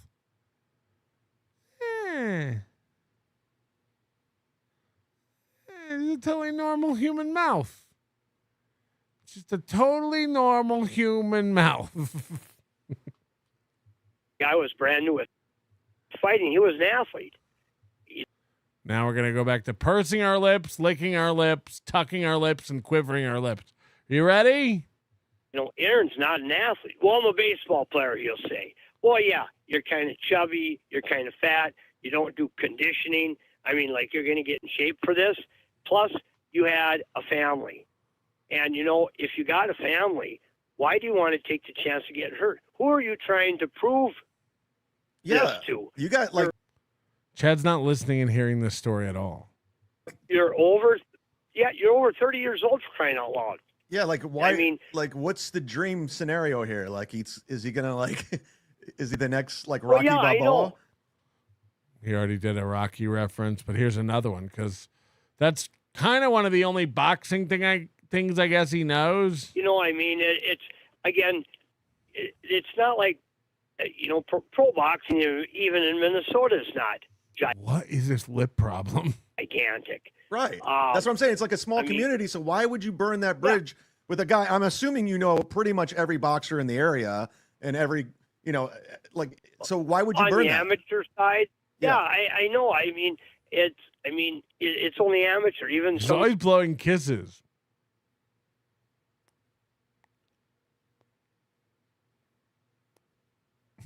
The professionals or so-called professionals, you're a professional because they're paying you money to go.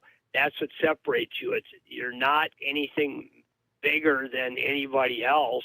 I mean, some of these people, for crying out loud, it's like, I don't get. What do I do with my lips? What do I do with my lips? Nobody's going to bow down at your feet. Nobody, hey, if you're my friend, I might. Maybe if I just rub my lip adjacent skin. Come watch if I got nothing to LAS. do. So again, maybe they look at it different than I. Right. But at the same time, right. Too, it's like, look, okay, Aaron, not going to have a man crush on you. Okay, if I was a girl, you wouldn't really interest me in this. But when I stopped, when I told him, I said, I'm not going to have this match for you. And Chad putting up the address and phone number on his screen. It's like, what are you doing?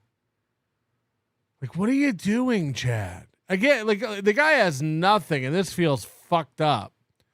WSX is the Waterboy smile, and Brian Landon says, I feel bad for him since everybody hates Chad.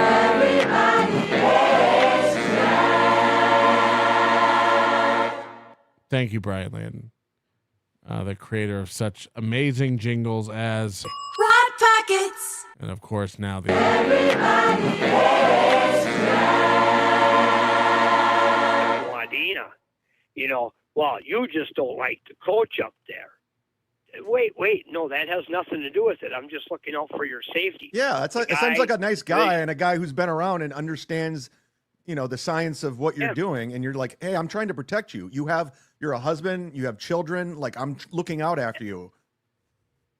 I mean, it's not like you know, I'm your dad, but, you know, I don't want to see it get hurt. But he went around me, called the coach, and he still had that match. Okay, fine, not a problem. And, of course, yeah, they stopped the fight. I mean, but I called USA Boxing. I took him off our membership list.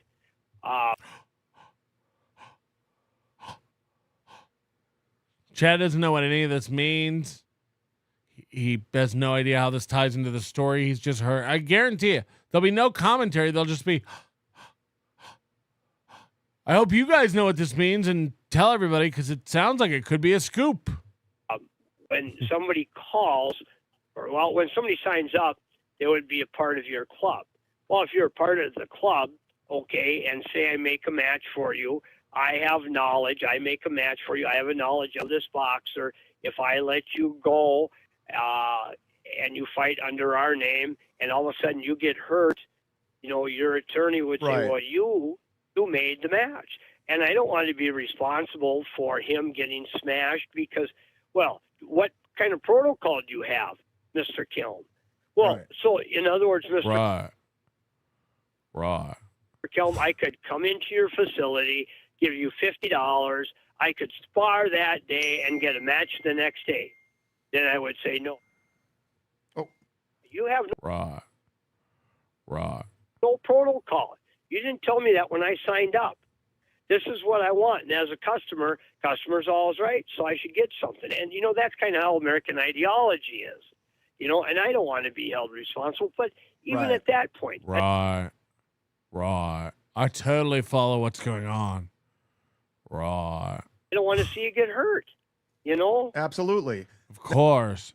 Now, with that being said, like Coach Scott, like I'm just letting you know, my audience loves you, Ken Mosca, Kenya K. They think you're awesome. So even though Aaron's saying awful things about you online right now, all my K names love you. Kenya K, Ken Mosca, everything. Just know you got a lot of support from a lot of people. You seem like a knowledgeable guy, a good. This gets really funny. If you ever wondered if Chad is a nothing burger, strap the fucking for all the proof you'll ever need. It gets nuts. Dude. And if there's anything I can do, like I'm helping promote your business. You know, I don't know how many listeners I have in your area, but please go support Coach Scott. Sign up for. I'm promoting your business. This video is going to get like 600 views. So it's going to get pretty big, and I'm promoting you. Nick and Fort Wayne, Chad's upper lip jokes are fresh. Do you know any? We've never been like a Chad's upper lip joke show. Other people do that. I don't really see the upper lip thing. What gets me is the quivering of the lips. It's the nonstop movement, really. But I don't really do upper lip jokes. But if you have one, we'd love to platform it here. You let us know. If everybody's moving to the upper lip jokes, like I guess he has a thin upper lip, but that's never really been. It's more about the quivering. It's more about he's squirming constantly. From membership, right? I mean, and learn some boxing. Yeah, well, I enjoy being down here. I mean, it isn't about making the money, but it's enjoying what a guy does. Because again, what's interesting? See, just the constant pulsing them like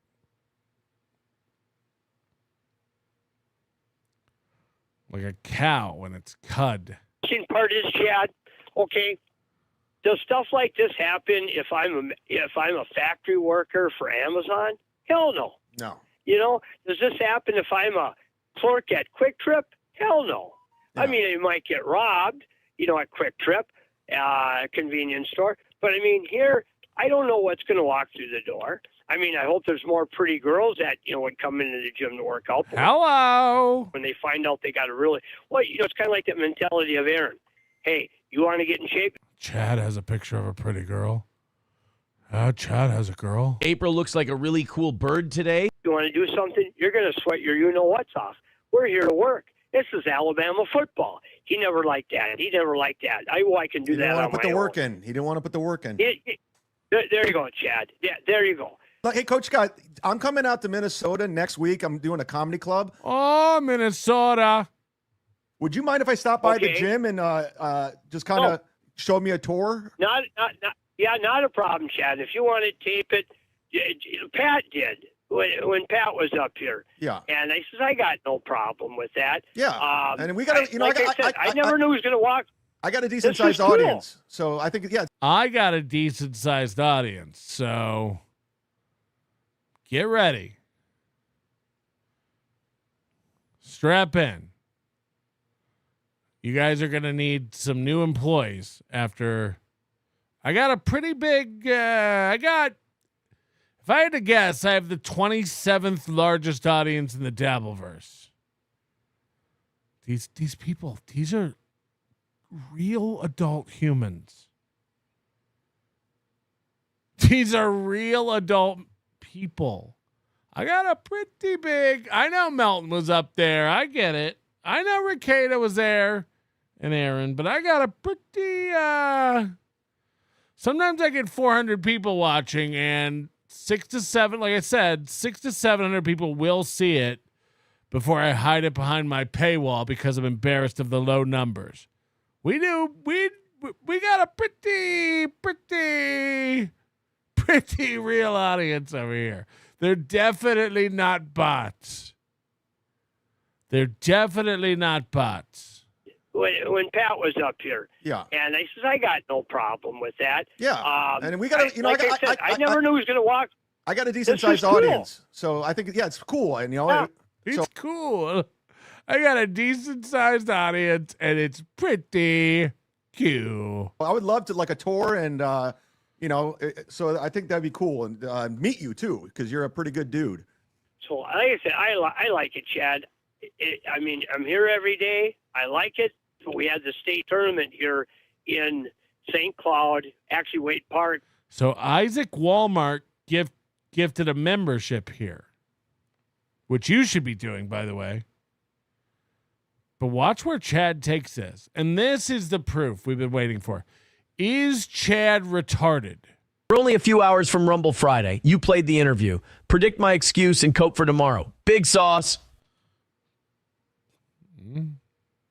Watch how stupid Chad is.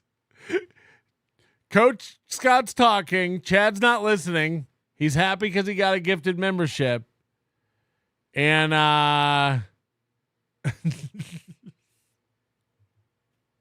the Upper Midwest Golden Glove State Tournament. And, the history of the Golden Gloves, especially in Minnesota, goes back, 50, 80, 90 years. So it's like amateur baseball. There's a little bit of history with that. And, with history, there's nostalgia, and there's a little bit of pride. Well, I tell you, when you can have the state tournament, in your backwoods, wow, or backyard, it's great. And, to tell you the truth, I don't even know if Aaron even went to go watch. Oh, what a yeah, what a jerk off. So again, it's you provide the opportunities. They got to choose. It's their personal choice. But like I said, I think a lot of his stuff. Hey, if you like to hit the heavy bag, great. You found a new place, great. There's those of us that like Pepsi, Coke, and 7-Up, and there's some people out there that like Shasta Pop. Well, Aaron's one of those guys that like Shasta Pop. You remember Shasta? Oh yeah. I think Walmart still sells. if Chad's looking for a co-host of his next Remember show, Scott could be it. The 12-pack, variety pack of Shasta Pop. I knew Sam's Club had it up until about 2 years ago, and it's funny. It's like, shit, I would have thought that would have died out like 30, 40 years ago. 743 likes. Hit the like button. Say hi to a friend through the like. What? And they're still selling it? Oh, my God. So I haven't heard Shasta forever. That's hilarious. That's great. Yeah. You ever heard of Lawson's Chip Dip? Because that's also a product I know. But yeah, when you come, Chad, call. To make certain that I'm here. If you get voicemail, feel free to call back. I know your area code of 330, so I'll see it. All right, go ahead. If you want to leave a voicemail, go ahead. Otherwise, like I said, I'll call you back. Well, I'll probably come on. I'll call you, but because I'm doing shows. I'm a stand-up comedian, so I'll probably come Saturday afternoon, and if that's okay. I don't know if you're. Which Saturday are you coming? It would be a week from this Saturday, so the date would be 30th. Hold on. It would be. We're on the. It would be the 23rd. The 23rd. Okay. If I close at 4. Oh, it would be before. If you've ever had Chad's number, you have Chad's number. He's never changed it. He says he's changed it like 4 times over the past 5 years. He's never changed it. Just FYI. That. Okay. Because if there's nobody here at 3, I go down to the Renaissance Fair. It starts this Saturday, and every weekend I got a season ticket for the next. This is nuts.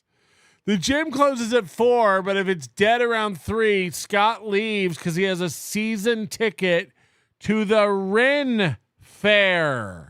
Notice me, senpai. Notice me. He has a season ticket to the Renaissance Fair. That's fucking great. That's fucking funny. He leaves his own gym at night to go to another gym and hang out. And he leaves his gym early in the afternoons on weekends to go to the Ren Fair.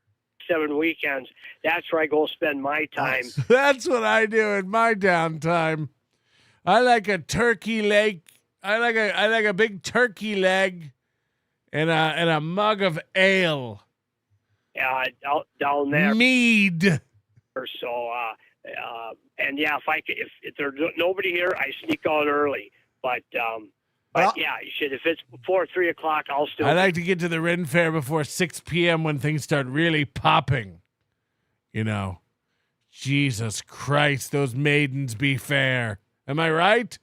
Here. Yeah, I land in Minnesota that Friday, and I got a show that night. But I'll text you that morning, and just give me I'd love a tour of the gym. I'll interview, quick interview, and I'm not homeless, so. Can my audience gift people memberships like they're okay? So people are gifting Chad memberships. This is how dumb Chad is, and this is the perfect way for this video to end. This is the perfect 90 seconds for this video to end on. This is how stupid Chad Zumock is and how nothing he has. How little he has for an interview. Hey, people are gifting memberships here.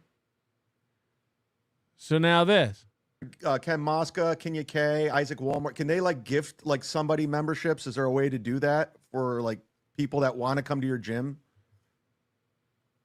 Is there a way for people to gift memberships to people who want to come to your gym?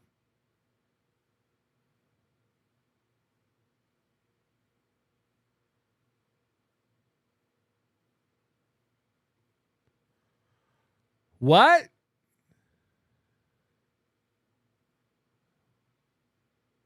What? In this scenario, Scott has a list of people who want to come to the gym but don't have memberships. And Chad wants to know, is there a way we could buy people on that waiting list memberships to the gym?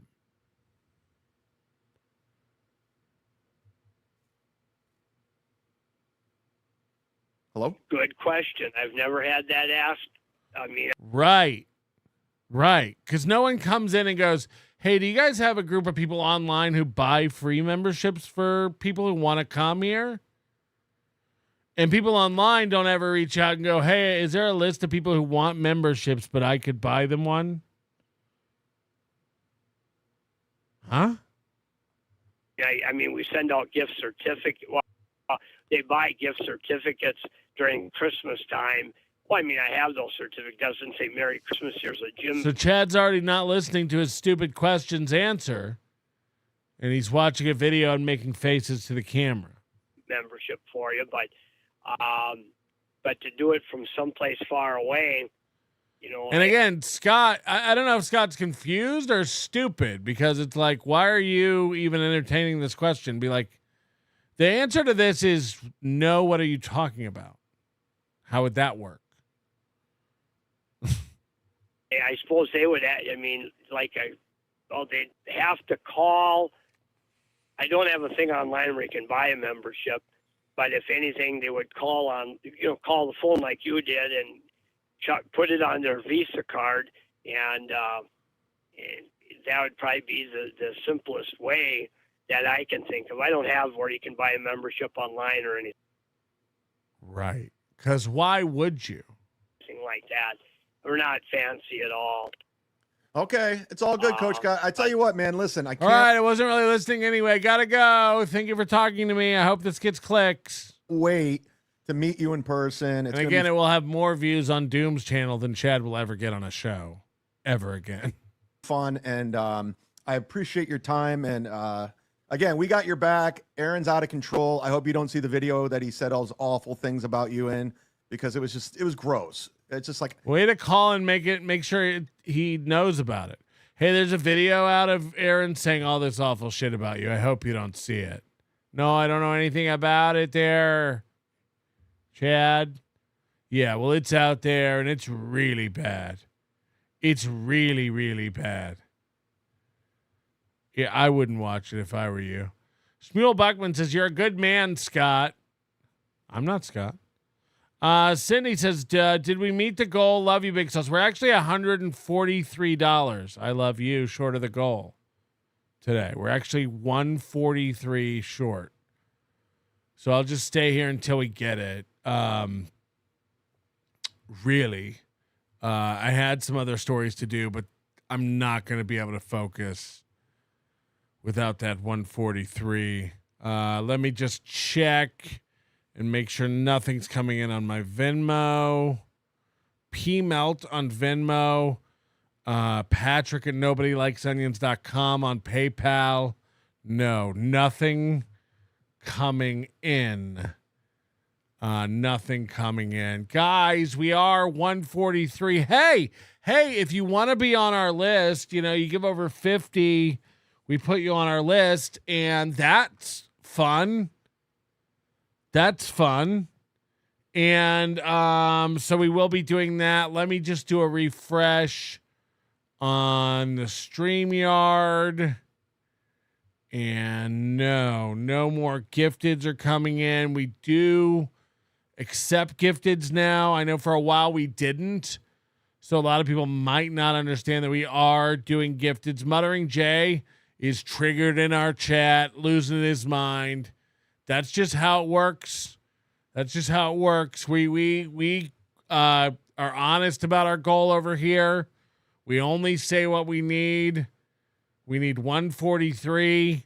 That's what we need. We say it. And Muttering Jay is in the chat, losing his mind. He spends too much time on the internet. And that's just classic Muttering Jay. And I don't know what to tell you, bud. I don't know what to tell you. But we are the best, and you suck. And I can tell that you don't have kids, and you probably never touched puss, and you're probably a gay. You're probably a gay guy. I can tell by how you don't like me. I can tell by how much you don't like my show that you're probably a gay guy. Because that's how, yes, touch grass. Jay, touch grass. And I'm afraid I got some bad news. Because we got it. Lev sent in 143. Lev. I should have said a higher number. Just Lev. Don't worry about him. You've never seen him in the chat. His name's Lev. It's just a guy that gave us some money. You fucking idiots. Silence too good.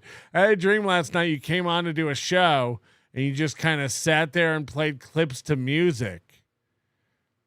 It was weird. I don't think that happened. I think you're probably imagining that. And yeah.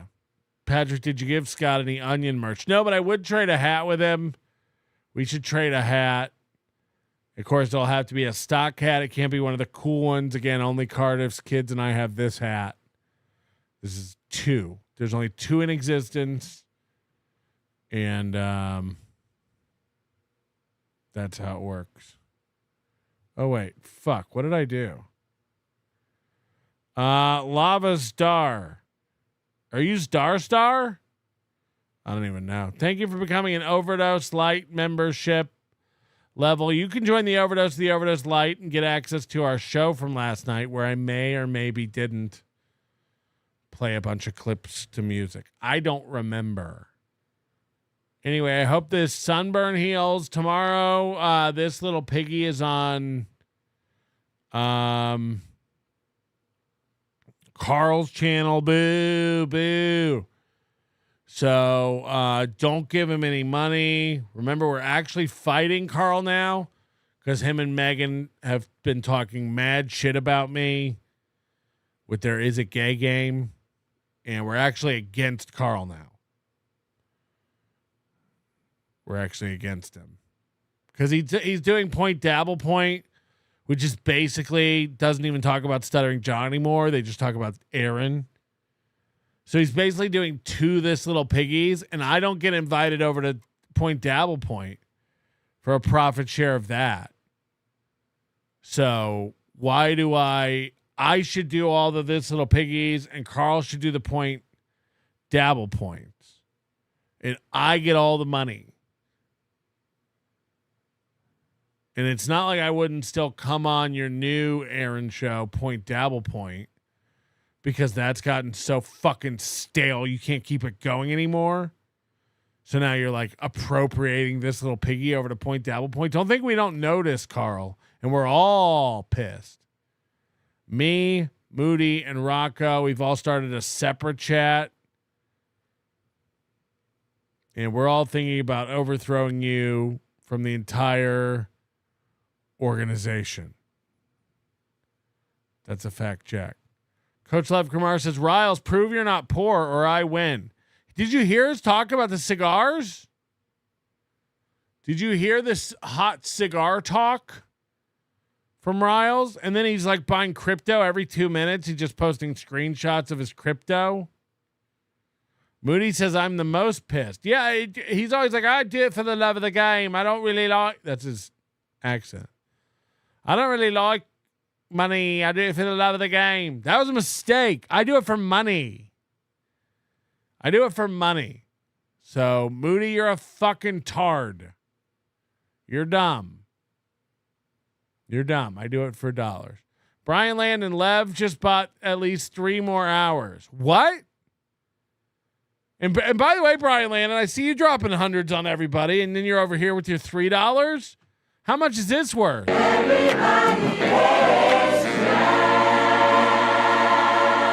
You know? I thought Brian Landon was one of us. I thought he was one of the good guys. Ghost Crusaders TV. Does anyone know why Aaron lives his life through the lenses of wins and losses? That's hard to say. Lenses of wins and losses. Was his dad an athlete? Aaron seems like a dork that played sports in high school, so the bullies would leave him alone. I don't know, man. I never played one of the theater kids. That's where the pussy was. Because half of them were gay. The other half were shy. So if you had any kind of personality or game at all, you could really get in with the theater chicks. And as a matter of fact, I can't remember if it was my junior year or senior year, one of the baseball players' girlfriends and I were having a thing behind his back. He didn't even know about it. Hi, Chet. His name was Chet. And he drove a Jeep Cherokee, not a Grand Cherokee, the boxy one. And it had a giant Nike swoosh on the back. And I had your girlfriend. Chester.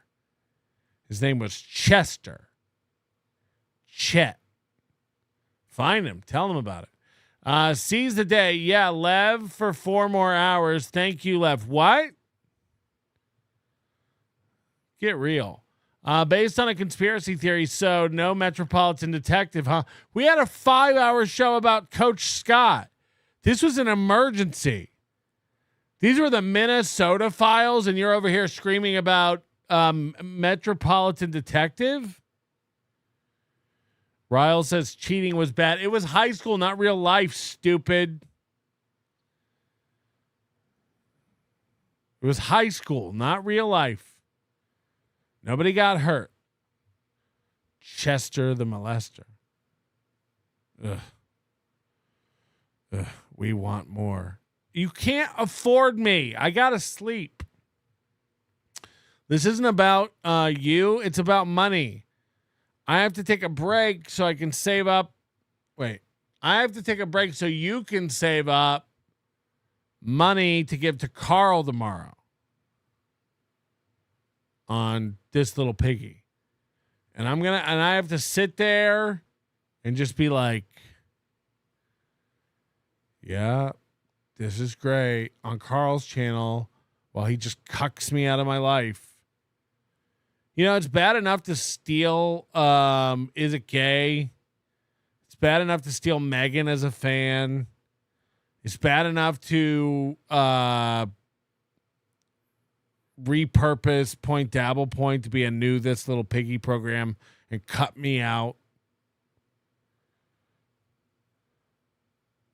All that's bad, but when you think about the money and it being done to you by a guy who looks and sounds like Carl, it's shame. It's shame. Pest says weed makes you sleepy. I've done 5 hours, you nerd. You can get a spoon and eat my asshole out. For realsies. For realsies. I want a cheesesteak. I'm hungry. I haven't had a dinner. I want sweet and sour orange chicken. I want goo guy moo. Coach Lev Kramar, we need to give more now so we're poor for Carl. I don't think it's going to stop him. I don't think it'll stop him. Honestly. Eat ass, nerd. Did I say that? That's fucking funny. Ow. I think behind my ears is burned, so when my glasses move in a certain way, it hurts it. Anyway, Carter's kids, can you put your hat on and we can be hat twins? No money for Carl. Shut up, Baumert. You don't even have any money anyway. Baumert's like what Reels wants to be. You know, when Baumert reaches down to his pocket where Reels would find balls of cash, Baumert just finds a gun. And he showed me the gun. It's not even like a cool gun. It's like a Derringer. It's like a little shitty lady pistol, you know. I don't even think it's a real gun. He makes a lot of threats and stuff, but they're not genuine.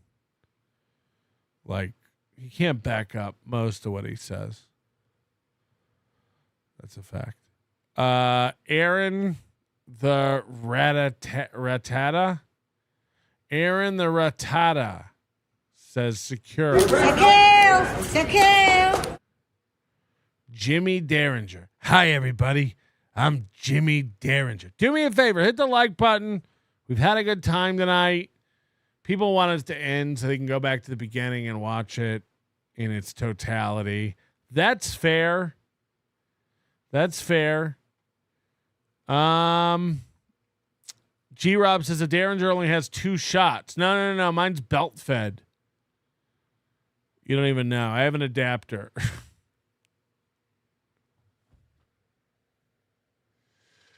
We have fun. All right. I'm going to count down. This is your last chance to say anything on this show.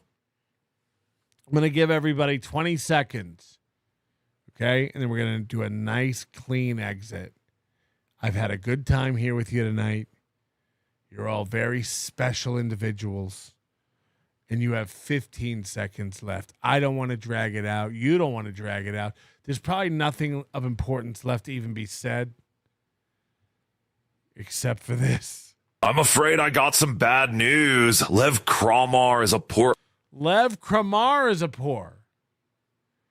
Lev Kramar is a poor.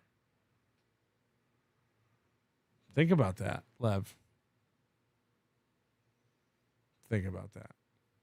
I don't like the look of it. Say what?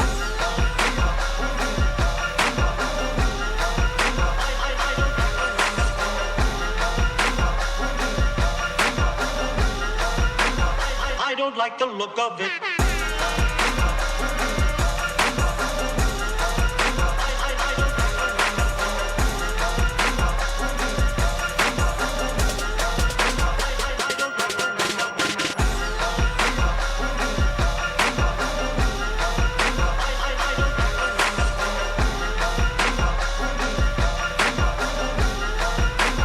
I don't like the look of it.